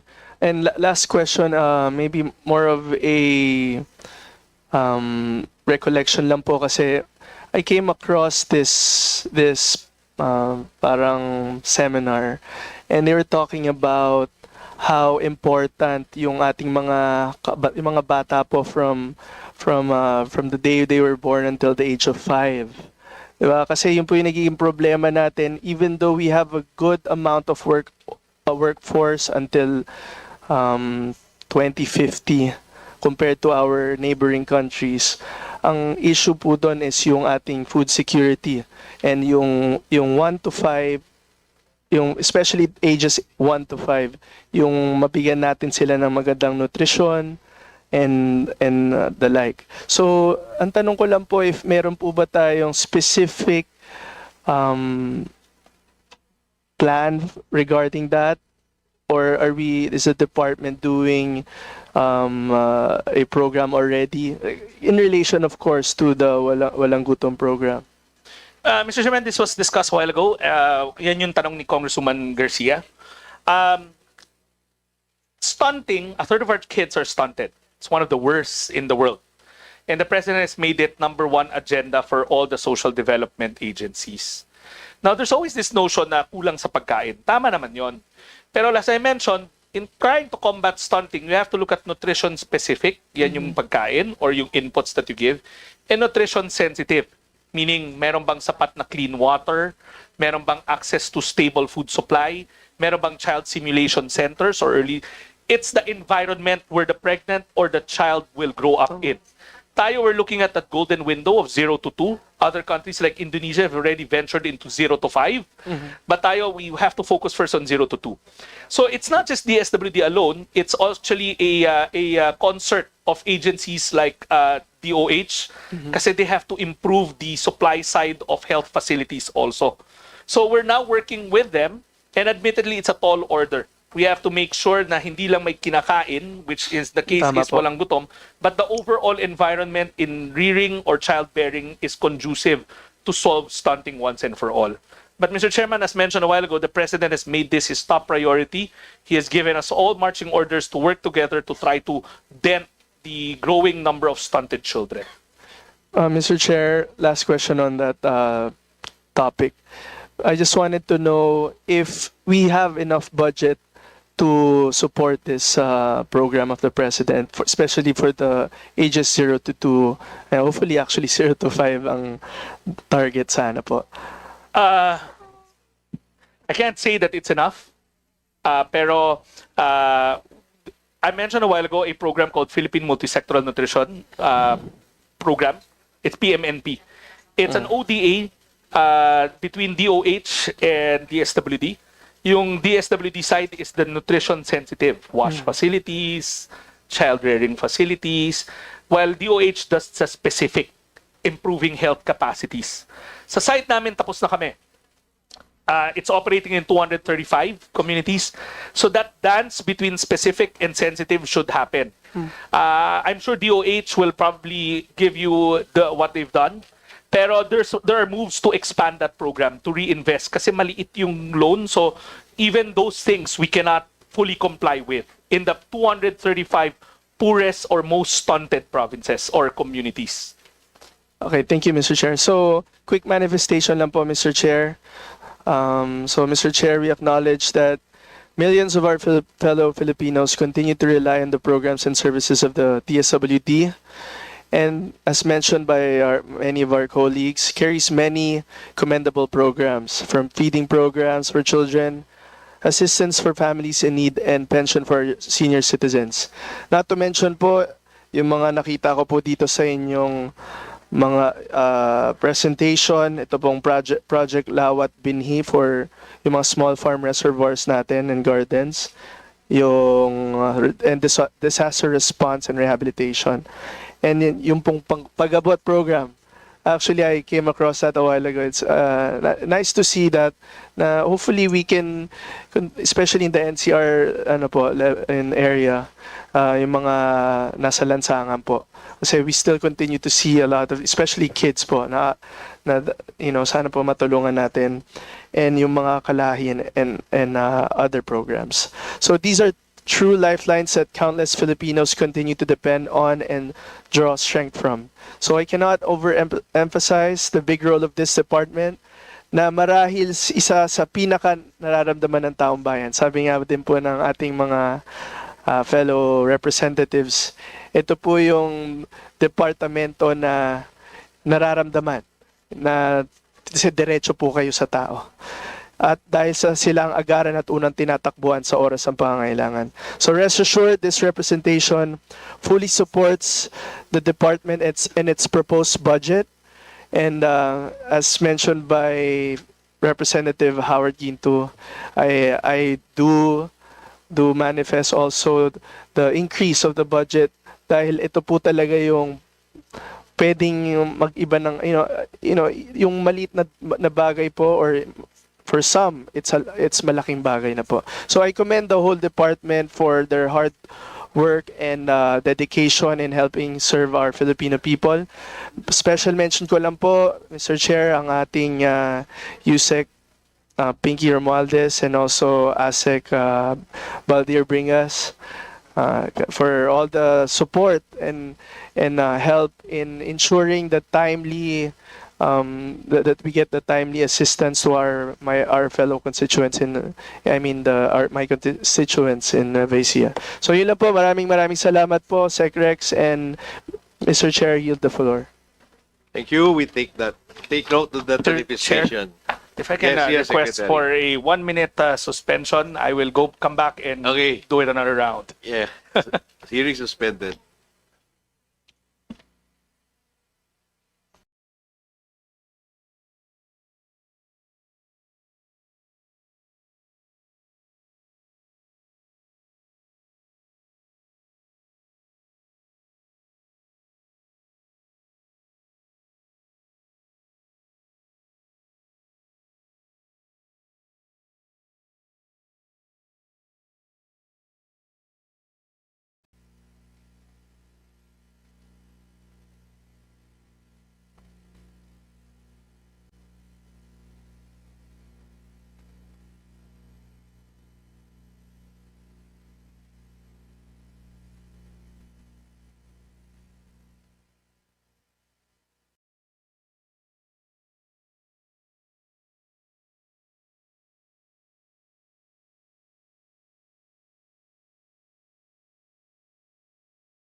you. We now resume. We call on Representative Carl Carey. Thank you, Mr. Chair. Mr. Secretary, hello. My first question is, what investments are being made in digital platforms to improve efficiency, transparency, and speed in service delivery? Mr. Chair, as mentioned a while ago, it's a very valid question. The President's instruction for all line agencies is to make sure those that we can digitalize, we digitalize. But digitalization is paired with streamlining, cutting the unnecessary steps, cutting the unnecessary forms and requirements. First off the bat, when we launched early this year, all our permits, we give permits for minors traveling abroad by themselves. We give permits for the setting up of foundations or social welfare and development agencies or NGOs or people's organizations. Those are now fully automated. We recently launched the DSWD Helps portal. It's available in your eGov app. So meaning you don't have to fall in line. You go online. You can get all these permits already from us. That's one. Number two, the new programs, such as the food stamps program, is no longer manual. It carries with it a electronic benefit transfer card where the food credits are loaded. So meaning they just go to the retailer, tap the card, they get their food inputs. We are in the process of automating the AIX. We already have a working prototype for the guarantee letter. It's taking a bit more time because we want to be thorough and we want to make sure that this lifeline, when we do digitalize it, will not suffer kinks. So basically, the pathway is towards the digitalization, including in 4Ps, where e-wallets are already being introduced. Thank you, Mr. Chair. For 4Ps, how is the DSWD measuring the effectiveness of the 4Ps in breaking intergenerational poverty? Well, as in all, it's built in the law that the impact assessment isn't done by DSWD, though we have our own internal monitoring, which looks at the number of graduates, the number of completion rate, cohort survival rate. We relieve it to the PIDS or the PIDS to do the impact assessment as prescribed by law. And so far, the recent PIDS studies show that we're doing quite well in terms of education. For early childhood nutrition, we are doing quite well as well, but there are mixed results when it comes to the other health indicators. Meron po bang mga exit strategies na hinahanda? Yes, Mr. Chair, as mentioned a while ago, the President has instructed us to make sure that the case management is quite aggressive. That's why for the past 2 years alone, we have exited 1.4 million households that have been deemed by our social workers or municipal or city links as self-sufficient or level 3. That's the largest number of graduates. And when I say graduates, they're not force exited. They are actually of a better economic lifeline already. Or well-being. Merong mga skills building initiative? That we discussed a while ago. We were talking about how the law prescribes for a convergence of departments to take care of after program initiatives. But clearly, there is still much to be desired in tightening that. Kaya nga ho, may panukala na amendahan yung batas to make it more, to make it stronger yung post-program care. Also, the department is working with the World Bank and other technical experts to try to make investments on our own for post-program care. Kasi ang nangyayari ngayon, we refer them to the other agencies, Mr. Chair, but unfortunately, they also have their own priorities, admittedly so. So we are looking at trying to come up with a stronger post-program care initiative that is embedded within the department. Okay, thank you. For the QRF, how's the department enhancing disaster preparedness in warehousing, logistics, and good prepositioning amid increasing climate-related disasters? Mr. Chair, as mentioned earlier, the President's instruction is for DSWD to be omnipresent. Meaning, bago pa mangyari in sakuna, we do the stockpiling, the prepositioning. Right now, we have a national stockpile of around 2.3 million family food packs. Notedly, before Krising struck, that was 3 million. We continuously produce from our hubs in Metro Manila and in Cebu. And as mentioned earlier, we are not given a lot of capital expenditure to build warehouses. So what we do is we synergize with local government units, and wherein we borrow spaces from them so that we can pre-position the goods. After all, it's a joint effort to make sure that disaster response is done in a timely manner. Ano yung mga lesson na natutunan natin from recent typhoons na nagpapa-improve sa response speed? Mr. Chair, I served for mayor for 9 years, and we know that disaster response really is in the realm of the local government unit. Social welfare is devolved. The agency, DSWD, comes in as augmentation. We cannot step in immediately and take control of the situation because that's overreaching and stepping in the toes of our local government units. What we do is to provide the necessary logistic supports pag kinulang sila ng family food packs, pag kinulang sila ng pondo para sa emergency cash transfer. One thing we learned though, which is in the realm of the committee or Congress, is to revisit the amount of QRF or quick response that's embedded in the department. As mentioned a while ago kay Congressman Almario and the good committee, na right now we have 1.2 billion pesos. But it sounds big, but in reality, that's, when we had Crising, Emong, and Dante, that wasn't enough. Meaning we have to replenish, but it takes time to replenish. So what we were saying, sana pakinggan yung departamento na yung seed money or the initial capital for QRF be increased to 3 billion. That way we can do our augmentation for disaster response faster and more timely without having to contend with the documentation.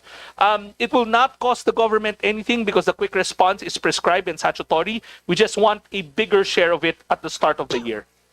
And then, there's only one DSWD Regional Resource Operation Center or RROC in my region, Region 8, for stockpiling relief goods and items. This is located in the 1st District in Palo, Leyte. Would you consider the shortage of DSWD RROC in Region 8 a hindrance to fast relief operations in far-flung districts, especially in my district?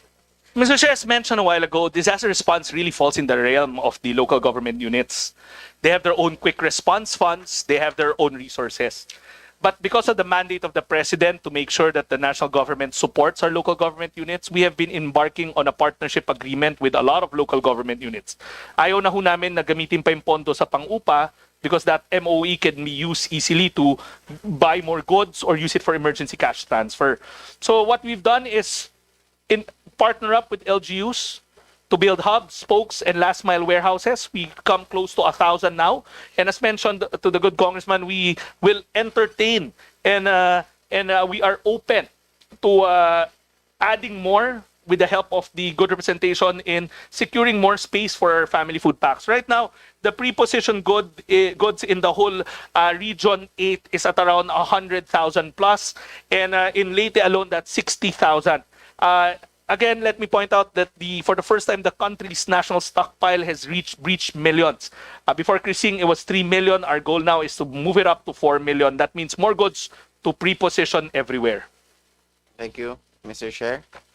In that case, I would like to manifest my full support for the DSWD budget, not just because it has performed outstandingly the past few years, but also because the Filipino people, especially those who are truly in need, deserve to feel and they are seen and heard by our government.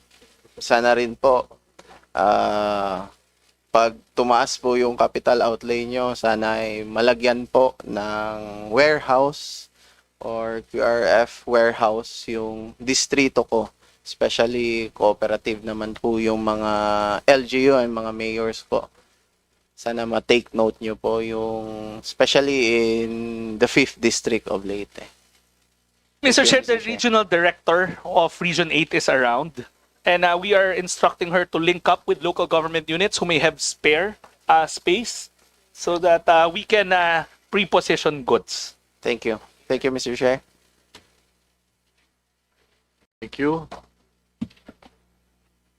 We move to the minority. We now recognize Representative Paulo Henry Marcoleta.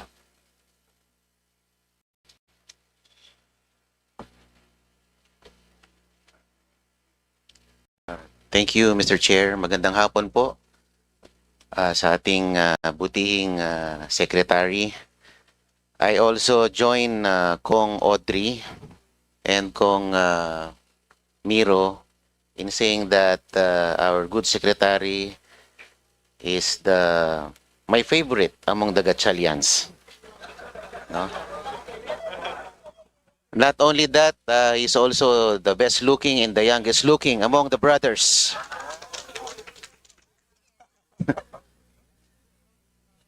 Kaya lang pag nasa Senado ako, baka mainis si Kuya. Oh, pati si Kong Kenneth pala dito rin. Oh. Depende siguro sa kaharap ko.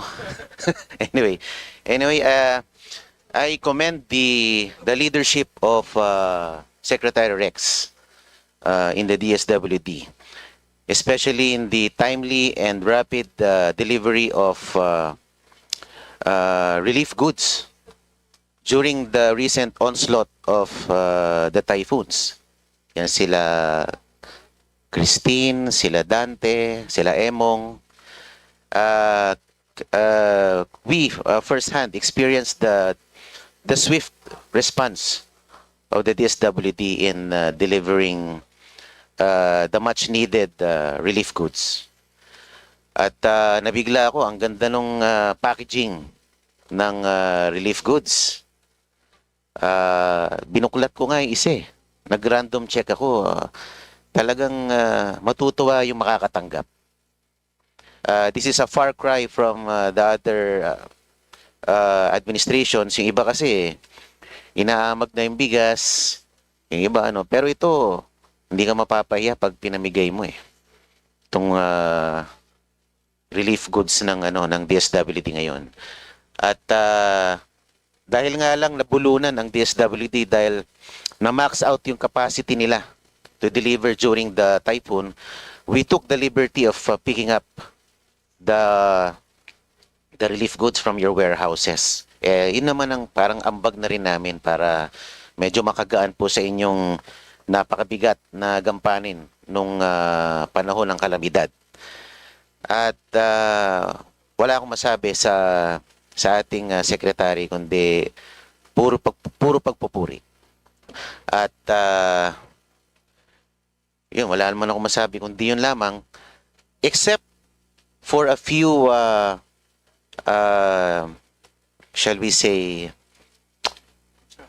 concerns or experiences that I think it is beyond his control.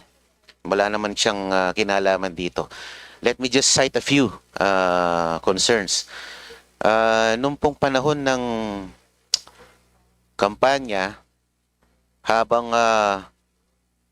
bumabaha ng akap sa ibang lugar, kami naman po ay nakatanggap ng tagtuyot. Nakadanas ng tagtuyot sa AX at akap. Kahit na meron naman ng talagang nakalaan para sa amin. At ang alam ko, during the campaign period, yung pong social services, ay hindi naman po hinihinto during campaign period.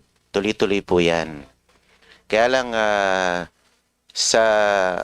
hindi may paliwanag na dahilan, bigla pong na-pull out ang aming AX. Ayun.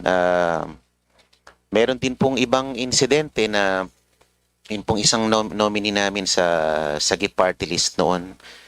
Siya po ay nag-identify ng lugar. Yung kanya pong na-identify na lugar, parang kalaban ng administrasyon. So we got a call from the powers that be na kung pwede ilipat po yung AX sa lugar na yun dahil kalaban po di umano ng present administration.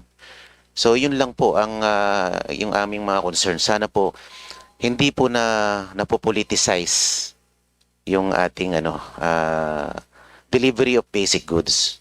At meron din pong mga munisipyo, mga LGU, mga districts na ginagamit ang social services nyo as a political weapon. Para, halimbawa, if you do not subscribe to us, if you do not declare your allegiance to us, hindi kayo makakatanggap ng AIX basic services like burial, food assistance, or what. So, ang concern ko lang po, Ginoong Secretary, how do we insulate our basic services, yung pong binibigay yung mga serbisyo from further politicization? Mr. Chair, the guidelines for AIX and other social welfare is very strict. If there are such incidents, let me look into it, and I will gladly work with the representation from Sagip Party List to isolate where it happened, which local government units, so that we can address it accordingly. But rest assured that the institutionalized guidelines for the AIX or social welfare programs are very clear when it comes to politicization of our services. Thank you very much, Secretary. Alam ko naman pong this is beyond your control. No, there are higher authorities na nagkukumpas. So, hindi ko po kayo pinupuntusan dito. Kayo po, you're doing a very marvelous job as the head of this agency. And all in all, I would like to also manifest my full support to the proposed budget of DSWD. We believe that sustained and strengthened investment in the department will ensure that it remains fully equipped to address emergencies, pursue vital programs, and deliver responsive services to the Filipino people. Thank you very much po, Mr. Chair. Thank you, Mr. Chair. Thank you po. Thank you. We recognize Representative Max Rodriguez. Good afternoon, Secretary. I go with my colleagues in praising you for your good work, performance, and for your group also, the DSWD family. Congratulations, Secretary. And I would just like to say that I come from Mindanao. I am presenting a Banting Mindanao party list. And much is our concern on the budget share of Mindanao. As you know, we have been discussing that in previous congresses, and still now we still are into 15% of the whole pie of Mindanao, of the budget for the Philippines. No? So I would like to ask, in view of the rising poverty rates in Mindanao, where 7 of our provinces are along poverty levels, no? What share would you want to give us regarding budget for Mindanao from disability? Mr. Chair, we don't look at Mindanao as just one holistic, monolithic local government unit. We would rather look at it from a perspective all the way sana to barangay or municipal level, whatever data is available. As mentioned a while ago, we are very, very excited in the DSWD because of the onlining of the community-based monitoring system. The CBMS will trigger and show us where poverty is highest, where hunger is highest, where there are concentrations of cultural communities. So in trying to target our programs, we would like to use the CBMS and look at it from a granular level. Wag ho as Mindanao as a whole, because we all know that Mindanao LGUs aren't built equally. There are cities, there are rural areas, there are GDAs, there are not non-GDAs. So mas maganda ho, mas granular yung data all the way to barangay level. Unfortunately, CBMS doesn't run a barangay level breakdown. They run it on a provincial level or a city or municipal level. So rest assured, we will use that scientific targeting as means to come up with programs or as a means to target our programs like 4Ps, Walang Gutom, social pension, and other programs there may be as prescribed by law. Well, be that as it may, it is really important to have a factor on poverty incidence in Mindanao. Because whatever decision you have to consider the data itself. The data speaks for itself. Even here in Congress, you were here before with Professor Miral. The congressional committee that does the research has a 15% share of Mindanao with regards to the Philippine budget. No, so I would like encourage Secretary to factor in the poverty incidence in Mindanao with respect to the share of Mindanao because, you know, I know that you know about the poverty in Mindanao. It's really going up, no? And especially in BARM, we have 48% poverty line in BARM, BARMM.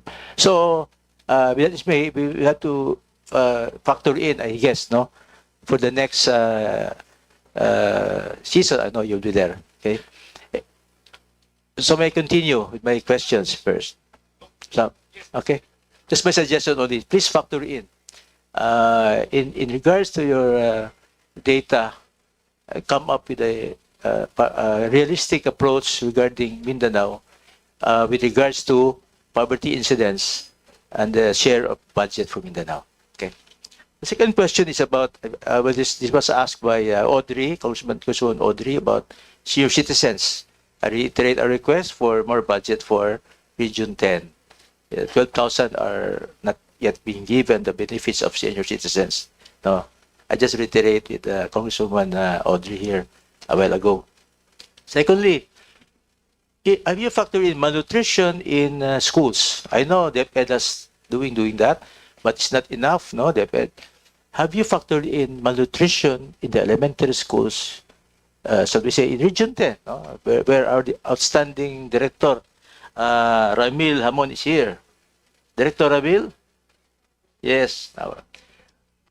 Have you factored in malnutrition in elementary schools in Region 10? Because the malnutrition data is rising up, no? People, young students, grade 1 and 2, would go to school without lunch, and their counterpart classmates will give them share of their lunches. So that is thing that we have to know.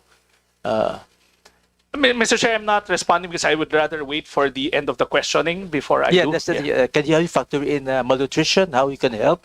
Because you bring the goods, you have the capacity also to make a difference in these elementary schools. Mr. Chair, first of all, we always factor in poverty whenever we do our approaches. That's why I went back to the default, which is CBMS.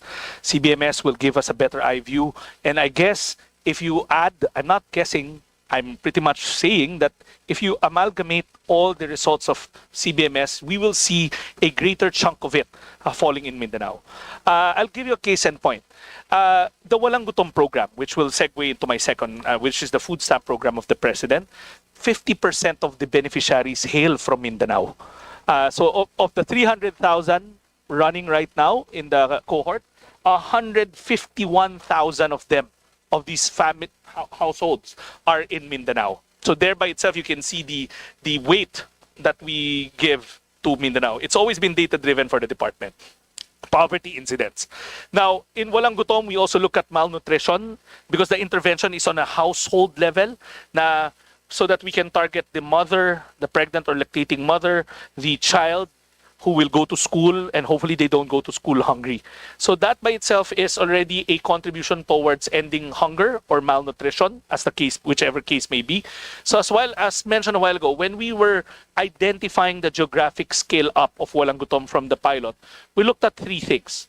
The family expenditure survey that will determine poverty of an area, the food insecurity survey of PSA that will determine hunger, and the Philippine Plan for Nutrition, which will determine stunting.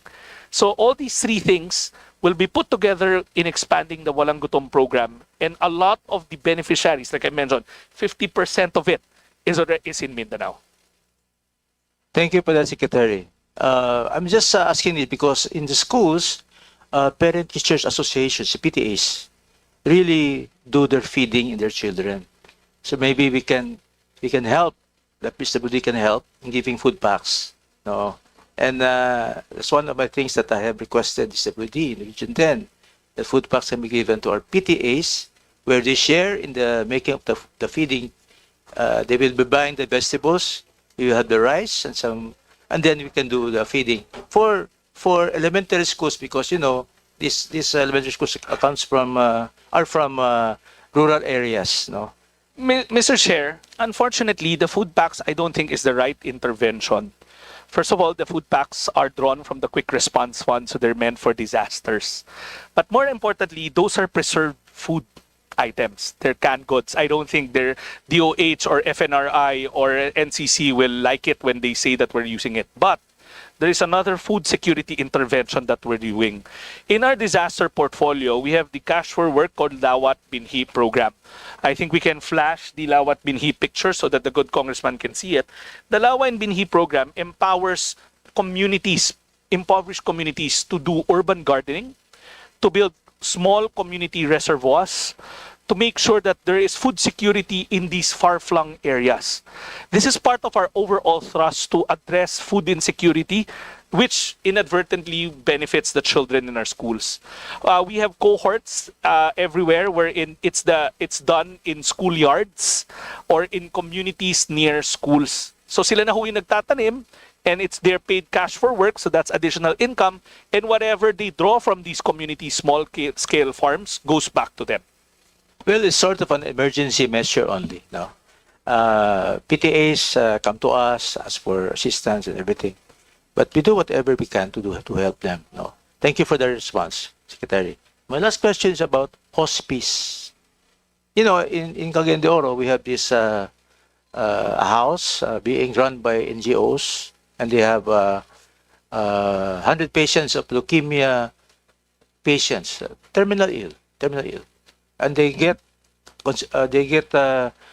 solicitations from other private sources. And one guy, this president, got awarded with disability because of his work, and the patients are at 100, supported by NGOs. Can we replicate that, or if you adopt that system where we can bring the terminal ill into a hospice service program so that they can be there until they die? Because, you know, it's really something that families resources are already exhausted, no? Having the medicine every day, but then there's nothing to be done but to wait for the end, no? So is there a program for that? Maybe we can have a program for that. Mr. Chair, we maintain a inventory of around 76 care facilities nationwide. Some of them are for elderly people who no longer have families or for hospice care. And nationally, we have around 4 of them.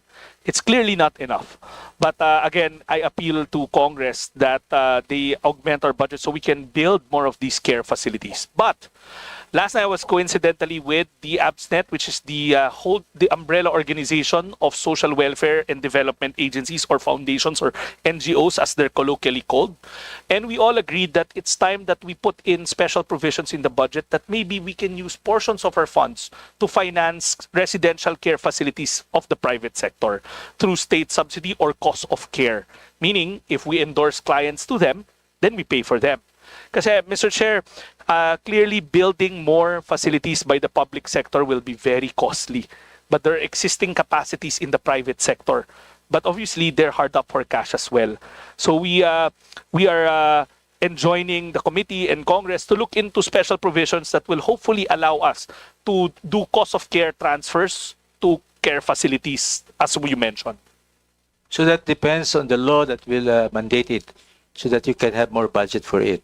Apparently, first, to augment the budget, and second, to allow us to do so.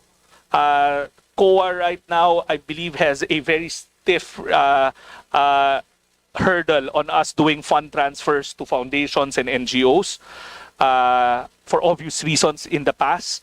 But I think the department is ready to engage the private sector again so that we don't have to keep on building care facilities left and right because they're very, very expensive to build and to operate. Sayang nandyan na ho we can actually exhaust their capacities or synergize with them. Yes, thank you, Secretary. I'll do that. We will file a bill on that so that your portfolio can be increased. And if you can introduce a special provision this early in the GAA, if that will be allowed, for cost transfers or cost of care transfers from our existing programs for residential care facilities in the private sector. That would be very nice. I would really recommend to this committee to endorse that. Okay. One last, I would just like to mention for the record, where we have this, they call it Leukemia Parents and Patients Organization Incorporated. That's located in Bulwak, Cagayan de Oro City. They have 100 patients, And I just talked to the President now and asking for help for them. Thank you very much, Secretary. And for that, I am now enlightened for what we have to do in Congress, and rest assured of our support, and even recommend for the increase of budget for disability. Thank you very much. Thank you, Mr. Chair. Thank you, thank you. We go back to the minority. We recognize Representative Elijah San Fernando. Thank you, Mr. Chair. Sa DSWD family, magandang hapon po. Isa po kayo sa mga ahensya ng gobyerno na sinusuportahan namin dahil sa mahusay po ninyo na paggampan sa inyong trabaho, lalo na itong mga nagdaan na bagyo at habagat. Pero dahil po pangalan namin kamanggagawa, diyan tanong ko po tungkol sa manggagawa. Una po, top 3 po sa mga ahensya ng gobyerno, ang DSWD, pagdating sa dami ng bilang ng mga job order at contract of service workers. At mula po dito, ayon sa report, may 12,000, 12,000 job order positions na karamihan po dito mga manggagawa for at least 10 years na nagsisilbi as city and municipal links for 4Ps. At bawat city and municipal links po ng 4Ps humahawak ng 100 hanggang 400 na households. So ang tanong po natin, una, ano po kaya ang masasabi nyo patungkol dito sa napakalaking bilang ng job order and contract of service? At pangalawa, doon ho sa ratio ng city and municipal links to household ratio. Mr. Chair, it's a very good question that we've discussed with Congressman Tino. He had the same sentiments. Parehas ho ang kanilang concern. And sang-ayon ho ako na dapat ibigay natin sa mga manggagawa ng DSWD ang rightfully na dapat para sa kanila.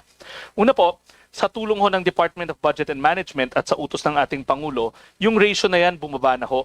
Since 2023, ang ratio na lang ho, nadatnan namin yan, nasa 400, 500. Now we're down to 100 to 200. In fact, na ilang pagpupulong na ho, meron ako sa mga 4Ps city links natin nationwide, nagagalak ho sila dyan kasi natututukan na nila yung mga kaso. Pangalawa, ang good news ko, sa tulong ulit ng DBM at sa utos ng ating Pangulo, yung 12,000 na binabanggit nyo ho, 4,000 to 5,000 niyan ang naaprubahan lang last month na maging regular na. And ang pangako sa amin ng DBM na patuloy nilang i-convert ang mga contractual positions into regular positions the moment makomply namin yung mga dokumento ng first 5,000. So hopefully when we get back to Congress next year, sana all 12,000 ay regular na. Yan ang pangarap po namin para sa kanila. Ayun, maraming salamat po doon. Kaisa niyo po ako sa pangarap na yan, Secretary. Pero Mr. Chairman, di na ho sa pangarap lang pala, kundi nangyayari na as we speak. Ayun. Salamat po, Mr. Chair. Sunod po, doon naman tayo sa staffing vacancies. Taas po ng staffing vacancy natin, 11.6% sa Office of the Secretary, 20.1% naman sa NACC. Ano po yung mga measures natin to fill in these vacancies more quickly? Mr. Chair, I cannot speak for NACC at the moment because I don't have their data, pero nandito ho yung ASEC nila for admin, si ASEC Luz. Pero para sa DSWD itself, wala hong 11%. The current data is at 7.84%. 7.84. Ito ho ay kumbaga operational in nature, meaning yung iba dyan nag-resign, tapos papalitan na in the process. Kasi meron ho kaming sinusunod ng mga guidelines on publication to give everybody the equal opportunity or the equal information to be able to apply for this position. So yung iba naman ho, nagko-comply pa ng mga dokumento, pero rest assured these are operational. Ibig sabihin they're part of day-to-day operations na pag may nag-vacant, we post immediately. Thank you po. Kasalukuyan po naman, may mga pag-uusap among lawmakers pagdating po sa pag-institutionalize ng staff to beneficiary ratio. Ito po yung pinag-uusapan natin kanina. So, suportahan niyo po ba to? Halimbawa po nito, bawat municipal or city municipal link, hindi dapat lumagpas halimbawa sa 200 na households. So, suportahan po ba ng DSWD dito? 101%. Sa katunayan, kasama ho yan sa agreement namin ng DBM. Kaya nga ho, sa punto na to, ang average na lang ho, hindi na lumalagpas ng mga... Anong ratio? 1:200 ngayon. Pero syempre meron hong mga vacancies, kaya pagka may vacancy, umaakyat sa 300. Pero we are one with you because mas natututukan ho ang mga kaso, lalo na yung case management nila for exit kapag maliit ho yung ratio. And we are striving to make sure that all vacancies are filled up para ho masigurado natin na mababa at mamanatili nating mababa ang kanilang ratio.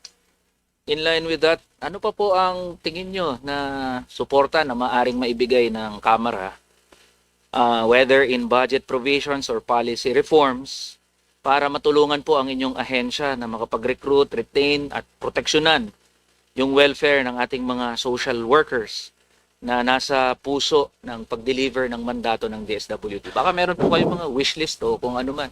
Patulong man ho kami.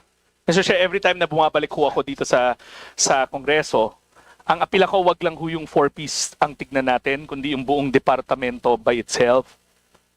Marami sa aming mga kawani, for instance, sa protective services namin, sa promotive services namin, ay hindi pa rin ho regularize. Ang lagi ho namin sinasabi, kung contractual sila, sana sa madaling panahon ma-regularize na because the cost is actually the same. May benepisyo yan nagkakaroon lang ng security of tenure. So yun ho yung isa sa advocacy namin at patuloy kong ipaglalaban yan because nasasayangan ho ako sa institutional knowledge na meron ang department. The longer they stay with the department, the more experienced they become. And it's time that we give to our social workers and our development workers what's due them. Alam ko ho, we give heavy weight to social workers, pero marami rin ho kaming development workers who are equally as dedicated, who have spent years in the department, who know the programs very well. So sana ho, wag lang yung 4-piece ang tignan natin, but maybe you can help us fight for our entire department's manning. Maraming salamat po, Mr. Chair. Makakaasa po, DSWD, na ang kinatawang ito ay makikipaglaban para itaas ang budget at maipaglaban natin yung karapatan ng mga manggagawa sa DSWD. And with that, Mr. Chair, I yield the floor back to our honorable colleagues. Thank you, Mr. Chair. Thank you very much. Thank you. Next, we have Assistant Majority Floor Leader Mark Anthony. Oh, sorry. Deputy Majority Floor Leader Sebong Teves Jr.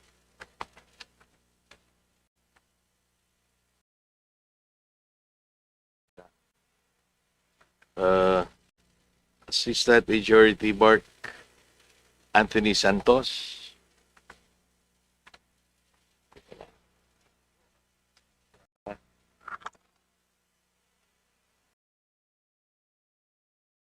Representative Larnie Roque.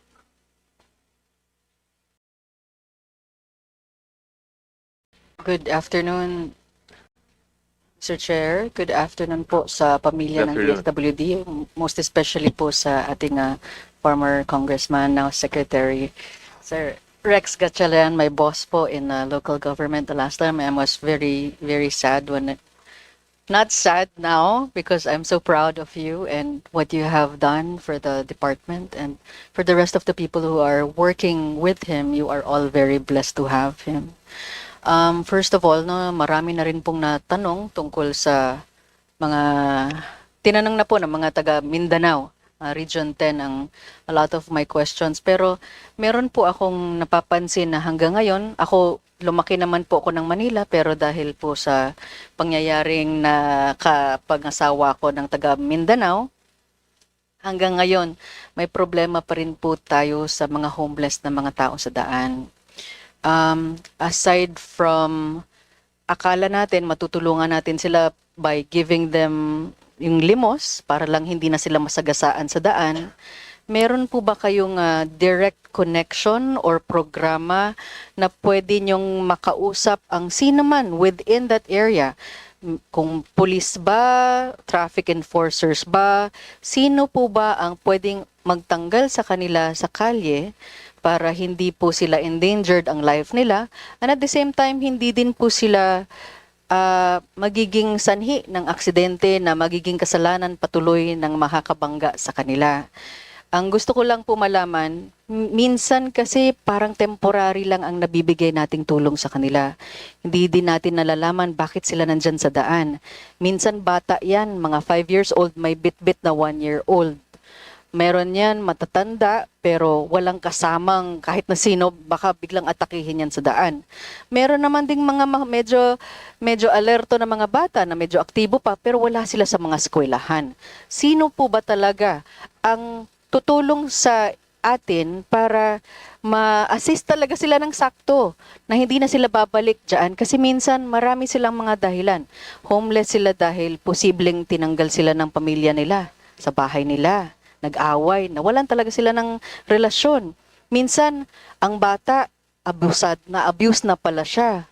Mentally, sexually, sa lahat po ng klaseng abuse. Nadaanan niya, ayaw na niyang umuwi. So, saan sila pupunta? Para naman siguro mapabago natin ang mga buhay nila at sino rin ang tutulong sa kanila. Ang mag-a-address ng, minsan di na talaga sila tinatanggal. Andyan lang sila, nakahiga na lang sila sa daan, naghihintay na lang, pero walang pumapansin talaga sa kanila. Matagal na po itong problema, as much as ang ganda po ng programa ng DSWD sa mga walang gutom, gutom po talaga din sila, pero all at the same time, yung pagiging homeless nila minsan, hindi din nila ginusto. Minsan, ang iba dyan, meron ding mental concerns or disabilities na wala na rin nag-alaga sa kanila. Pinabayaan na rin sila ng mga magulang nila dahil hindi na nila kaya ang problema ng anak nilang may disability, mental ba, social, psychological. Marami po sila. Minsan din naman po, tinitake advantage ng maraming grupo. Dinadala sila sa isang lugar, nang lilimo sila, nasisindikato na. So how do we address this kind of issue na matagal na? Bata po tayo, Secretary, may ganito na pong problema ang ating komunidad. Medyo nabawasan pero kung pwede lang, baka meron po kayong maibibigay din po na mga solusyon para totally hindi na natin sila mapapabayaan while they are on the streets. Maraming salamat po, Mr. Secretary and Mr. Chair. Madam Chair, Mr. Chair, the Congresswoman asked a question that I'm very thankful for because I've managed to answer it a while ago, but let me re-emphasize. It's a program that we really like. It's called the Pag-abot Program. Una ho sa katanungan, sino ba talaga dapat ang nag-aalaga? I come from the ranks of the local government unit and really social welfare is devolved to the local government unit. Napapangasiwa yan dapat ng mga city hall. Pero kami, naunawaan namin na hindi nila kaya pag sila lamang dahil they're saddled with so many things to do. That's why pagpasok ko sa departamento, we institutionalized the Pag-abot Program. It's a line item in the budget. Bagong programa yan. Ano ba yung Pag-abot Program? We commissioned our own team that goes around the major thoroughfares of NCR. At since 2023, umiikot ho yan. We have around 100 plus social workers. They reach out, convince, and we bring them to a temporary shelter. By the way ho, yung temporary shelter na ginagamit namin ay isang dating Pogo Hub sa Pasay na kinonvert na ho namin. Ngayon, when they stay there for a month, what do we do with them? First, wala hong mga ID to. So we use technology to get their biometrics. Bakit ho importante yan? Para pag bumalik ho sila sa lansangan, malalaman namin at ma-assess namin kung yung intervention na ginamit namin ay tama at angkop. Pangalawa, pagkatapos nila mamalagi sa aming pasilidad ng isang buwan, sinisigurado namin na maiuwi namin sila sa mga community nila na may kaakibat na economic grant at minomonitor ng mga field office namin, kaakibat ng mga local government units sa probinsya. Now, tatanungin nyo, ano na ba ho ang impact o ano ang assessment dahil may nakikita pa rin ho kayo sa lansangan? Sa aming talaan, ang na-profile na ho namin, kulang-kulang 12,000 individuals na nakatira sa lansangan ng Greater Metro Manila area, of which 6,000 to 7,000 ang sumama na sa amin. Bakit hindi ho sa pilitan? Even if we wanted to, it's still a rights-based approach. The Commission on Human Rights has protocols on this. Social workers have protocols on this. Kadalasan, kinukumbinsi ho namin sila pero meron talagang ayaw sumama sa amin. So, may motto nga sa loob ng departamento, ang sabi ng mga social worker, pwedeng kulitin pero bawal pilitin. So, ang role na lang namin, balik kami ng balik sa kanila. And in fact, one of your colleagues, si Congressman J.C. Abalos, joined one of these reach-out operations wherein he witnessed firsthand how hard it is to convince. Clearly, what we're doing is an intervention, but it has to be holistic.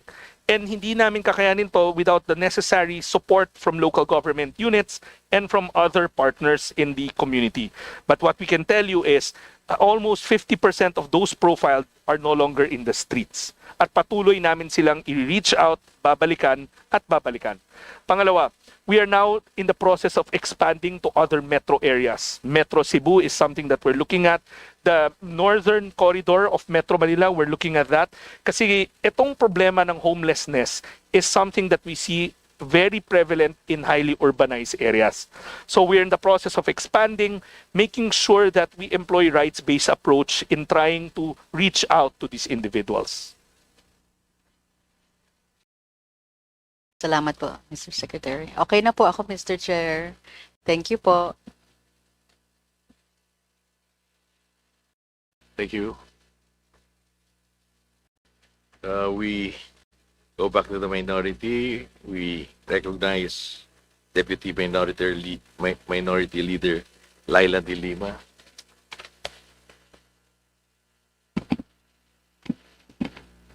Thank you very much, Mr. Chair. Good afternoon to my colleagues and also the DSWD family, especially the Secretary. I'd also like to greet Yusek Sulit, a former co-worker in the Department of Justice, and of course the Edu, who used to frequent DOJ sa mga ambush interviews niyo noon. Okay, good afternoon again. I know may overdose na kayo ng commendation and praises from many of us kasi well-deserved. So may I also add to that? I wish to really commend the Secretary, the entire DSWD dun po sa pag-rescue. You know, the very a quick, decisive, and compassionate response in rescuing 160 children from that church-run facility in the municipality of Mexico, Pampanga. Grabe naman po talaga. Imagine, it's supposed to be a child care facility. But what we had was abuses, all sorts of abuses committed against the children there. So I think dapat po siguro DSWD should also monitor the progress of the case or the cases that will be filed by the DOJ. Kailangan ho maging mabilis din po yan. And also, with respect po dun sa Typhoon Crising, I wish to commend also, aside from the Secretary, the regional directors for NCR and Region 4A. Dahil po dun sa napakabilis na response ninyo, nung meron pong mga umaangal na mga communities in Quezon City and also in Laguna, immediately I communicated to the regional directors, and the next day, the release, ang budget po ng 4Ps is 113 billion. Unlike yung sa 2025 GAA, nabawasan pa. It was really very unfortunate. Now, of all programs of government, bakit ganun? Bakit yung 4Ps pa ang bawasan ng budget? But of course, we also know, Mr. Secretary, that there are problems with respect to the implementation of the 4Ps. And I'm sure that your department is very much aware the challenges lie in the implementation of the 4Ps, because I think everyone would agree, and you know, hindi naman po ako bias as the principal author of the 4Ps institutionalization law, but I do believe that compared with the other ayuda programs of government, 4Ps is the best because it's institutionalized, it has conditions, it has safeguards. But implementation is another matter. Meron pa ring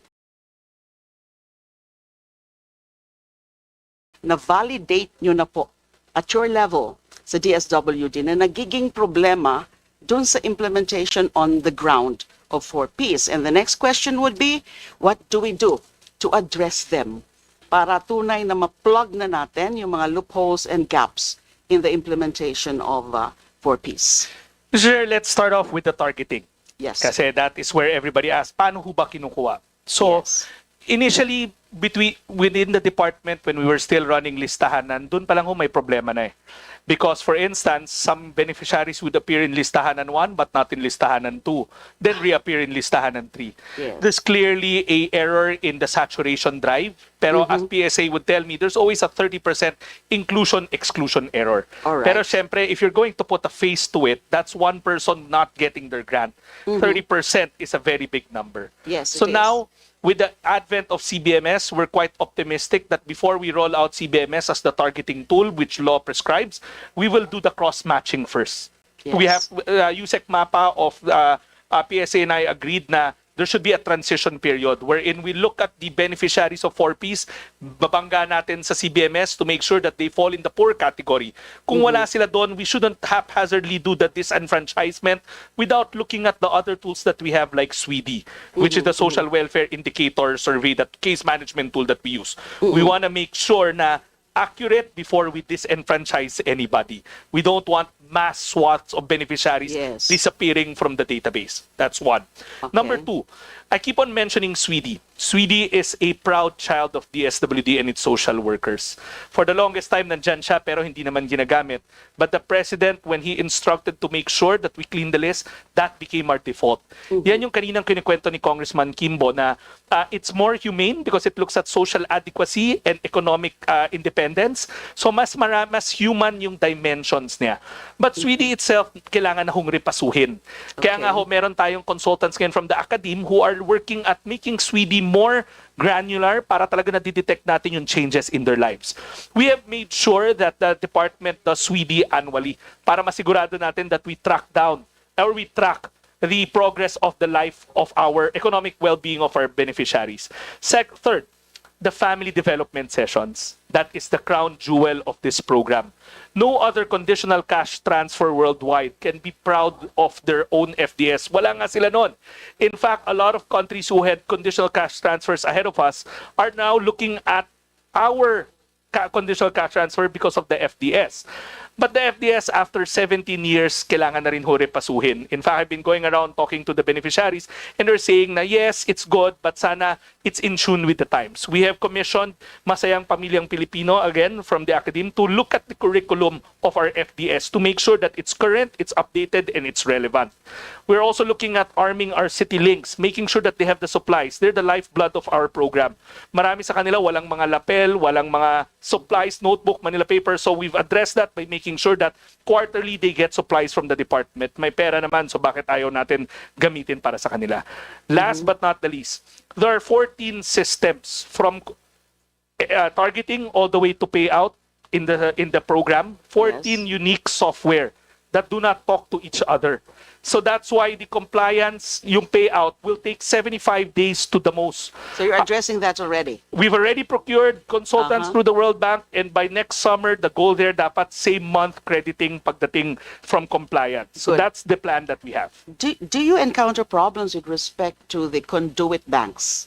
Actually, we're only using Land Bank as it is. Yes. But we've already, as mentioned a while ago, this is the age of e-wallets. So we've also come up with a program to migrate them to GCash.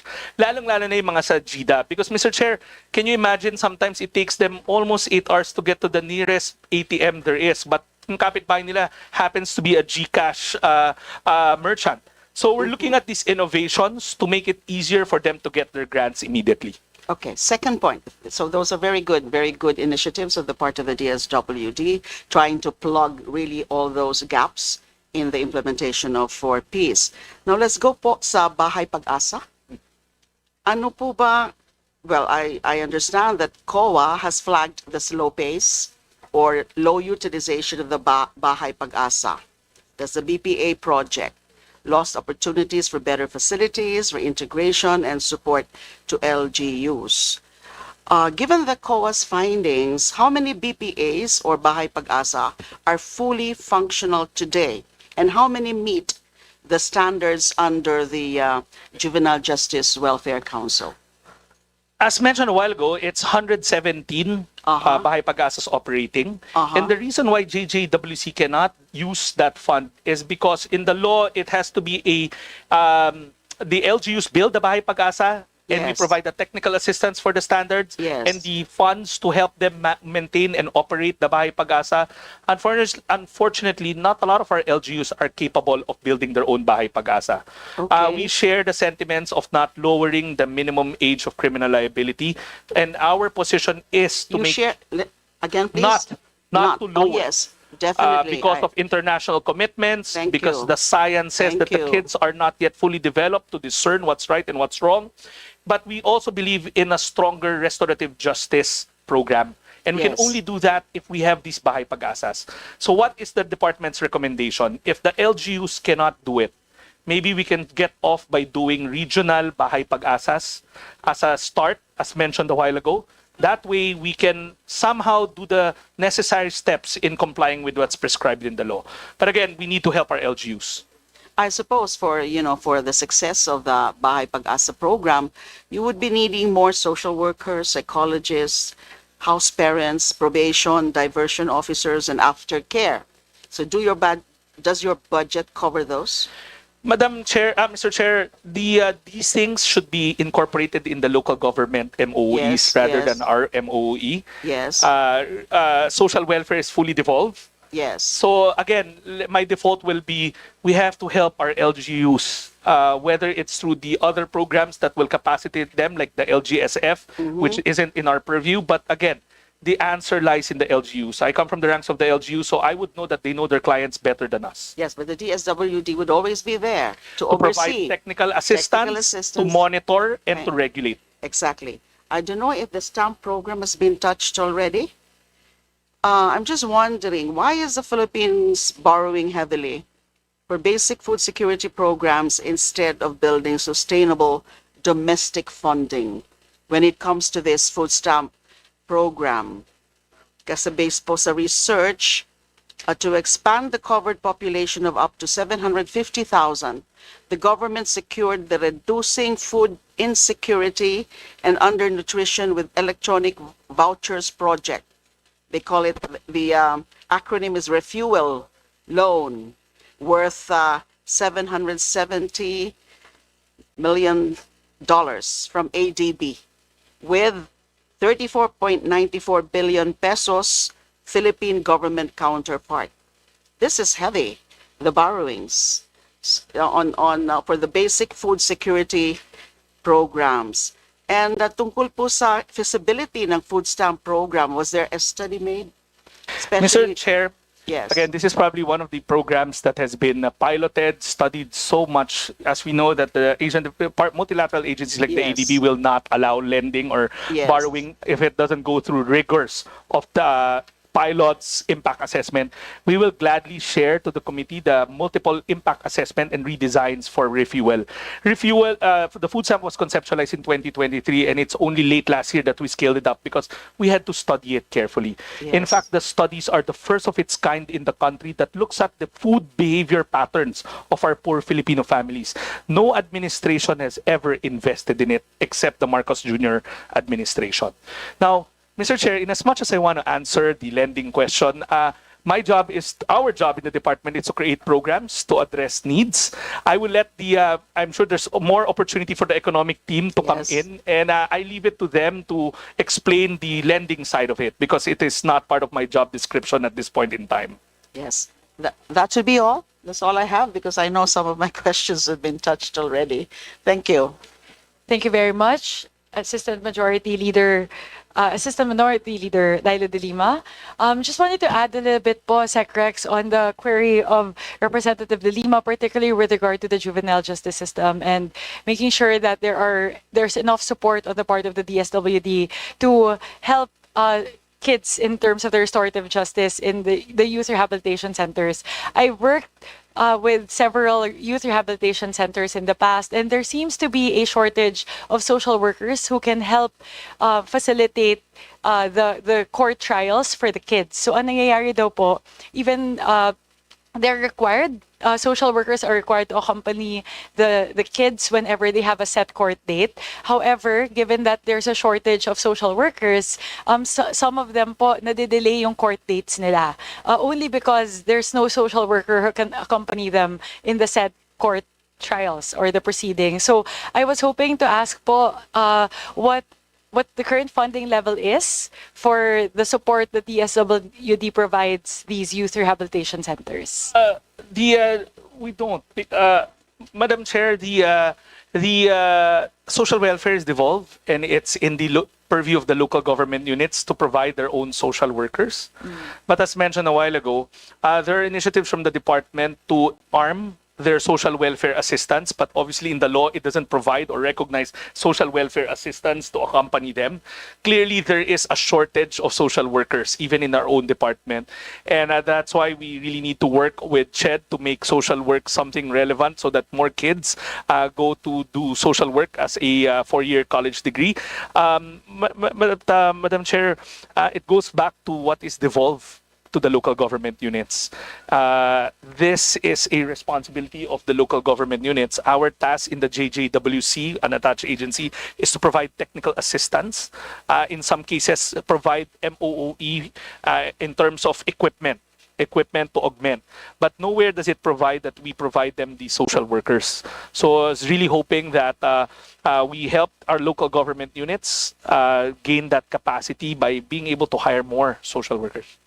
We'll probably raise it to the ILG as well when we actually finished already with the ILG before, but hopefully they can allocate more within their local government funds. Madam Chair, again, speaking as a former mayor, I was blessed to run a city with a bigger budget.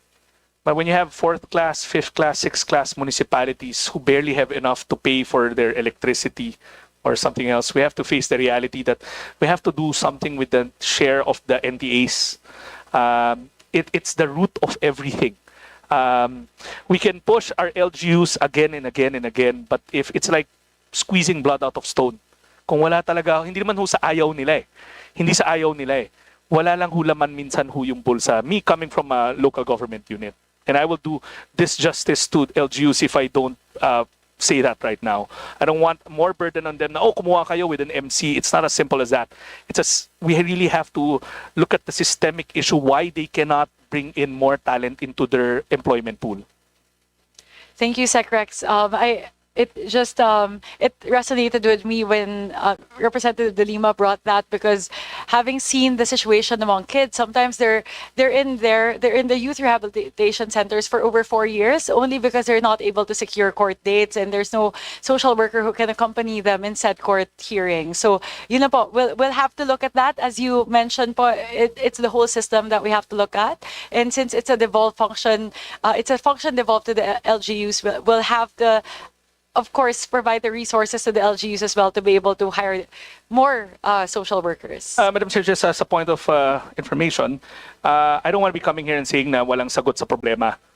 We brainstormed heavily with the JJWC Executive Director, and one of the things we were looking at would be hopefully proposing regional bahay pag-asas that's nationally ran, rather than doing it on an LGU level. It's one of those things that's on the table for us to be able to solve this problem of not having facilities to cater to our CICLs. I totally agree. I was also discussing about it. Madam Chair. Go ahead, Pa. Sec, there are existing RRCYs. There are 15 RRCYs where they bring their clientele to us, but it's still not enough. In fact, konti man sila, but female CICLs, wala nga hong pinagdadalan eh. Kadalasan, I was just in Kawayan, doon sa Region 1 and Region 2, they still bring them to Metro Manila sa RRCY namin here or sa shelter namin or sa Haven namin shelter. So we really have to devolve this regionally, I would say. I agree with your observation as far as local government units are concerned. In our case, we have several, just a few cases. It's maybe less than 5.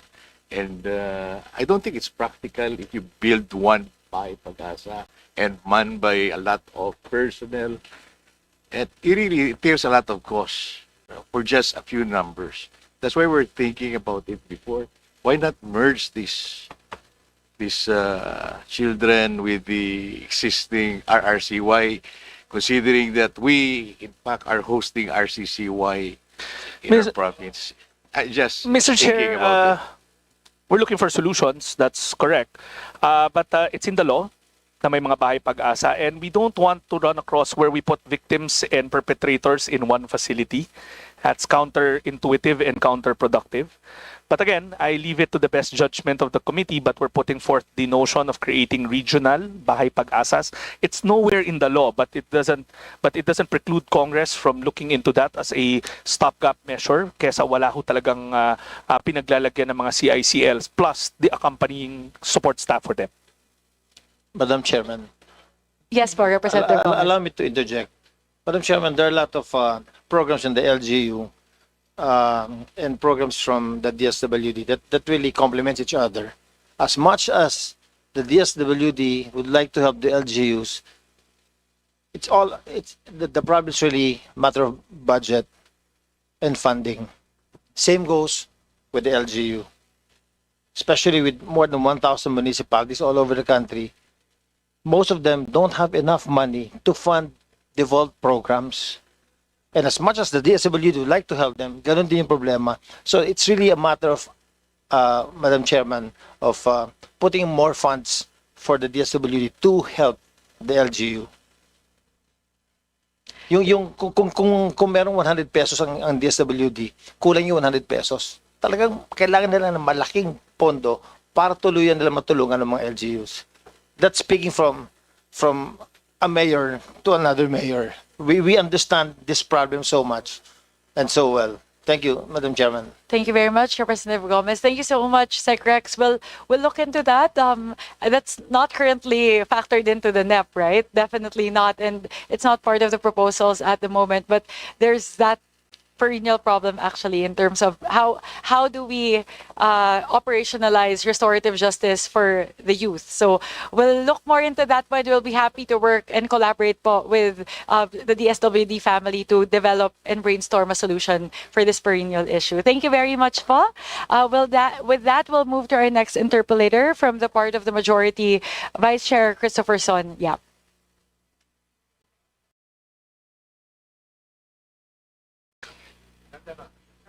Mayong hapon kanatuntanan to our DSWD families, our colleagues. Mayong hapon. Our district in 2nd District of Southern Leyte is 3 to 4 hours away from the regional office in Tacloban, DSWD. Being always hit by typhoons and earthquakes, especially one of the biggest typhoon that hit the Philippines, yung Typhoon Odette, landed in my district. I would like to request sa DSWD na malagyan kami ng satellite office at warehouse so that ma-preposition na talaga yung mga tulong na pwedeng ibigay sa district at sa neighboring district ko rin sa probinsya ng Southern Leyte. Chair, the regional directors here will get in touch with the representation from Southern Leyte to try to address his concern. Kami naman ho, we're ready to expand our footprint, but we really need help with the space. We have already the land, Madam Chair. So hopefully, matuloy at ma-include sa programa nyo for the NEP or for the coming GAA na masama sana para mas malapit yung tulong sa tao. Well noted, Madam Chair, Mr. Chairman. Hopefully, with the help of the committee, a capital expenditure allocation is put in. Thank you, Madam Chair. Another concerns, just like what happened to the San Juanico Bridge, na may problema na hindi pwedeng makadaan yung malalaking sasakyan. Ganun din ang nangyari sa the other bridge that connects the mainland, Mindanao, and the Panaon Island, which is the nearest port. Nandun yung nearest port going to Mindanao. That consists of 4 towns. Due to the situation sa tulay, the cost of living sa tao doon tumaas. Being the mostly 4th and 5th class municipality sila, hindi kaya ng mga munisipyo at LGUs na matugunan yung problema sa pagtaas ng cost of living. Ano po bang pwedeng programa na mabigay natin sa ating mga constituents? It will fall in the assistance to individuals in crisis situation. That if there's economic hardship in the family, suddenly yung kinikita nila nawala or hindi nasasapat sa kanilang gastusin, the social worker would always classify them as an individual in crisis that's pwedeng ipasok in one of the many items in the AX program. Thank you, Madam Chair. So pwede tayong magawa ng AX program. Ipa-assess natin yung 4 towns, yung mga nangangailangan. Mr. Chair, again, if they come to our nearest DSWD office, they can be assessed for whatever reason, whatever menu item is available for their need. Thank you, Madam Chair. DSWD have been a good partner, if not the best partner, on our government programs. Isang tawag lang, action agad, especially si SEC at saka yung mga RDs natin. No? Yung puso ni SEC ay nasa pagtulong talaga sa tao. And mabuhay po ang DSWD. And this representation, support for the approval, and kung pwede, for the increase of your budget. Daghang salamat ug maayong hapon na itong tanan. Thank you, Madam Chair. Thank you. So we move on. We recognize Representative Attorney Cherviel Luistro. Vice Chairman Loreto Amante. Magandang hapon na Mr. Chair. Unang-una po, Mr. Chair, nice ko pong malaman po. Actually, this is like the concern of Congressman Laarni about po doon sa mga pabahay, doon sa mga centers. Actually, this is about naman po sa mga individuals with special needs. Mr. Secretary, meron po ba kayong mga programa para doon po sa mga naulila na mga special child? Kasi may mga instances, syempre, na naunang mawala yung magulang. So, sino pong mag-aalaga sa kanila? Sino pong kukupo po sa kanila? Mga tiyuhin, mga tiyahin. Baka mamaya hindi po makayanan po yung behavior ng naturang mga special child. Baka mamaya maltratuhin. So, nais ko po malaman, Mr. Chair, o Mr. Secretary, kung meron po ba kayong center para po sa mga naulila ng mga special child nating mga kababayan. Mr. Chair, we have around 76, 74 care facilities catering to different sectors. Meron ho.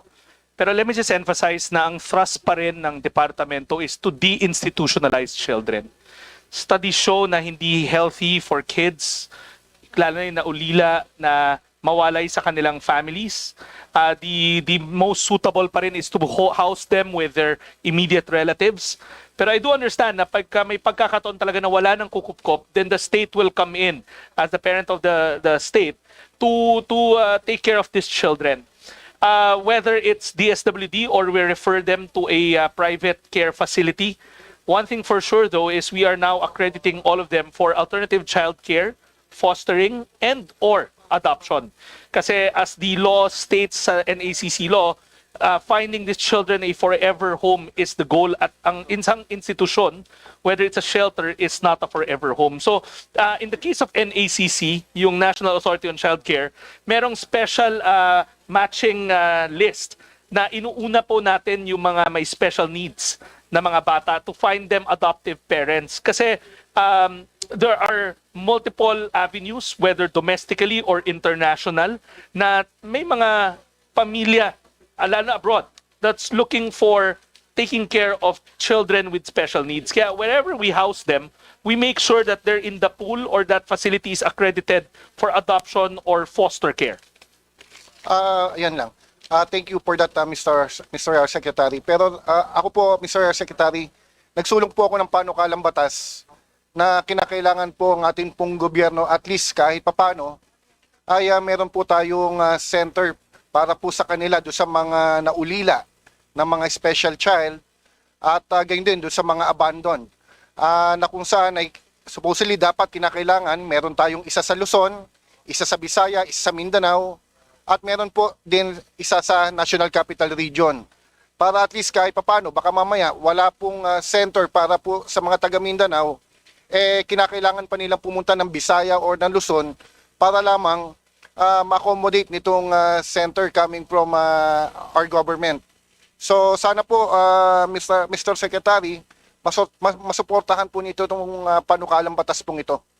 We currently maintain around 26 child caring facilities for children of varying needs. Pero syempre kulang po yun and we will happily support the measure being pushed by Congressman Amante, Mr. Chairman. Okay, thank you, Mr. Secretary, and thank you, Mr. Chair.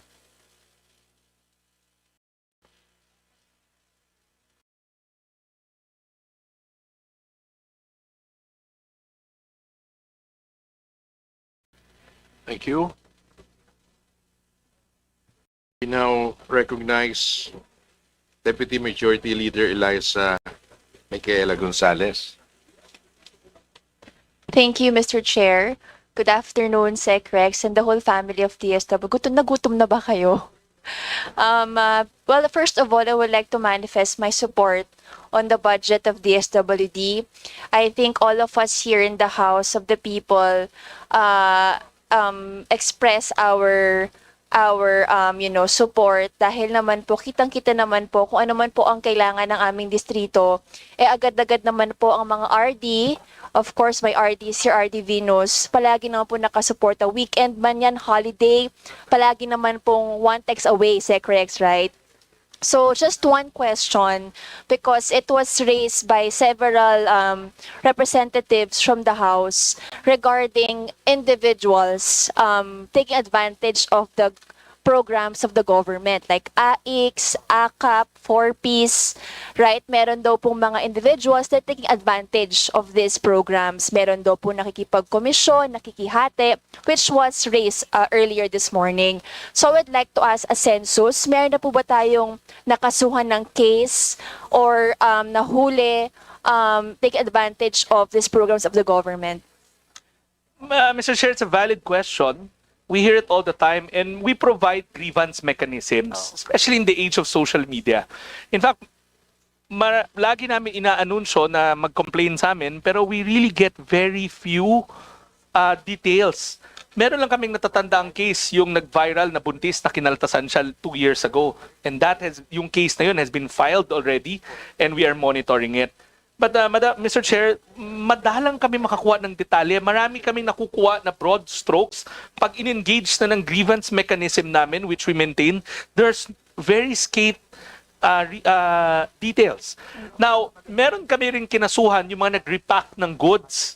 We have 2 or 3 of those pending cases and they've been filed. Kami, we always say na ang para sa tao, para sa tao. So sana, kung meron kayong alam ng mga detalye, ang panawagan namin lagi, there are grievance mechanisms installed, meaning yung Facebook account namin, our regional offices are also ready to investigate. Thank you, Madam Chair and Mr. Chair. That was only my inquiry because madaming kami experience na ganun, madaming nagsusumbong, but then again, we have to be very specific, no? So, thank you. Curious lang ako, Mr. Chair, if meron ba tayong census ngayon na nakapag-file ng case. But aside from that, I'm very supportive of the budget. Again, thank you very much, Secrex, and the rest of the DSWD family. Thank you very much po. Thank you. We recognize Representative Julius Cesar Vergara. Thank you, Mr. Chair. Good afternoon po. Magandang hapon po. At tatlong question lang ho. Yung DSWD po ay totoo po ba na they will no longer conduct enumeration or surveys for the 4Ps? Mr. Chair, that's in the law passed by Congress. Bumalik na ho siya using CBMS, which the good representative knows kasi naging local chief executive rin siya. So the PSA is now tasked to do the saturation and the survey for all government programs that will tap into the CBMS. So, maraming salamat po, Mr. Secretary, sa unang tanong. So, para maintindihan po nung iba, kasi tanong po sila ng tanong kung paano mangyayari. Hindi yung sa inyo pong departamento, hindi alam. Mr. Chair, we assure you that we are working closely with PSA kasi sila na magiging depository ng data for all national government or even local government kung may CBMS sila programs. Last Friday, they gave us portions of it. Kino-cross-match na po namin ngayon. Salamat po. Pangalawa po ay yung food stamp program.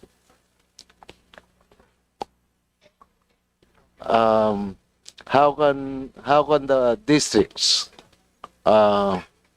avail of it or be part of the program? Mr. Chair, as mentioned a while ago, sana natin po namin dyan yung Food Insecurity Survey ng PSA, yung Philippine Plan of Nutrition ng DOH, at yung FIES, the Income and Expenditure Survey ng PSA.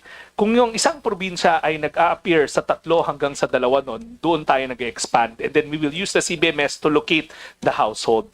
Kanina po, Mr. Chair, natanong rin ho yan ng kapwa nyo representante mula Nueva Ecija. Wala ho doon ang Nueva Ecija, which siguro ngayon ikagagalak natin. Ibig sabihin, hindi ganun kasama ang economic indicators or ang life indicators ng Nueva Ecija.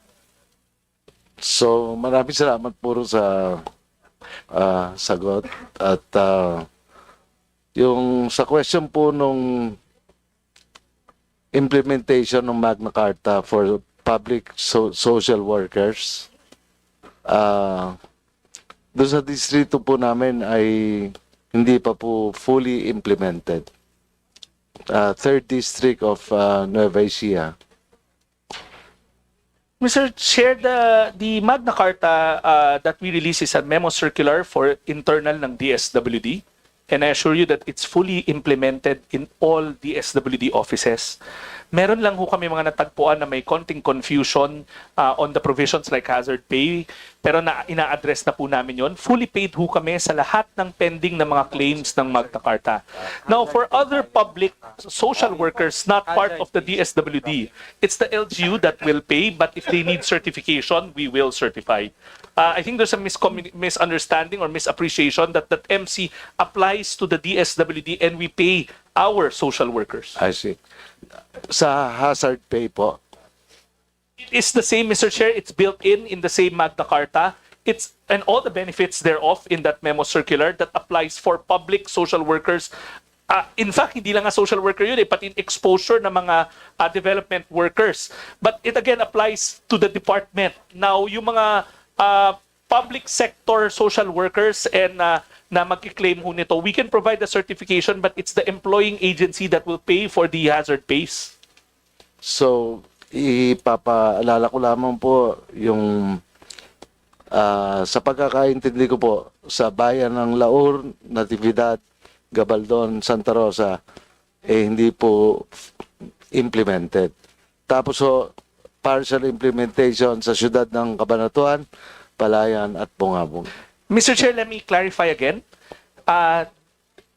We do not pay for the benefits of the local social workers. The Honorable Congressman is correct that there are benefits entitled to them, but we will only provide the certification. Kami po ay nagbabayad ng hazard pay at benefits nung aming mga social worker. Pagdating po sa mga local social workers po, it's the LGU that will pay. Pag kailangan lamang po nila ng sertifikasyon, doon lang po kami papasok. Pero ang fund source po ng mga benepisyo na nakasaad sa Magna Carta ay nasa employer po, hindi po sa DSWD. Opo. So, nililiwanag ko lang po, Mr. Secretary, dahil sa isang bagay. Marami po kasi kumisan magpo-post sa Facebook at magtatanong, pagkatapos sisiraan pa yung LGU, mahirap na po yung nalalaman po nila. Iba ho talaga yung impormasyon ngayon sa mga bata. Kailangan po talaga ng konting tulong sa informasyon po. Yun lamang po ang punto ng aking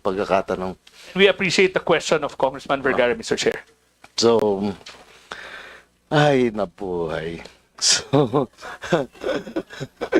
ay, nako. So, yeah, Mr. Secretary, maraming salamat po. At ako po ay natutuwa lang ho sa DSWD. Thank you po. Thank you.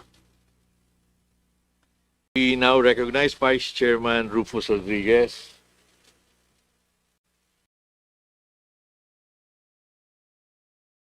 Thank you very much, Presiding Chair Raman Nava, who has been defending the SWD since the 15th Congress.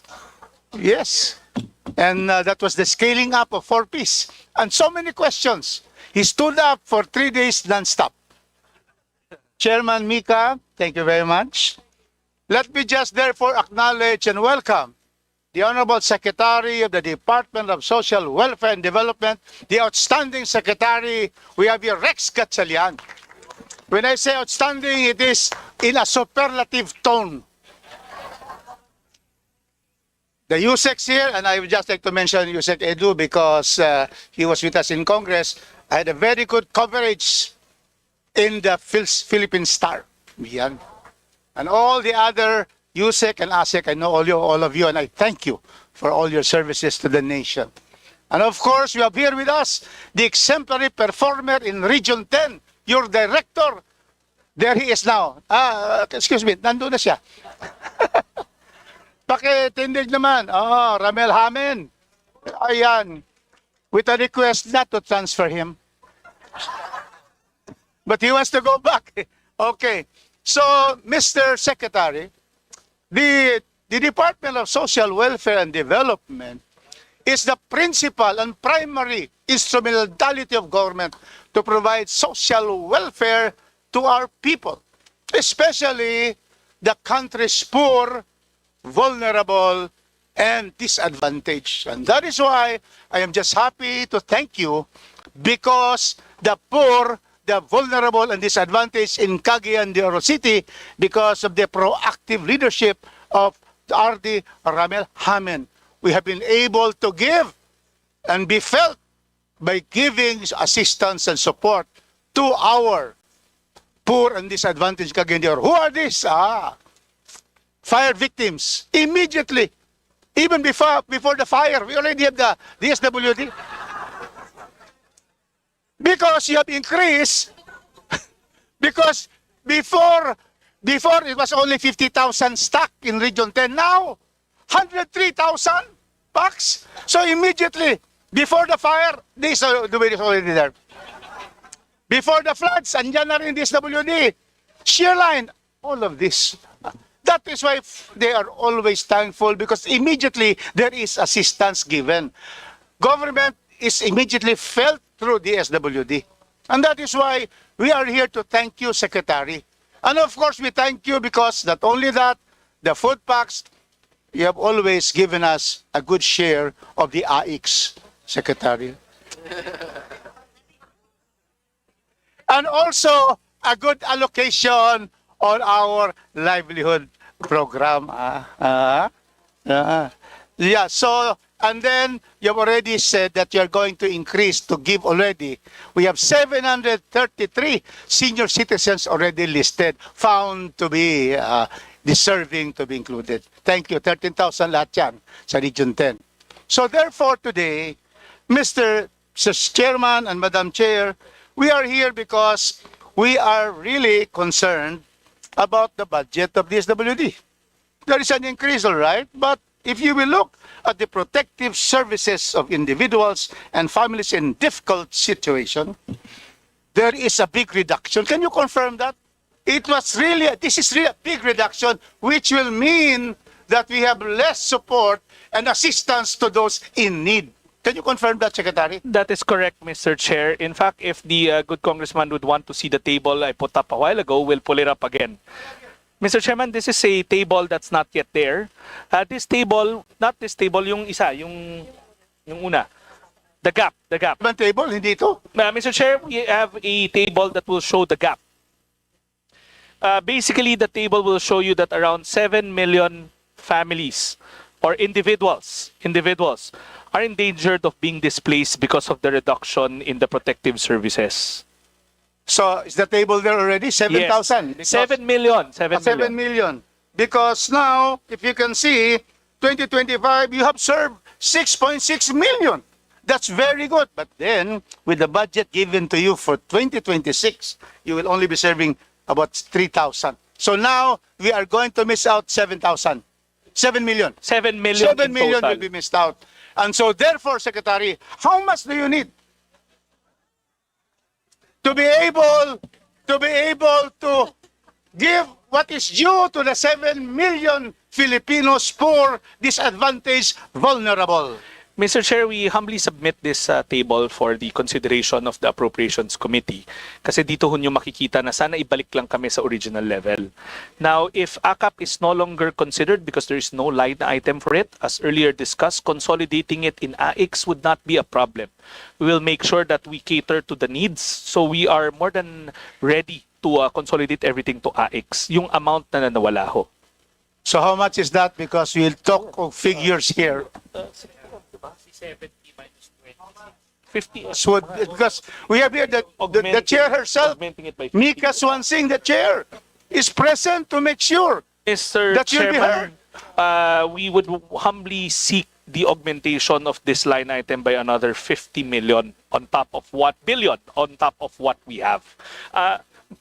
20 plus 50B. Yeah. Plus 50B. 50B. Because the math there is we're losing the AKAP, which is 26 billion, correct? Yes. And then we're missing around 15 to 16 billion in the side of AIX. So if you put that together, that's close to 50 billion. Oh, that's 42. So Mr. Chairman, 42, pero sana kung kaya 50. Pero 42 is what we're missing. I am also, that's quite a big sum. But the good news is the President has said the 280 billion for flood control will not be given. According to him, it will be given to education, health, and social welfare. You see? So therefore, there's a chance, but the chairperson is here. So we always, make sure that the chairperson will be able to be the one. But 50 billion is really necessary to continue with your services. Yes, thank you very much. So, Madam Chair, 50 billion lang naman yon. So, now let's go. We need a home for girls. This is the request of our RD. Do we place in Manolo Fortich, the area of Congressman Laarni, and also Governor Roque? And it's only 48 million for the home for girls because the one Cagayan de Oro is already dilapidated. What can you say about that, Secretary? If we will be given the capital expenditure, we will always welcome that notion, Mr. Chair. There's an increase in capital outlay from 2025 to 2026. Mr. Chair, that is for another line item for service delivery. It's not, we didn't get anything for centers. So it should be lodged in centers. But Okay. we will welcome that, Mr. Chair. I got it. Now, also the Region 10 Regional Data Center, only 52 million. Data center. It's part of the IT. Field Office 10 Regional Data Center. Mr. Chair, we'll gladly look into it and try to fund it within the allocations given to us for ICTMS. Thank you. And also the regional warehouse at Lunocan, Manolo Fortis. I am working for the region because the region needs to have this regional warehouse. Only 280 million. Is that part of the increase? Well, Mr. Chair, unfortunately, there is nothing allocated for the creation of a repacking center in Mindanao. But when Secretary Pangandaman visited our facility in Luzon, she concurred that we need one in Mindanao for quick response. But as mentioned in earlier budget hearings, the location that we've identified together with the technical experts is in Butuan City because of the land that has been given to us by the LGU and facilitated by Congressman Joboy Aquino. And at the same time, its logistics proximity. The property is beside the Butuan Airport and in close proximity to the seaport, which will make it easier for us to shuffle goods around But that being said, I understand that there is a need for a hub also in northern Mindanao. That's correct. It may not be a repacking center, but it can be one of those hubs where we store goods more than the prescribed number that we do right now in Region 10. Thank you for that, Mr. Chairman, Secretary. So finally, I have a letter given to you during our pre-conference, and I will not mention the amounts, but these are for Sustainable Livelihood Program, SLP, and then the AIX also. So just kindly look at the figures, and if it's possible, if it can be included for 2026. Mr. Chair, I have that copy of mine, and I think Congresswoman Alvarez will yield her the appropriation for her district to your district. We that for No, for Mr. Chair, Chiding. kidding aside, But we will I'm sure look you're going to add we will for both. always make sure that the needs of every LGU, every province, every region is taken seriously. We will look into it. On that note, Mr. Chairman, in the proper time, I, as the congressman of the 2nd District of Cagayan de Oro, the city of golden friendship, the city, the gateway to Mindanao, in the proper time, I'm going to move not only for the approval of the budget as presented, but the augmentation of the budget of this WD to the tune of 55 billion.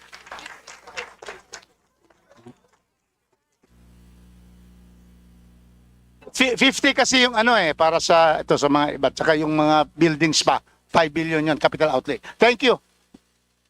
Thank you. We take note of that recommendation, Kong Rufus.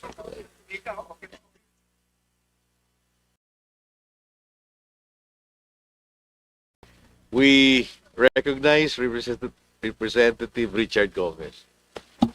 Thank you, Mr. Chair. Again, congratulations, Mr. Secretary, on a job well done. No, thank you so much. I only have 3 points. I was listening a while ago regarding prepositioning of goods prior to or expected typhoons in different places. As you all know, as we all know, our region, Region 8, karamihan ng bagyo doon nagsisimula. And with our Yolanda and Odette experience, the prepositioning system is very important. And I'd like to ask you, Mr. Secretary, if you can have an MOA with Ormoc LGU. Kasi ang layo ng Tacloban to Ormoc, it's about 120 kilometers away. So, at least days before, expected na pumasok yung bagyo, prepositioning of your goods can already be Gladly, placed Mr. there. Chair, Yes. as long as the LGU can lend the space, Yes. we will, kami na ho bahala maglagay ng laman. What we do now in Ormoc City, when I became mayor, we actually accommodate your staff. Yung mga nagde-distribute ng mga mait, ng mga akap, not just for the 4th district but to other districts as well. And we have space for your prepositioned goods.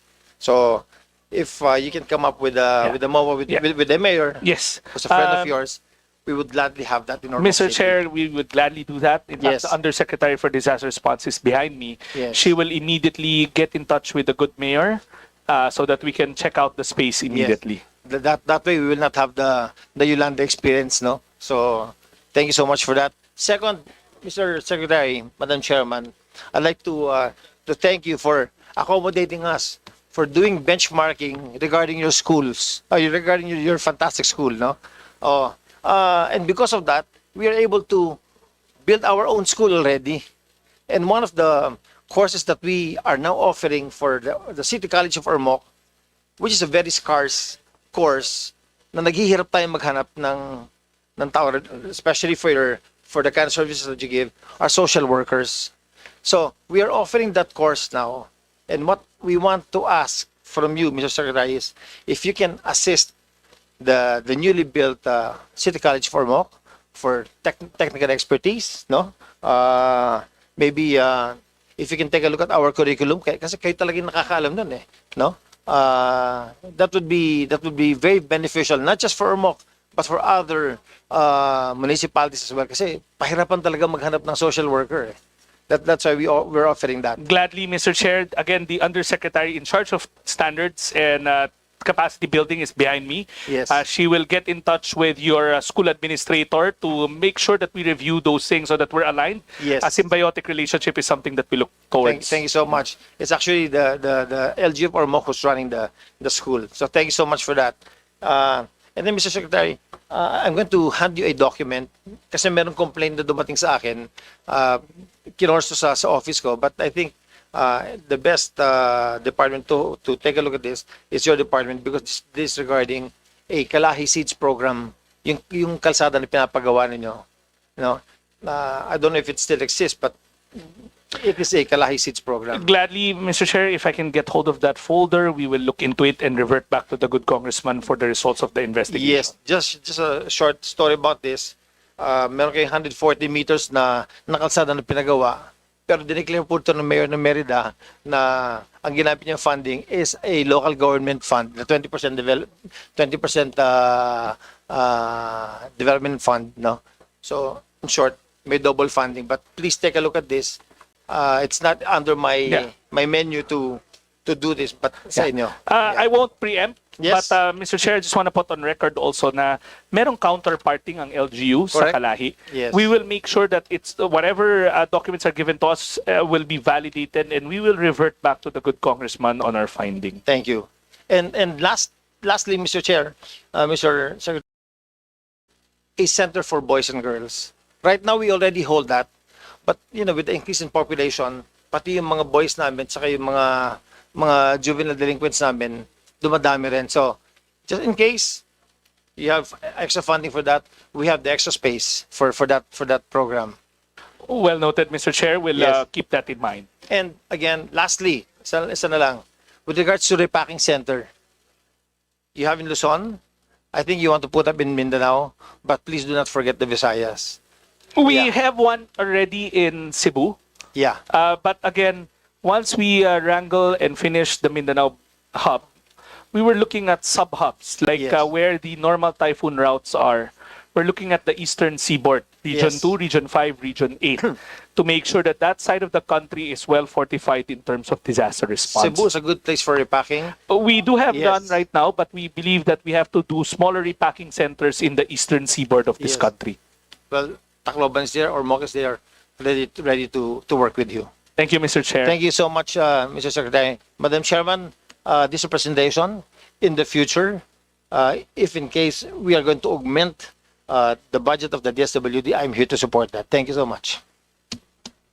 Thank you very much. Madam Chairman, can I ask someone to give this to the Secretary? Thank you. Thank you, Mr. Chairman, Mr. Secretary, thank you. We now recognize Deputy Majority Leader Maria Elena Samantha Talinio Santos. Thank you, Mr. Chair.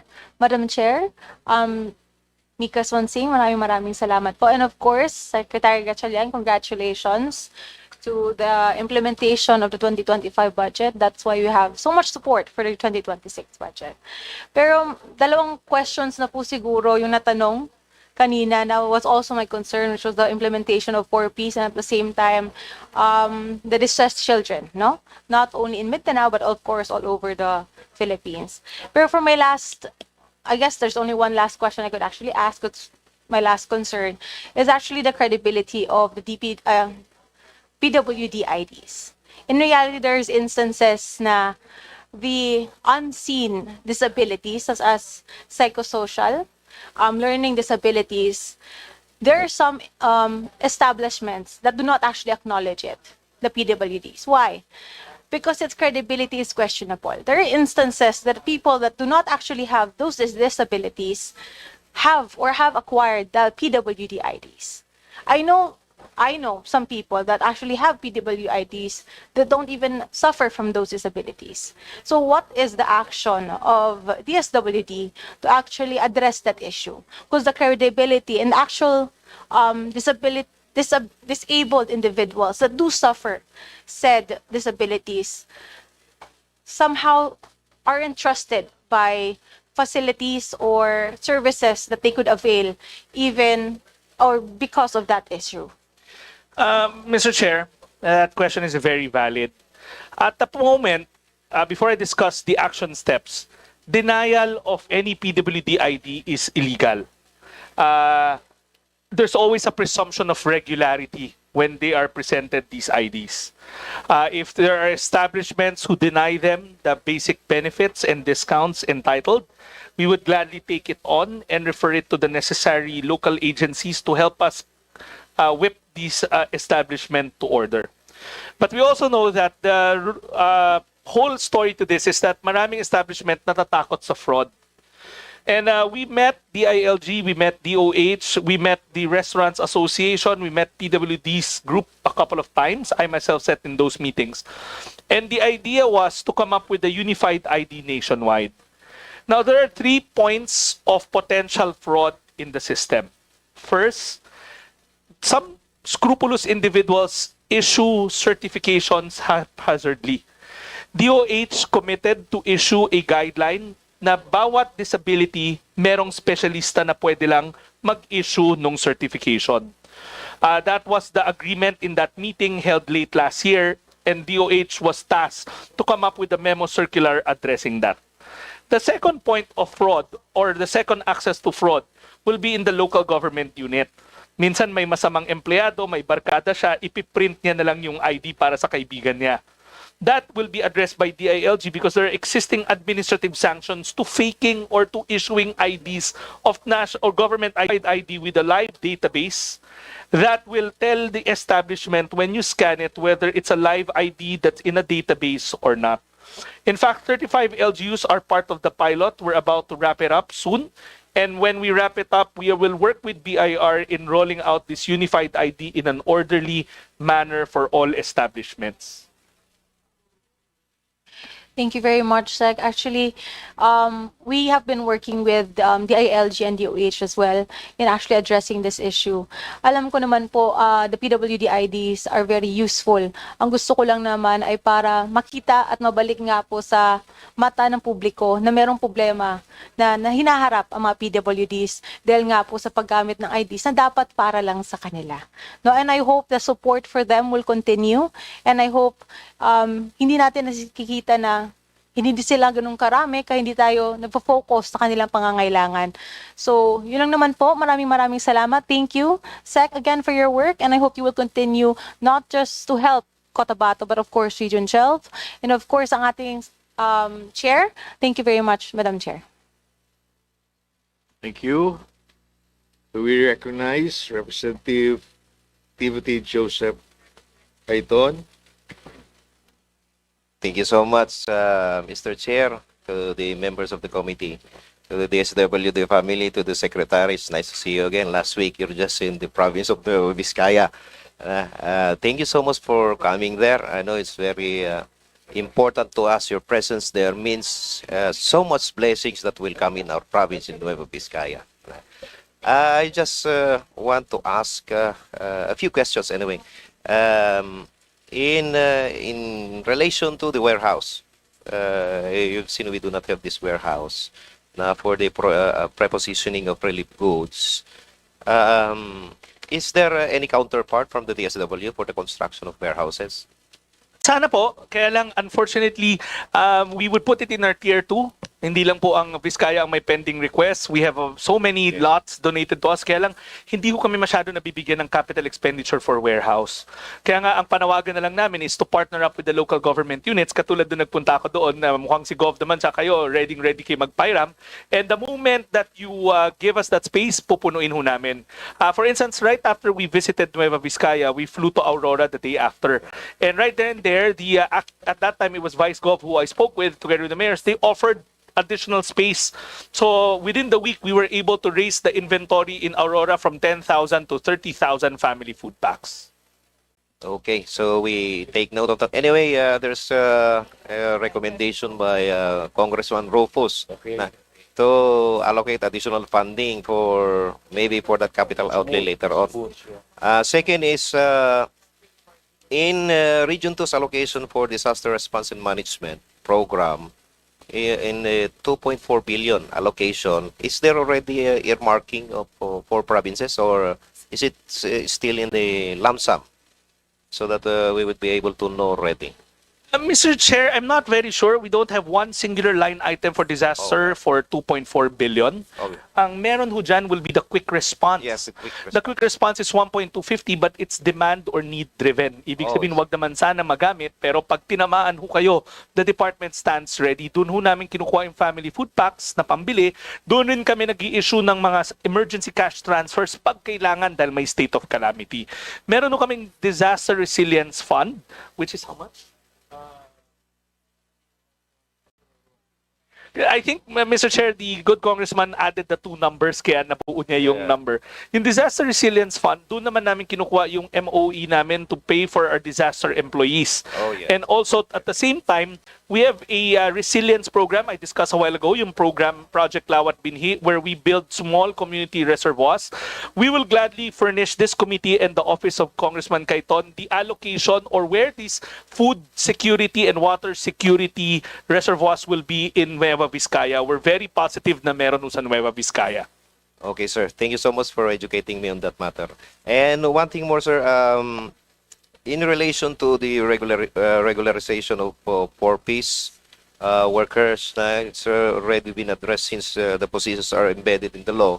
However, there remain significant employees under contract services, like in Nueva Vizcaya. There are employees deployed in programs such as AIX. These personnel are frontline in social protection delivery. And in our province, I've seen them working extra mile. So, may we know the department's position on the possible regularization or institutionalization of these workers, sir?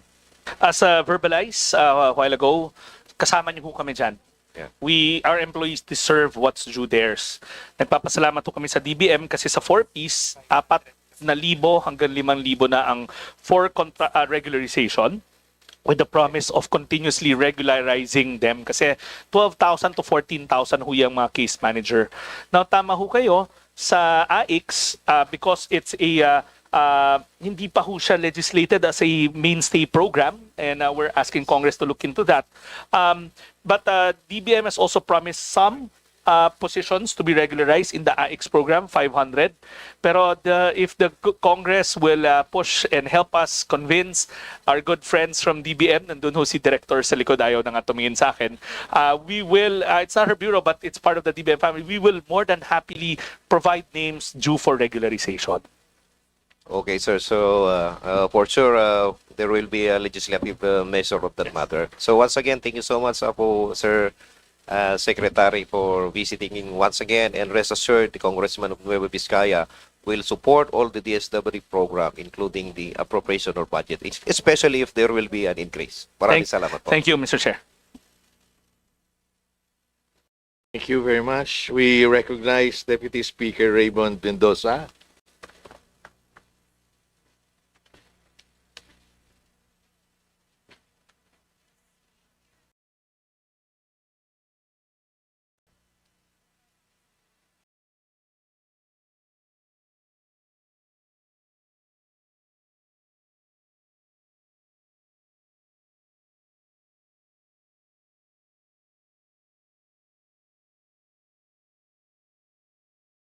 Mr. Chair, sinabotahe ho siya ni Yusek Tanhusay, nakita ko.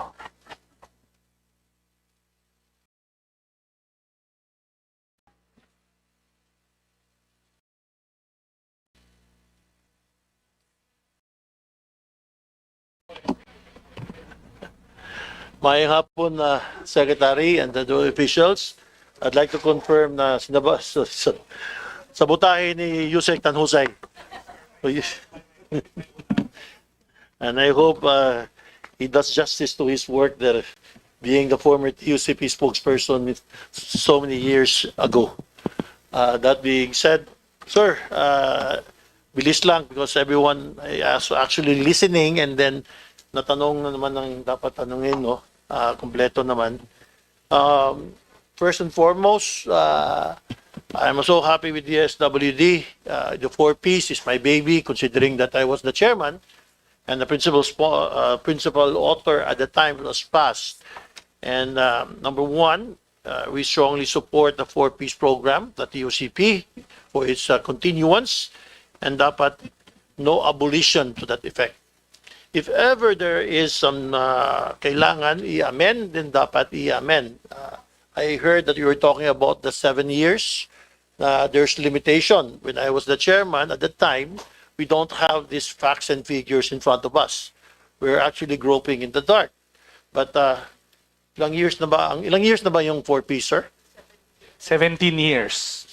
Hindi 17 years. 17, When it was passed by, when it was passed, 13. when it became institutionalized, it was, I think, 2019. 2019. Correct. Yeah. Of course, it was long time. It started with GMA yata. If I remember it right, 800,000 lang start. Now, it has ballooned to something na maganda naman. It was so, if ever, yung amendment at 7 years, then so be it. We will support that amendment because at that time, we thought that kailangan lang ang daming report when I was sharing it again na abuses, di ba? So, wala naman yan. What's the poverty incidence ngayon, Mr. Secretary, please? 15.5%. The latest data given to us by PSA, 15.5% of our population are classified as poor. Thank you. 15 na ngayon. Good. Kaya ba natin in 2028 as promised by President na single digit? We're part of the group that's working towards that direction. I don't think it's a choice. The President gave his instructions, so we cannot say no. We have to do what he wants. Madalang salita, it may or may not happen. But of course, dapat from 15, it should go down close to that level. Then we'll be happy by 2028, Mr. Secretary, correct? Mr. Chair, when the President started, it was at 18. Now it's at 15, and it's also reflective in the number of our 4Ps beneficiaries. Thank you, sir. Ito yung food poverty threshold, which is 9,000 pesos, correct? From According PSA? to the PSA. Yes, the 2023 PSA data. Alam mo, Secretary, we're always for minimum wage increase. Muntik ng increase na problema lang sa BICAM last time in 19th Congress. Anyway, we try again. With 9,000 pesos, it's about 300 pesos a day, di ba? And then if you have 695 with the latest increase minimum wage, so 695 less 300, it's 395 pesos. So my question is about 300 pesos a day. So my question is, yung 395, kaltasan pa yan sa SSS, PhilHealth, Pag-ibig, water, electricity, rent, etc., etc., etc. That's why I know this is not the proper agency, but I hope we can solicit or get a support from you. We need your help in coming up with your agency task to eradicate. We cannot, well, kung di kaya ma-eradicate, at least to bring it down to the level of single digit.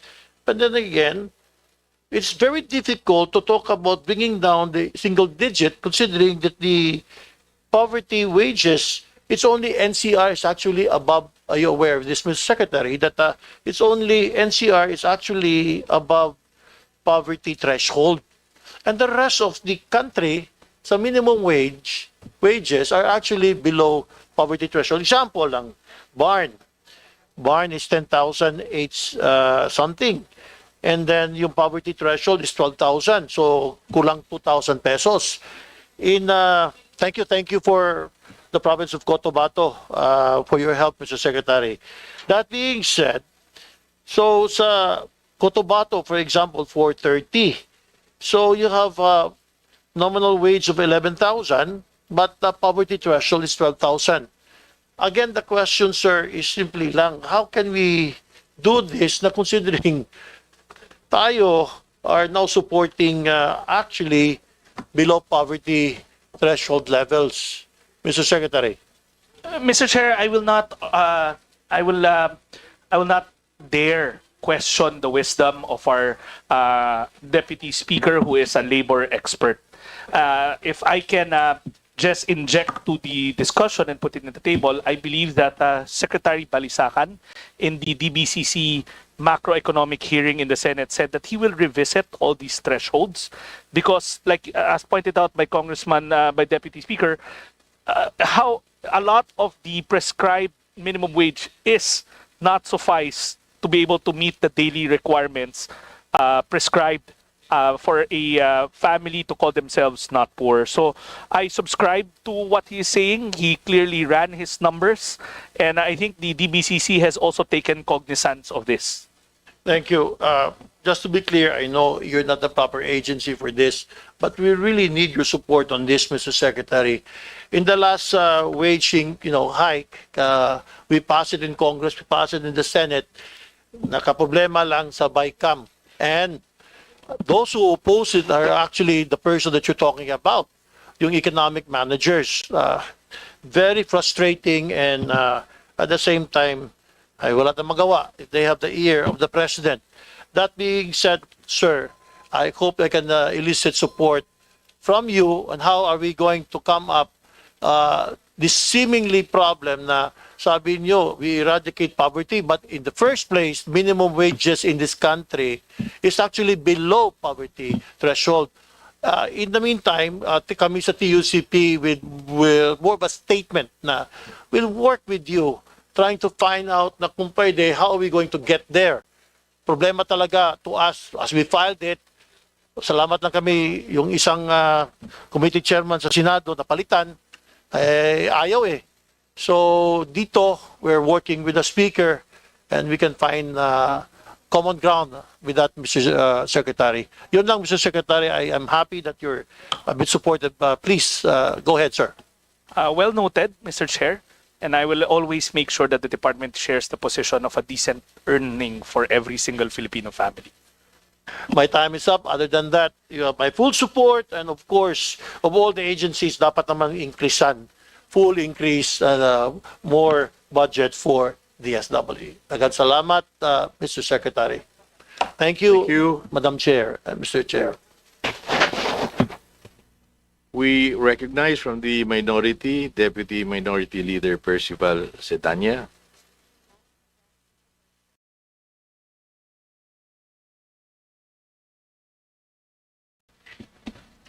Good afternoon, Mr. Chair, and good afternoon to the DSWD family and the Secretary. Pasensya na po, I know this is a long day for you, pero rest assured that you have the support of the House in the important endeavors that you're doing for social development.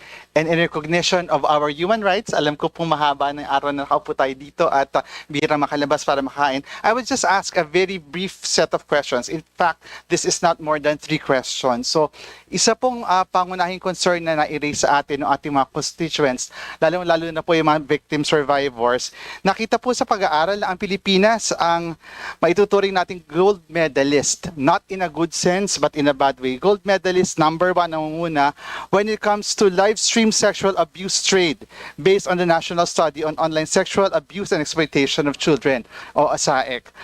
Ito po ay mismong UNICEF at ang IACACP po ang nagsabi na tayo ay epicenter.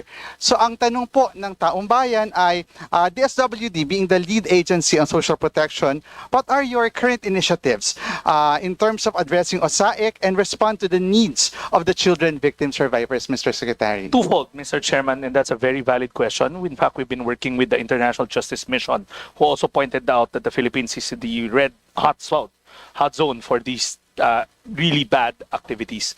One, the president is on the verge or has made it his priority to make sure that this scourge is eradicated from the country. The first attack would always be proactive. There's this prevailing culture in our country that's called no touch, no foul. Marami sa mga magulang minsan dina-downplay, sabi nila hindi naman ho na physical na nahawakan, so wala yan. So we have to eradicate that bad mindset. Maling pag-iisip yun. So that is something that we are now carrying in our different parent effectiveness program. In fact, sa family development sessions, we all know that OSAEC is very prevalent in our poorest families. We are empowering our poor families to understand na hindi porket hindi nagalaw physically, walang krimen o walang mali siya. Kasi nga, uulitin ko, the prevailing culture of no touch, no harm, principle has to be eradicated. That culture has to be stopped. Kaya nga marami pa rin iniisip nila pag pinicturean lang, okay na lang yun, hindi naman na galaw physically. So we want to make sure that our poorer families are empowered and know what children rights are and what's right and what's wrong. There are studies that show that poorer families, the perpetrators tends to be family members as well. Uncles, titas, neighbors, or close extended family. We want to make sure that the approach is proactive. Number two, if in the event that this happens, the department is aggressive in its rehabilitation and reintegration program. We want to make sure that our victim survivors get the necessary psycho-emotional support in our many care facilities. Also, we have already verbalized together with the Department of Justice to address the fragmented approach in handling victim survivors. I believe an executive order is forthcoming wherein a new commission, not a commission, but a special body will be created tasked to monitor the progress of every case from the time that it's handled all the way to the reintegration. Ngayon kasi the criticism with the system, it's fragmented. Somebody handles the first instance, the papasa ulit sa DSWD, and then papasa namin sa DOJ. There has to be a holistic, systemic, straight line approach in dealing with these cases. Thank you, Mr. Chair. Thank you, Mr. Secretary. Siguro po ang gusto rin nating malaman, ano po yung actual programs natin for the victim survivors at kumusta po yung investment natin in this area? Mr. Chair, we know that no program is perfect. While we do have heavy interventions in our shelters, we are still developing new programs like the Project Safe that again deals with it in a proactive manner. Investments will be made in parent effectiveness, in redeveloping the family development sessions to inculcate in our families the issues pertaining to OSAIC. Ang nabibiktima ko kasi dito, paulit-ulit kong sinasabi, yung mga mahihirap na mga pamilya at yung mga mahihirap na bata. The data shows that the poorest families are, the poorest children are the victims of OSAIC or even trafficking. So we'll make sure that we invest heavily in proactive measures to empower our parents, to give them the informed information na the no touch, no harm principle doesn't apply here. It shouldn't be the case. Thank you, Mr. Secretary. And perhaps as a very important reminder to the DSWD, pag po pinag-usapan ng OSAIC, doble po at mas matindi ang trauma ng isang batang victim survivor. Kaya po napakahalaga na meron talaga tayong direct investment para po sa support for our victim survivors. Thank you, Mr. Chair. Thank you, Mr. Secretary. Thank you, Mr. Chair. Thank you very much.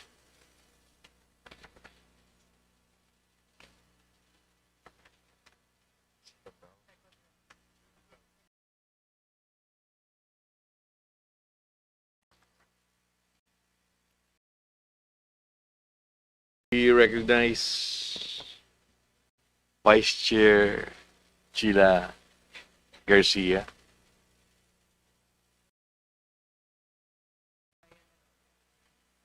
We recognize Vice Chair Brian po.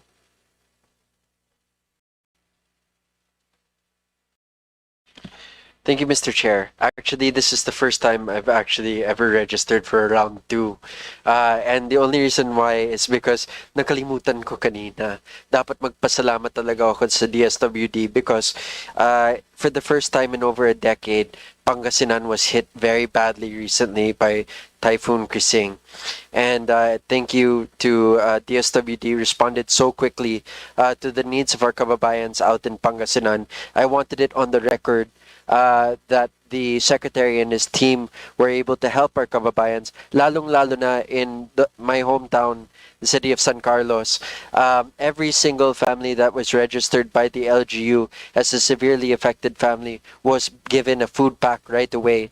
And until now, we still have maintaining efforts with DSWD to address the needs of those who are still submerged or recovering. Kaya nagpapasalamat po ako because this isn't the first time.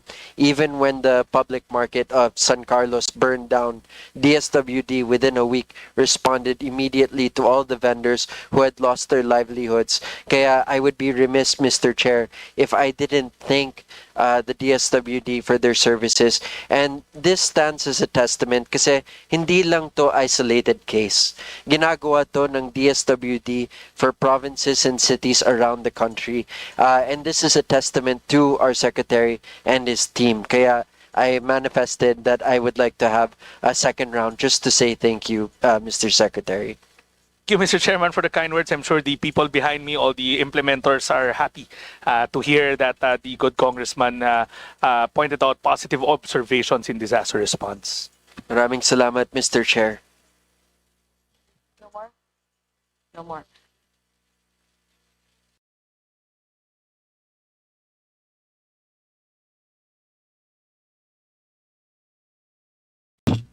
I wasn't going to say anything. I just wanted to echo Congressman Poe's thanks to the DSWD for the excellent work in helping so many of our kababayans.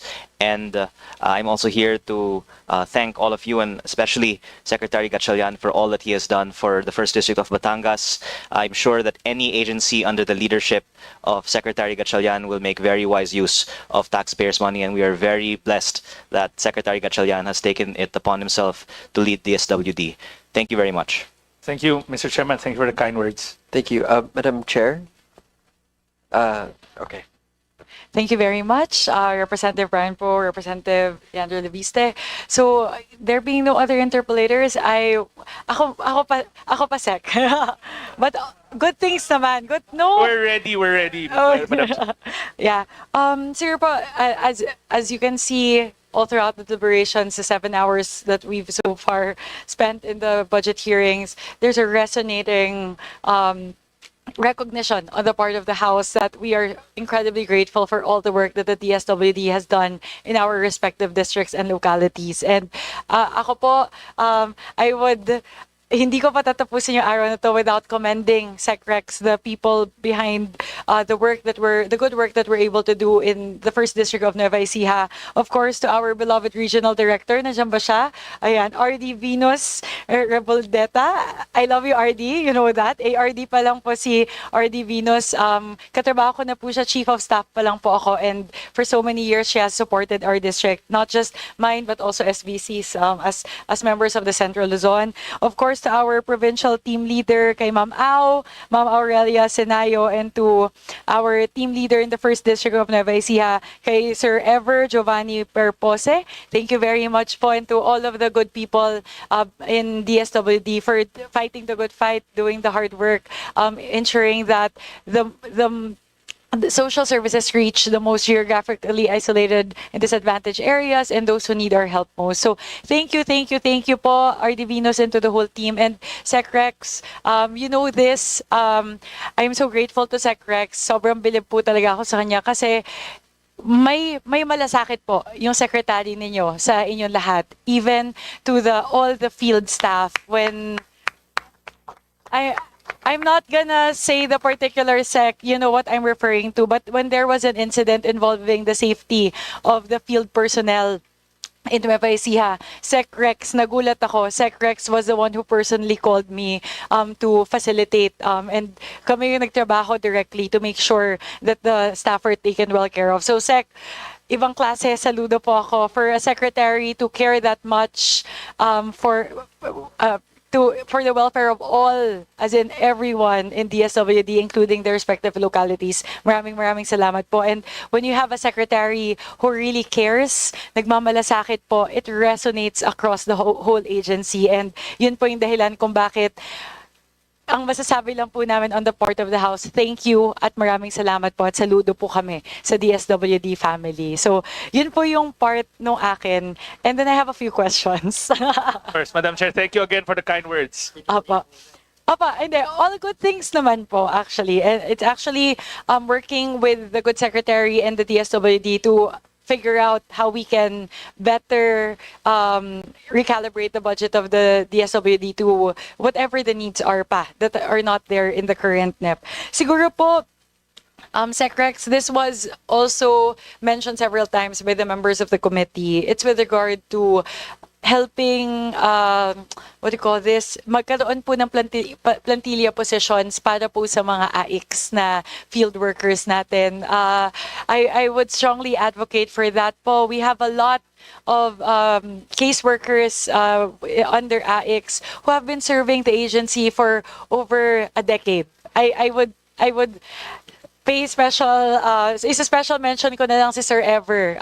Sir Ever, who's catering to our district, he's been with DSWD serving under AIX for 12 years and yet hindi pa po siya regular. Hindi man lang po siya no benefits for the last decade. So, ang dami pong kasong ganon. And it's, again, it was repeated again and again by my colleagues. So when you said, Sec Rex, that you would like to ask for help to appeal to the DBM to create more positions, regular positions that can be offered to the workers, the case workers under AIX, we fully support you po. Please do let us know lang po, Sec Rex, the magnitude by which, the scale that we're looking at. How many workers po ba under AIX that would need to be AIX? Kasi 4-piece po, di ba? Ayos na yung 4-piece given that it's already institutionalized by law. So sa AIX po siguro tayo kailangan din mag-focus.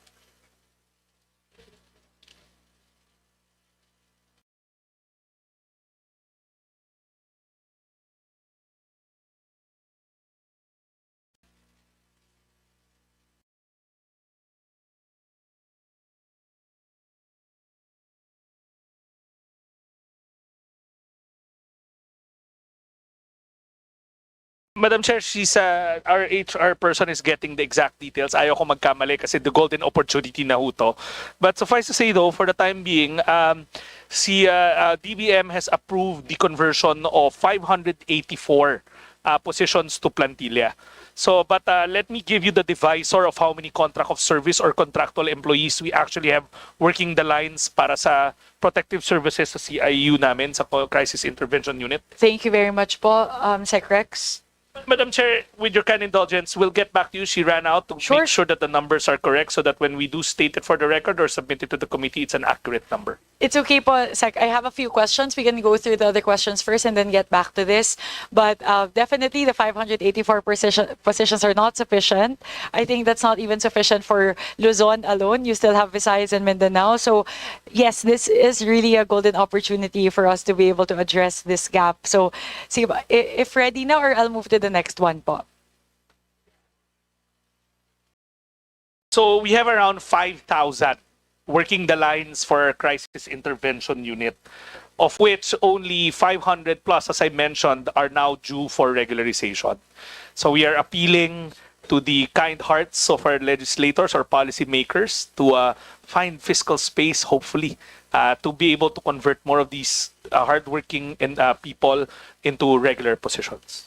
May I ask po, Sec Rex, the 584 positions that have been converted, that's part of the unfilled positions within DSWD? No, these are that was new added? conversions. Okay. It came together with the 4-piece na conversion of almost 5,000 positions. Okay. If I may solicit the response, or not response, insights of a representative from DBM. Sorry, Director, kanina daw iniiwasan mo na ng tingin si Sec Rex. Sorry, I'll kind of shine the spotlight as well.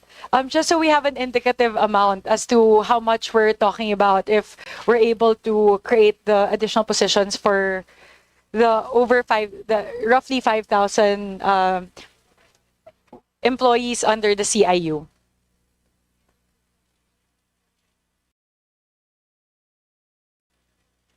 Madam Chair, right now, we have not received a request from the DSWD for the creation of position under AIX po. We have some other requests po, but not. Madam Chair, I don't want to be arguing with our very friendly director who's handling us, but it was dated February 7, 2025. The request was transmitted to DBM. I don't want to put director on the spot, but Madam, maybe she's not, kasi iba yung portfolio ata ng director natin doon sa plantilla, but we have transmitted it as early as February 7, 2025. But again, not to behoove the issue, DBM has been prompt in acting on our other requests. Baka ito ho, we can give them a little nudge. Thank you. Of course, I agree with you. Our very lovely director, Director Benjilith Zuniga. So we'll just, if we may throw that question to the DBM, perhaps if not now, if you could please provide us that information, perhaps within the week, kaya po kaya just a high level estimate of how the amount we're looking at, if we are able to, kung kasi po 5,000 ngayon, meron ng 584 na na-convert, so siguro yung remaining na lang po na roughly 4,400 plus na positions, hindi man natin magawa lahat in 1 year, at least we're able to do it in a staggered manner po. Yes po, Madam Chair. We'll coordinate po with our OPCCB for the data po. Thank you. I thank you very much po, Director Bench. Actually po, I also know there are several measures that have been filed here in the House to institutionalize AIC. So similar to 4Ps before, it's easier for us to be able to regularize the positions once na-institutionalize na po yung AIC. So maybe we can try both routes and see, diba, how we can best address that gap at the moment. Definitely, Madam Chair, and we'll also be providing you the rough estimate from our end. I believe our HR has that number. Perfect. Ready na po ba to disclose? Not now, but we have around 30 to 31 items we committed to submit to the good committee. We were keeping track of it. This will be item number 32. Okay, perfect. Thank you very much po, Sec Rex. Thank you very much po, Director Zuniga from the DBM. The next question po would pertain to 4Ps. That slide po that you showed, Sec Rex, there was once the staggering of, maybe please flash it again po. Yung may 1 million, 1.8 million na mag-exit mandatory graduation exit in 2026. There you go. Sec Rex, here po, just wanted to ask, kasi for 2026, there's that big figure of 1.9 million out of the 4 million beneficiaries of 4Ps who will be doing the mandatory exit. If I understand that correctly, tama po ba? Ganun yung interpretation natin. Madam Chair, let me just point out that this slide was done before the latest updating. The current inventory of the 4Ps now stands at 3 million. So tama ho kayo, 1.899 out of the 3 million. So it's pretty much force exiting almost the entire program. So just to understand po, Sec Rex, because right now there's 113 billion lodged under 4Ps for FY 2026. Has that considered this mandatory exit? But Madam Chair, it has, but we don't envision the program to go below, hopefully, the poverty incidents. Kasi we did a rough table estimate. At 15 point something poverty incidents, the number of 4Ps beneficiaries should be at around 3.4 to 3.5 household. So even if this exits, and hopefully the new CBMS when it comes in, nasaan yung data kanina? The new, kasi yung CBMS partial binibigay, mari-replenish naman ho. So meaning there are already earmarked poor. We just don't know if they're new poor or they're part of the number. So there's 1.7 poor tagged already based on the new CBMS. We are now in the process of cross-referencing it. But Madam Chair, if I may just share, the President's SONA stated in not so many words that the exit of the program should be based on the economic well-being of an individual, of a family. Sayang naman yung pinundar natin kung hindi pa tapos yung progreso, pipilitin natin sila lumabas because of the 7-year cap. As mentioned a while ago by Congressman Mendoza, he was the one chairing that committee, wala naman ho yung 7-year cap sa initial program. So the amendments being pushed now, and it's, I believe, certified urgent or will be certified urgent by the OP, will be to remove that 7-year cap. Kasi it's going to waste whatever investments we've made. So it has been imputed, but that amount given to us, that 112 billion, ang vision yan is 4.4 million or 3.5 million households. Thank you, Sec Rex. I think I just wanted to understand, because the 113 billion that's there, the assumption is there would roughly be stable levels, diba? 4.4 million all throughout the year. Correct. However, diba, there would be gradual exit, and there also hindi naman agad-agad ma-onboard yung mga new into the program. So I just don't know kung yung 113 na yon, di ba? Stable ba yung levels niya all throughout, or di ba? Just wanted to see lang Madam Chair, how for much the- is really required. For the longest time, I actually had this discussion with Sec Mina the other day. For the longest time kasi nakapeg yan sa 4.4. The Vice Chairman Raman knows this very well. But because the President's instruction is to be aggressive with case management, yung mga pwedeng mag-exit na. So if you look at the first two columns, by the end of this year, we would have exited 1.4 already. So that's why 3 million na lang yung natitira sa current inventory natin. Now, dun sa 3 million na yan, 1.8 or 1.9 ang matatanggal pa. Pero again, we are saying that they're not yet ready. Most of them are not yet ready to exit the program. That's why the move to have the law amended, hopefully in time before these families, household exit. So the amount given to us, ang vision nun is at around 3.5 to 4.4 million families. So we are really advocating na one, wag ho natin hayaan na ang 2 milyon na mahihirap na pamilyang Pilipino ay if-force exit dahil lang sa 7-year cap. Sayang naman yung ipinundara ng gobyerno sa kanila. They will just slip back into poverty, or as it is right now, they're poor. And then masasayang lang ho yung mga investments made. Number 2, the exit should be in that column, yung self-sufficient. You exit because your economic status has improved. So, if it's fiscal, how do I put it? Fiscal space that everybody's looking at, baka kasi matulog yung pera sa amin. Kasi yun yung notion na, kung maliit na yung bilang, bakit ganun pa rin yung hinihingi? Ang sinasabi ho namin, there are mechanisms already in place, like CBMS, to replenish whatever number of families needs to go back to the program.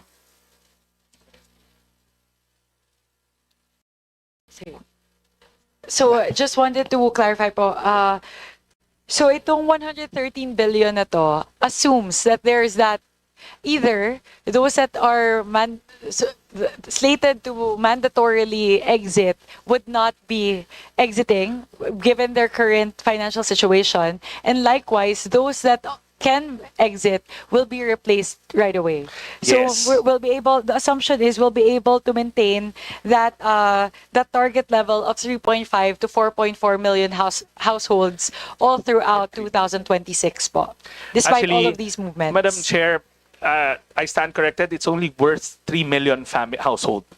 The Not even 113. the amount, yes, given to us. Okay. Of the total 112 billion, 98.4 billion are earmarked for grants.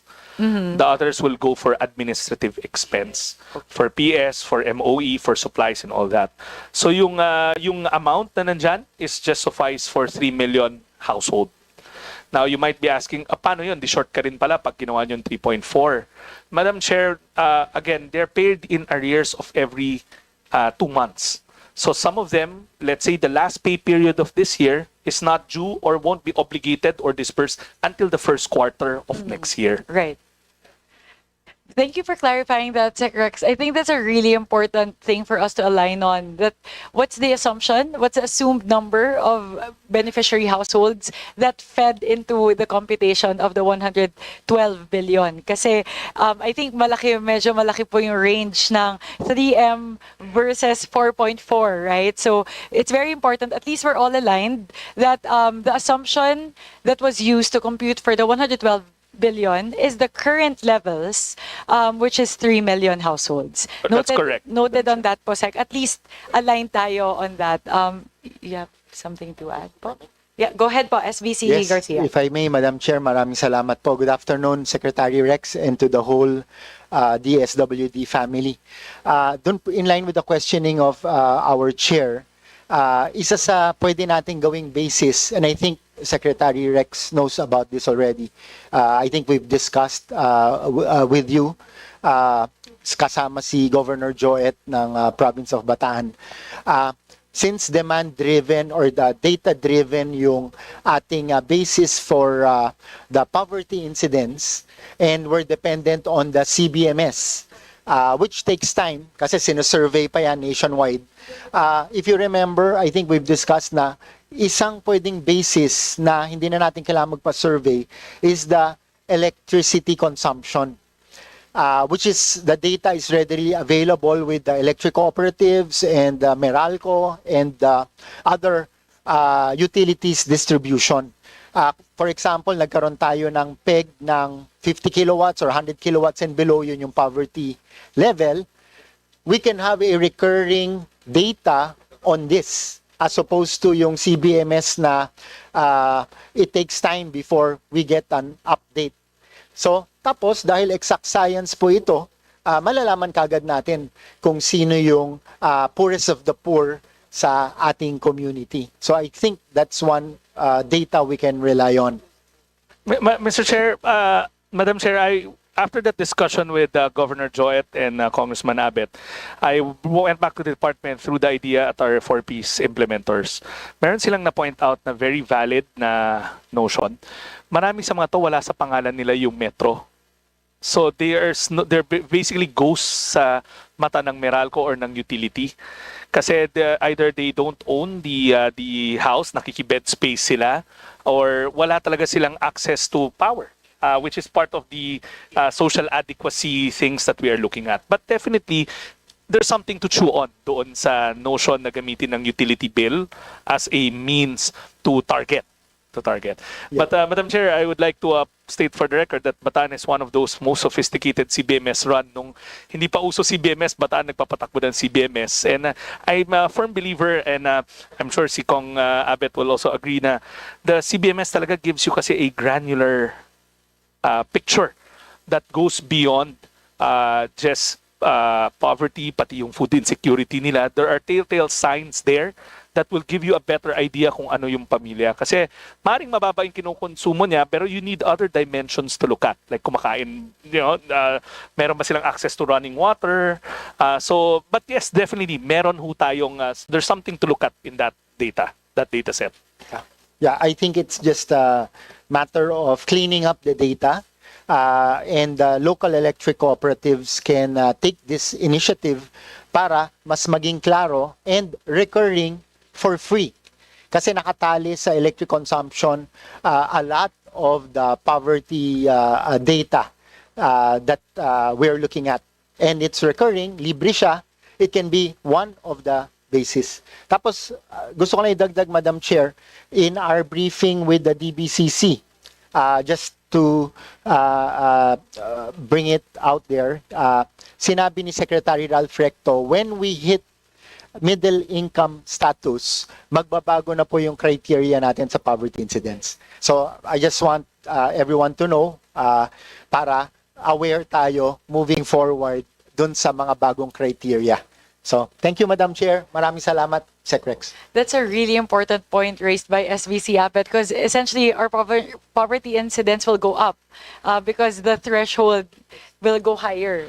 So very, very important for us to consider that as well when we look at our targets and metrics for the next year. We would like, before I move to my next question, we would like to acknowledge the presence of our Majority Leader, the Honorable Ferdinand Alexander Marcos. Thank you very much, Majo, for being here. Madam Chair, not to be disrespectful, if I can ask for another minute to excuse myself really briefly. Go ahead, Pasek. The timing is perfect. Thank you, thank you. We'll suspend, budget hearing suspended.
budget hearing is resumed.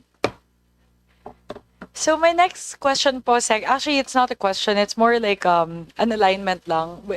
It was mentioned as well several times with regard to the social pension for senior citizens. So I know that Sec Rex is aware because we've been working with him on this. It's in the House, we've actually passed the Universal Social Pension during the 19th Congress. And we are, hopefully po, that will be refiled again for the 20th Congress. And if that is operationalized, at least that will address the concern with regard to the social pension for senior citizens po. We are fully supportive of that concept of a universal social pension. Leave it to the policy experts, but we will always support that. Thank you very much, Sec Rex. Kasi ngayon talagang, even though we augment it and we increase it, it's really not sufficient to cover all of the senior citizens. And Madam Chair, and I'm sure everybody has gone back to the districts, mahirap ho ipaliwanag minsan sa mga senior natin ba't hindi sila kasama. It's very hard to explain kasi may pension ka, may nag-aalaga pa sa'yo, hindi ka indigent. So it's a bit difficult for implementers to actually be able to explain it. Yes, I agree. And you know naman po, Sec Rex, the sentiment of the seniors when they share it with us. So that's the reason why we're really pushing for the universal social pension. So it takes out that whole idea of subjectivity in the identification process of who will be part of the social pension. So yun lang po, I just wanted to highlight that because that's something that we've been pushing for here in the House since last Congress.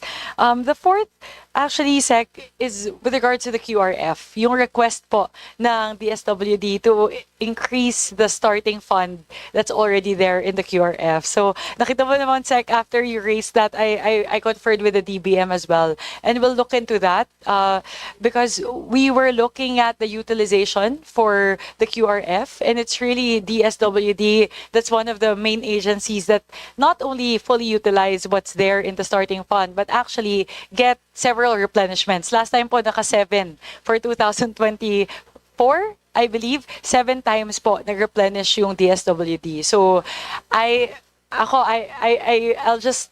won't commit just yet, but that's something that we will seriously look into only because of what you raised po, that upon the utilization of 50%, there's that mandatory reimbursement, and that actually kind of delays the process for the rest of the disbursements po, right? Ay baliktad, 1.2 ngayon, tama? It's 1.2 and yes. then half of that. Madam Chair, it's not mandatory, it's a call of responsibility. We really need those funds to be able to act fast. I will state this for the record, and hindi dahil nagsisip-sip ako kay Director ng DBM, kay Bench. Mabilis naman ho sila umakto, pero syempre meron pa rin hong period where we will collate the documents and all that. While all of this is happening, padating yung bagyo. Case in point, last year, we had 7 successive na bagyo. And we had to procure, but our procurement is in a framework agreement, so that means we just draw down.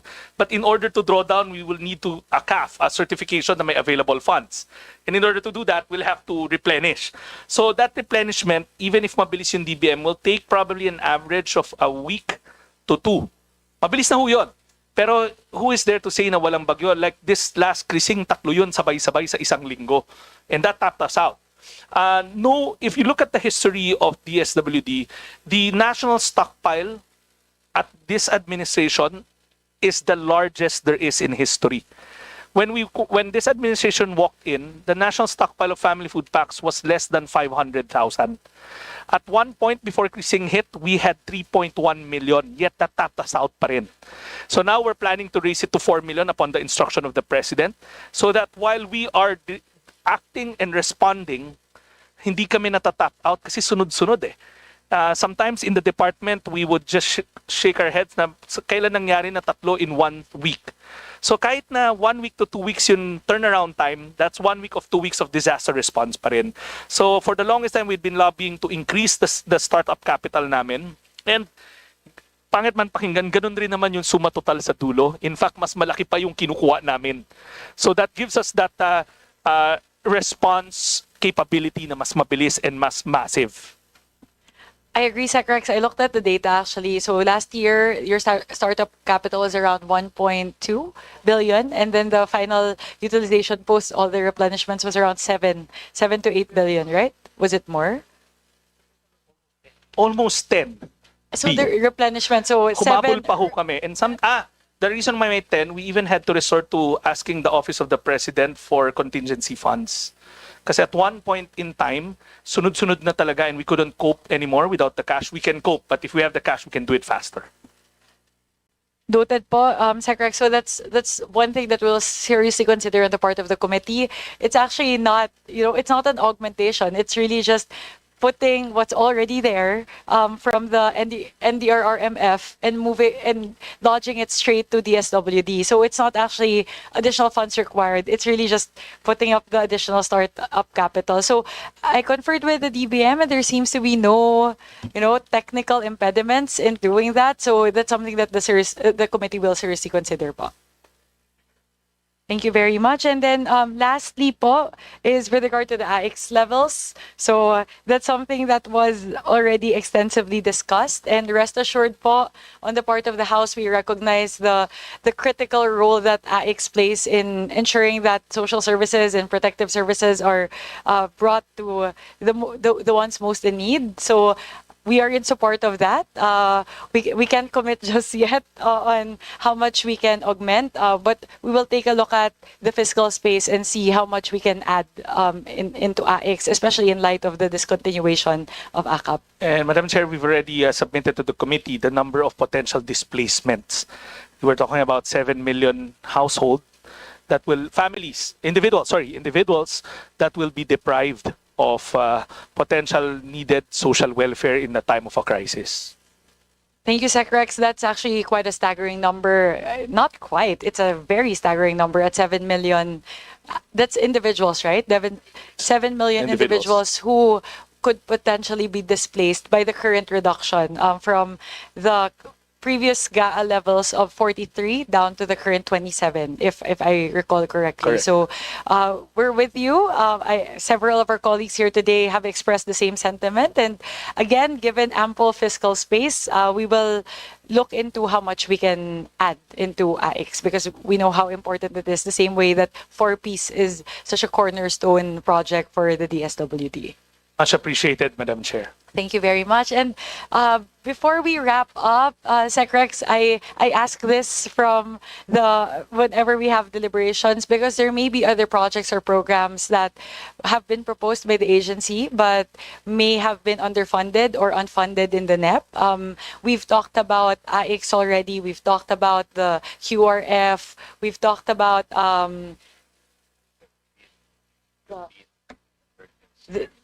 the other programs po. So I just wanted to see po, if we're able to find ample fiscal space, which other priority programs of the department would you like us to look into for additional funding? Madam Chair, again, as explained to us by SecMina, this is a zero-sum game. I don't want to be depriving other department. What is our gain is somebody's loss.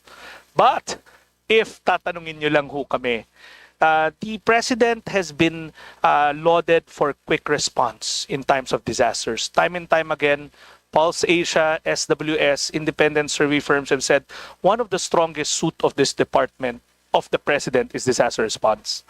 That number can improve if we fund that Mindanao repacking center that's long been envisioned.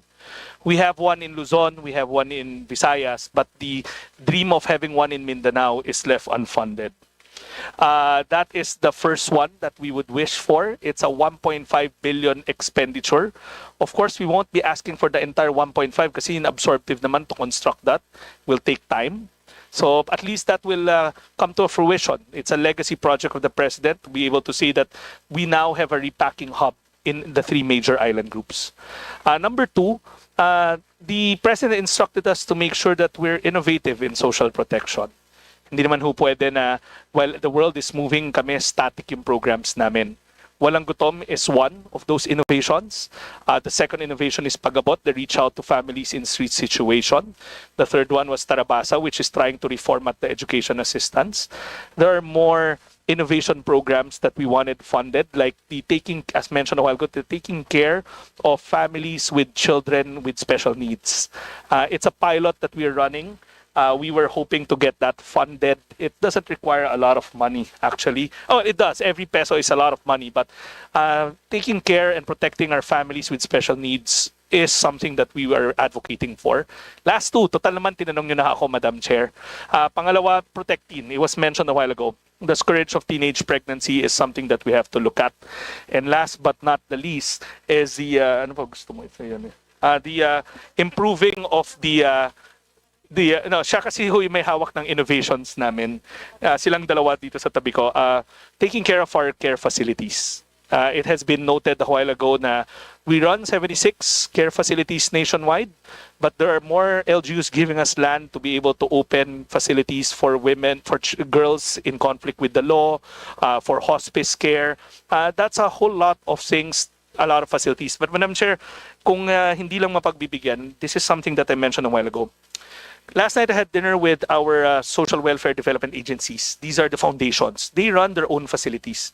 If we just can't build, please allow us to be able to pay for cost of care when we refer to the private sector. It's a PPP for social protection. Rather than building a care facility from scratch, why don't we use the existing private care facilities who probably do it better than us? I'm sure si Majo knows this, yung Kalipay, for instance. They're very good. They're very, very good. But because of the history of this department, the traumatizing history of this department in PDAF, we are now barred from endorsing clients and paying for the bill of the clients. So hopefully we can revisit that and put that as a special provision. It will cost us much, much less in terms of referring them to a private institution and then just paying for the cost of care. So that's something that we might be able to revisit. If we're able to explore that special provision po, Sec Rex, which would be the source fund? Like which program? Patid po nung sinabi nyo kanina in AIX, if we can revise the guidelines to be able to say na care facilities can take on AIX for their clients because those individuals are in crisis situation. When you have an older person who's nobody taking care of, we can treat it as a crisis situation.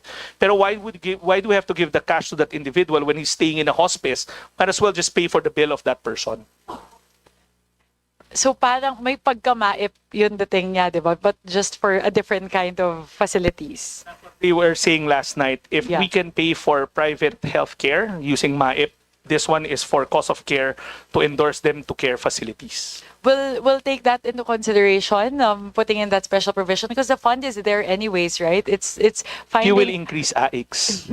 Well, the majority leaders here, we will work on the part of the house to see what we can do. But we recognize the criticality of these programs, and it really, that's our job here in the House to make sure that the most critical programs are funded. And nakita ko naman po, napakaganda ng utilization rates ng DSWD with regard to 4Ps, AIX, ACAP, etc. All the different protective services programs. So we are in support of that naman po. And we'll see what we can do po. We'll look at the fiscal space and we'll get back to you po. If there, with regard to these requests po, Sec, especially doon sa QRF, we'll have to formalize the requests po kasi if that's okay. So if we may request the department, yung mga nabanggit po natin kanina, so yung sa QRF, yung dun sa yung paglipat lang from the NDRRMF lump sum to the QRF as an additional startup capital, please include that in the request. If you may also please include yung AIX, kung okay lang po. How much? A while ago you mentioned 43 billion, just to close the gap between the 2025 levels and what's there in the NEP. And then AIX, QRF, and then the special provision po for the care facilities for us to be able to tap AIX to pay for the expenses there, and the Mindanao Repacking Center po of 1.5 siguro, given that not the whole 1.5 can be and should be funded for 2026. Tignan lang po natin. Multi-year, yep. If you have like a, kahit po ano lang, indicative MICA, like if we put it into the MICA, how it's gonna look like and how much we need to fund in the first year. As you said po, it's gonna be a wonderful legacy program for the president. So if we can, we'll try to see if we can start it in 2026 po. We'll do as directed, Madam Chair. And the other two also po, the taking care of families with children with special needs. Yes. And the teenage pregnancy program. We'll do, Madam Chair. We'll And- formalize everything and submit it to the good committee. Thank you very much. And if possible po, Sec Rex, I know it's quite a bit of an ask. If you may please provide it to us within 48 hours. We'll do, Madam Apo. Chair. But only because we need to put this under the deliberation of the Budget Amendments Review Subcommittee. Kaya nga, So, Madam Chair, kanina ayaw namin yung work life eh. Tinuturuan natin sila ng ano itong mga to eh. Work lang dito sa DSWD.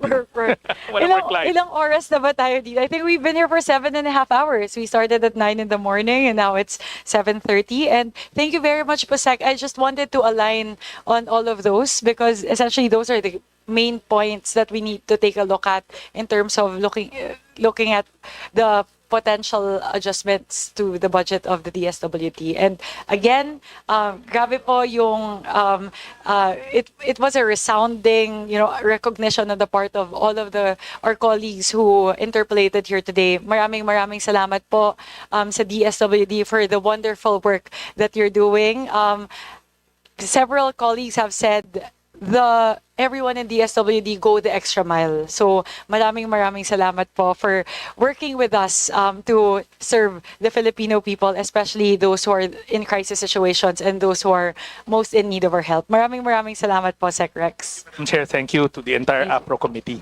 Thank you very much. And given that it seems like there are no other interpolator who wishes to interpolate. Very quick. Oh, okay. Before we formally close, Representative Sandanya. Alam ko po ilang tumbling na lang 8 hours na. It's a full work day. Again, congratulations to the DSWD family. And I would like to express this representation support for that very earnest request to invest in adolescent pregnancy. In my previous life po as Commissioner of the NYC, we helped the SWD in developing the youth development sessions as part of the FDS. And we cannot overemphasize the importance of both prevention and care. Mahalaga po na ma-prevent natin and at the same time, yung reality po ay dumadami yung mga batang ina at kailangan po nila ng matinding social support. So, Madam Chair, I would like to express my strongest possible support for possible financial budget intervention in this particular area. Thank you, Madam Chair. Thank you very much, Representative Sandanya. So, we note the manifestation, and again, we will do our best on the part of the committee to be able to find additional funding for the said priority programs of the DSWD. And Madam Chair. kakayanin. Oh. Kakayanin. Ano naman eh, we'll work on it. We'll see what we can do. Hindi pa ako makakommit, but we'll definitely collaborate on these priority programs po, Sec. Thank you very much. Given that there are no other interpolator who wishes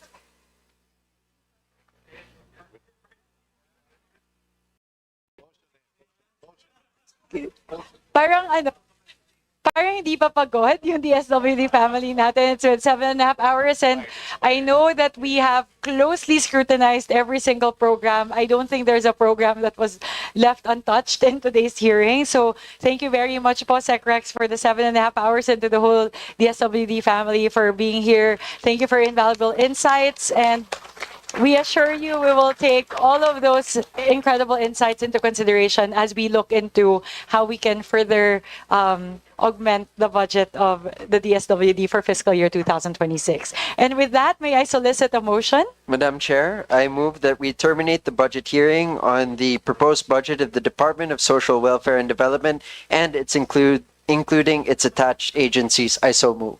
Is there a second? Second, Madam Chair. There is a motion to terminate the budget hearing on the proposed budget of the Department of Social Welfare and Development, including its attached agencies. The motion has been duly seconded, and with that, the motion is carried. The budget hearing of the Department of Social Welfare and Development, including its attached agencies, is Madam Chair, if we can just point out to include supervised agencies. Baka pabalikin ho sila. Sumenias ho sila. We have 2 supervised agencies. Yes, we'll amend the motion. So, Madam including Chair, the I supervised. move that we terminate the budget of the budget hearing on the proposed budget of the Department of Social Welfare and Development, its including its attached agencies and supervised agencies. I so move, Madam Akala ko Chair. mag-o-object si Secrec sa ruling. Parang nagulat ako. Ako eh. Apa. It has been moved and seconded. The motion is carried. The budget hearing of the Department of Social Welfare and Development, including its attached agencies and supervised agencies, is hereby terminated. Maraming salamat po. One more motion, please, I from the move body. to suspend the. Oh, sorry. Madam Chair, may I move that we suspend the hearing and resume tomorrow, September 11, 2025 at 9 a.m. I so move, Madam Chair. Any second? Second, Madam Chair. It has been moved and seconded. The motion is carried. The hearing is hereby suspended and will resume tomorrow, September 11, 2025 at 9 o'clock in the morning.